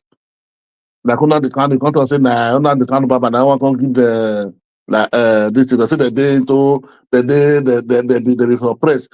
Why Igbo have a right to say they want to be president? Why? Which is right. Everybody know that. They become they say you are marginalized. There is too law. Just using everything that will be division. I don't know how they are paying. Majority of this type of their parents they train there, what they tell them. No matter what you go tell them, if like say that's so many things inside their head, they don't want to listen to that. Now one word they go to talk. Igbo man, they all part of Nigeria. I never see where Igbo man build us. The cities your individual that place can't drive and come collect the house. Or Igbo man get business, individual can't drive and come collect the business. I never see where Igbo man they sell for other nuts, all corner the day, everywhere part of Nigeria. They'll say no, because you're Igbo man, will not buy from you. Or because the Igbo man get this house. for Benin or North or Lagos, I don't go rent them. I don't know where the marginalization is coming. They don't make them to hate their fellow neighbor for nothing. What do you hate them for nothing? They will talk and they say, go adu. Nothing just to insult you, insult your traditional ruler, insult your papa, mama, finish. Now lay waiting, they just teach all this type of that one. Nothing more. Nothing more. Everything is insult. What can be the problem? They will tell me where the marginalization is not going to treat you. No, what are the Lagos, you know, the Anambra, waiting. That be the different. No. They say seaport. So that seaport make people mad for Kanu, SOKOTO. The one they talk about this kind of thing.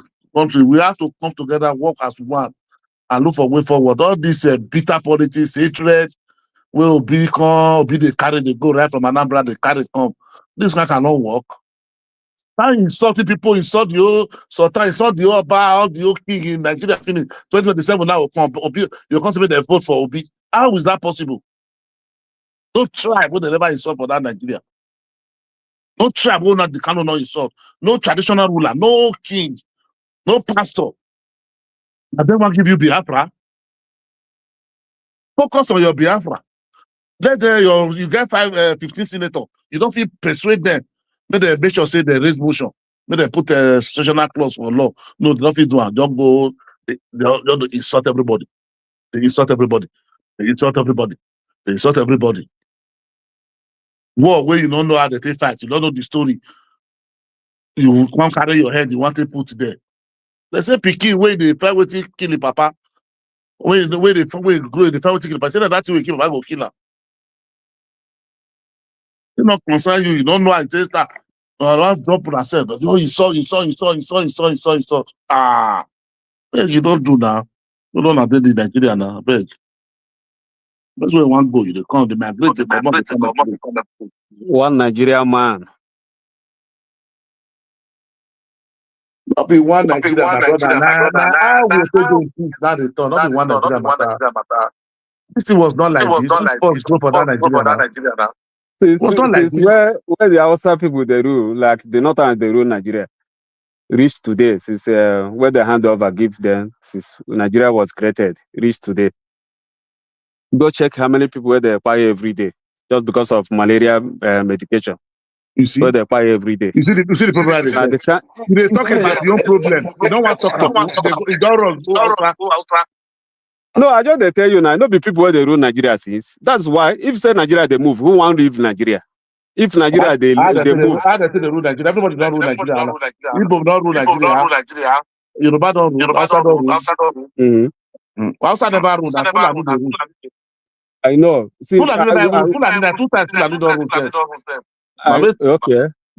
Yeah. So what my question now be say, since where all these Fulani they rule and this Obasanjo and the Good Luck Jonathan and the all this one where rule where there for my president where I see how the place be. If that place good, why leave and run come out? Where we say somebody they buy because of medication of 1,000 or 2,000 the person go buy. Who say where good where come out? May I ask Bato? No, I let me answer. You say if Nigeria good, why run come out? Yeah, most of these people were there for this platform. Now they talk, not be only you. Why okay, they portray everybody? Wait. I want you to you see why when they talk something, maybe they insult you for nothing. What they make you come up for Southeast come those things come Kanu. So that is not good. Yeah, Southeast is not good. That's why I leave. Yeah. Yes. So to go for greener pasture, or you go with America way come Nigeria. So America not go there come Nigeria. How many America there in Nigeria? Okay, now how many? Yeah, the ones where they be yourself, they serve them like God. They be like God for in Nigeria. All this one, then they clean glass for America. Leave London. Now then they clean glass for America. All this way they clean glass for America for traffic light. Now them get driver for Nigeria.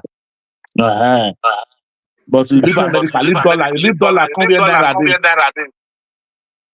Now where the bomb put? So what are they? If you start east good, I say ask me. I don't go leave that place. They migrate. They go another side. And because it's no good. So you say you want to go back, so now. I don't say you want to go back. I want to have my own country so I can fix it. Then you do the right thing now. You know go feel work with this government. You know go feel work. Now no get power to say I want to do so thing. How I go which police I want go complain to? Which soldier military I want go complain give? Police will give you your country. No, I don't give you an example. Let's assume say something happen to community, my community. Police I want go complain give. Somebody website go me. The first time he say make I first PM before he go work for me. I just tell you one experience, something where they tell me. Somebody tell me say they kill one person for the area where did they live. This guy just come back from work. We want to go buy bread. As you go buy bread, now so police catch him. They carry and go say this guy have to pay 200,000 for you to leave from police station. You not concerned. You don't know anything. You just come back from work. Say me go buy bread. Now so police catch him. That's all Nigeria they talk. You don't know anything, don't know anything. That's all about the talk. People that they hold on like this, don't know anything. And so they talk. See, so this guy now, wait, this guy now, they don't leave him. After he pay that money, they leave him. So let's assume say now you kid and I buy the person where they buy. So now 200, you go use now 200 now be person life for Nigeria. And because we are corrupt now, all about corrupt. We are not corrupt. That's why I want to have my own. I want to fix my own. I want to get my own. So that you now see the right way to do it. The right way. You get money now.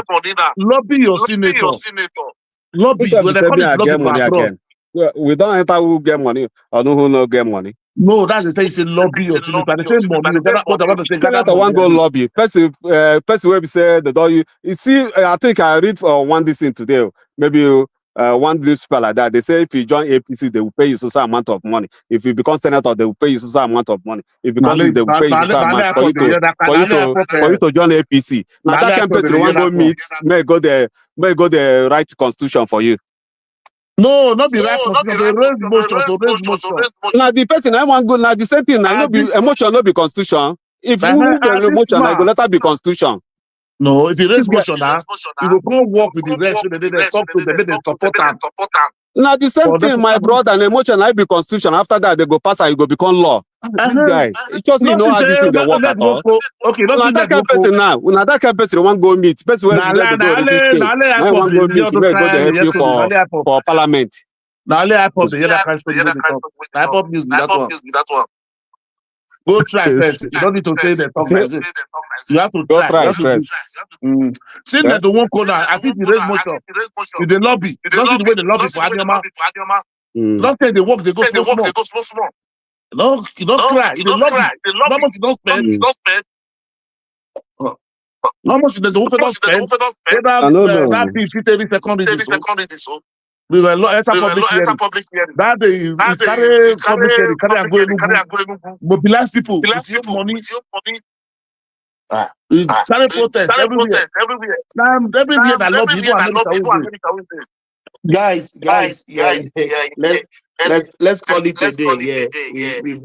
Let's call it a day. Thank you so much, everyone, for coming here. We appreciate it. Your contribution here. Yeah, let's call it a day. Thank you, everyone. Yeah, see you guys at the next section. You said peace. Thank you, everyone. Yeah. Another Savior, holy, holy, holy, holy, another Savior, holy, holy, holy, holy, Well, this is Mobien. This is dedicated to the gallant heroes of the Nigerian Biafra War and IPOB families all over the world.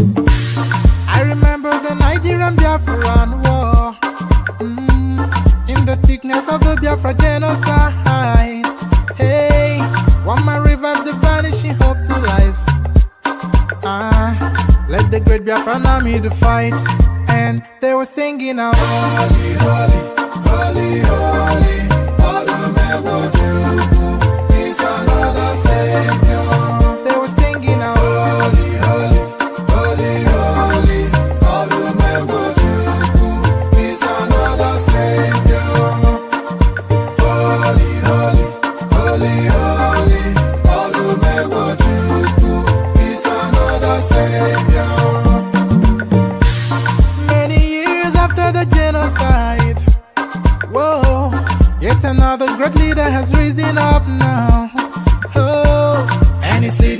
Biafra to victory. Inyomadika, yabika kwa namno wow. Hey, anamekele mazuche mefo. Manemo, it's an honor having you on board. When I'm singing along, holy, holy, holy, holy. Nnamdi Kanu is another savior. Just sing along, holy, holy, holy, holy. Nnamdi Kanu is another savior. When I sing along, holy, holy, holy, holy, holy, holy, holy, holy. Is another savior. Getting moving right and getting moving faster now.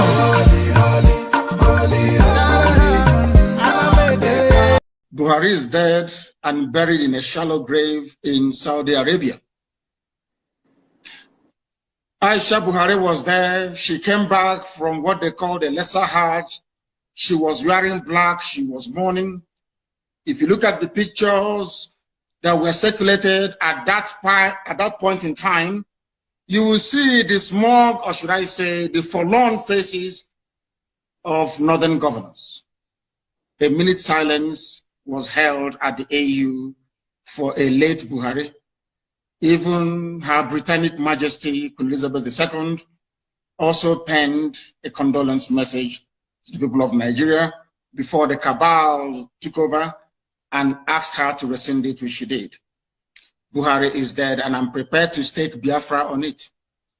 If you, Dele Momodu, can go and prove to me, I'm not asking you to do anything too complex.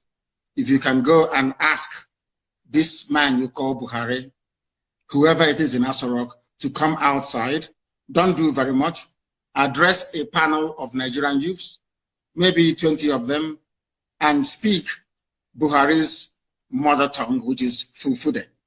I will give up Biafra, I will apologize to him, and I will submit myself to any authority on this earth to do with me as they please. There is no Buhari.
Ladies and gentlemen, this dance you're about to see now is called TINUBU dance. Are you ready to give me that dance? Oh yeah, everybody go say TINUBU dance. We go the dance. TINUBU dance. We go the dance. TINUBU dance. We go the dance. TINUBU dance. We go the dance. TINUBU dance. TINUBU dance. Give me the dance. TINUBU dance. Give me the dance. TINUBU dance. Give me the dance. TINUBU dance. Oh yeah, Baba dance. Oh yeah, Baba dance. Say, oh yeah, Baba dance. Everybody. Oh yeah, Baba dance. Listen, TINUBU dance. I'm going to be president of this country, whether you like it or not, and I will preside over the affairs of this country, including presiding over you. I think you must start adjusting to that reality. The sooner you do that, the less chest pains you'll have when that reality comes. Tí o bá sí àwa èmi tí ń dúró wájú yìí tí ń lérí ogun tí ní òkè Buhari nìṣó ká máa bá lọ.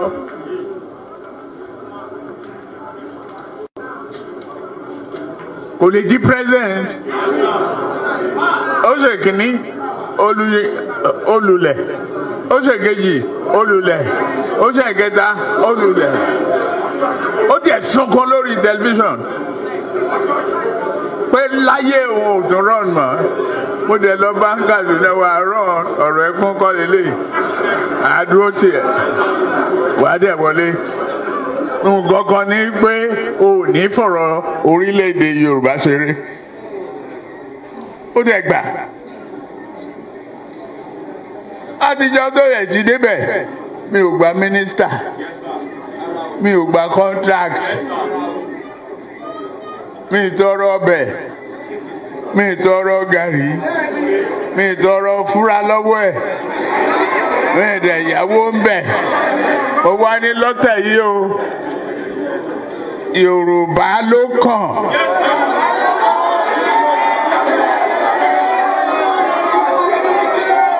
Tá a bá dẹ̀ sa Yorùbá náà èmi ló kàn.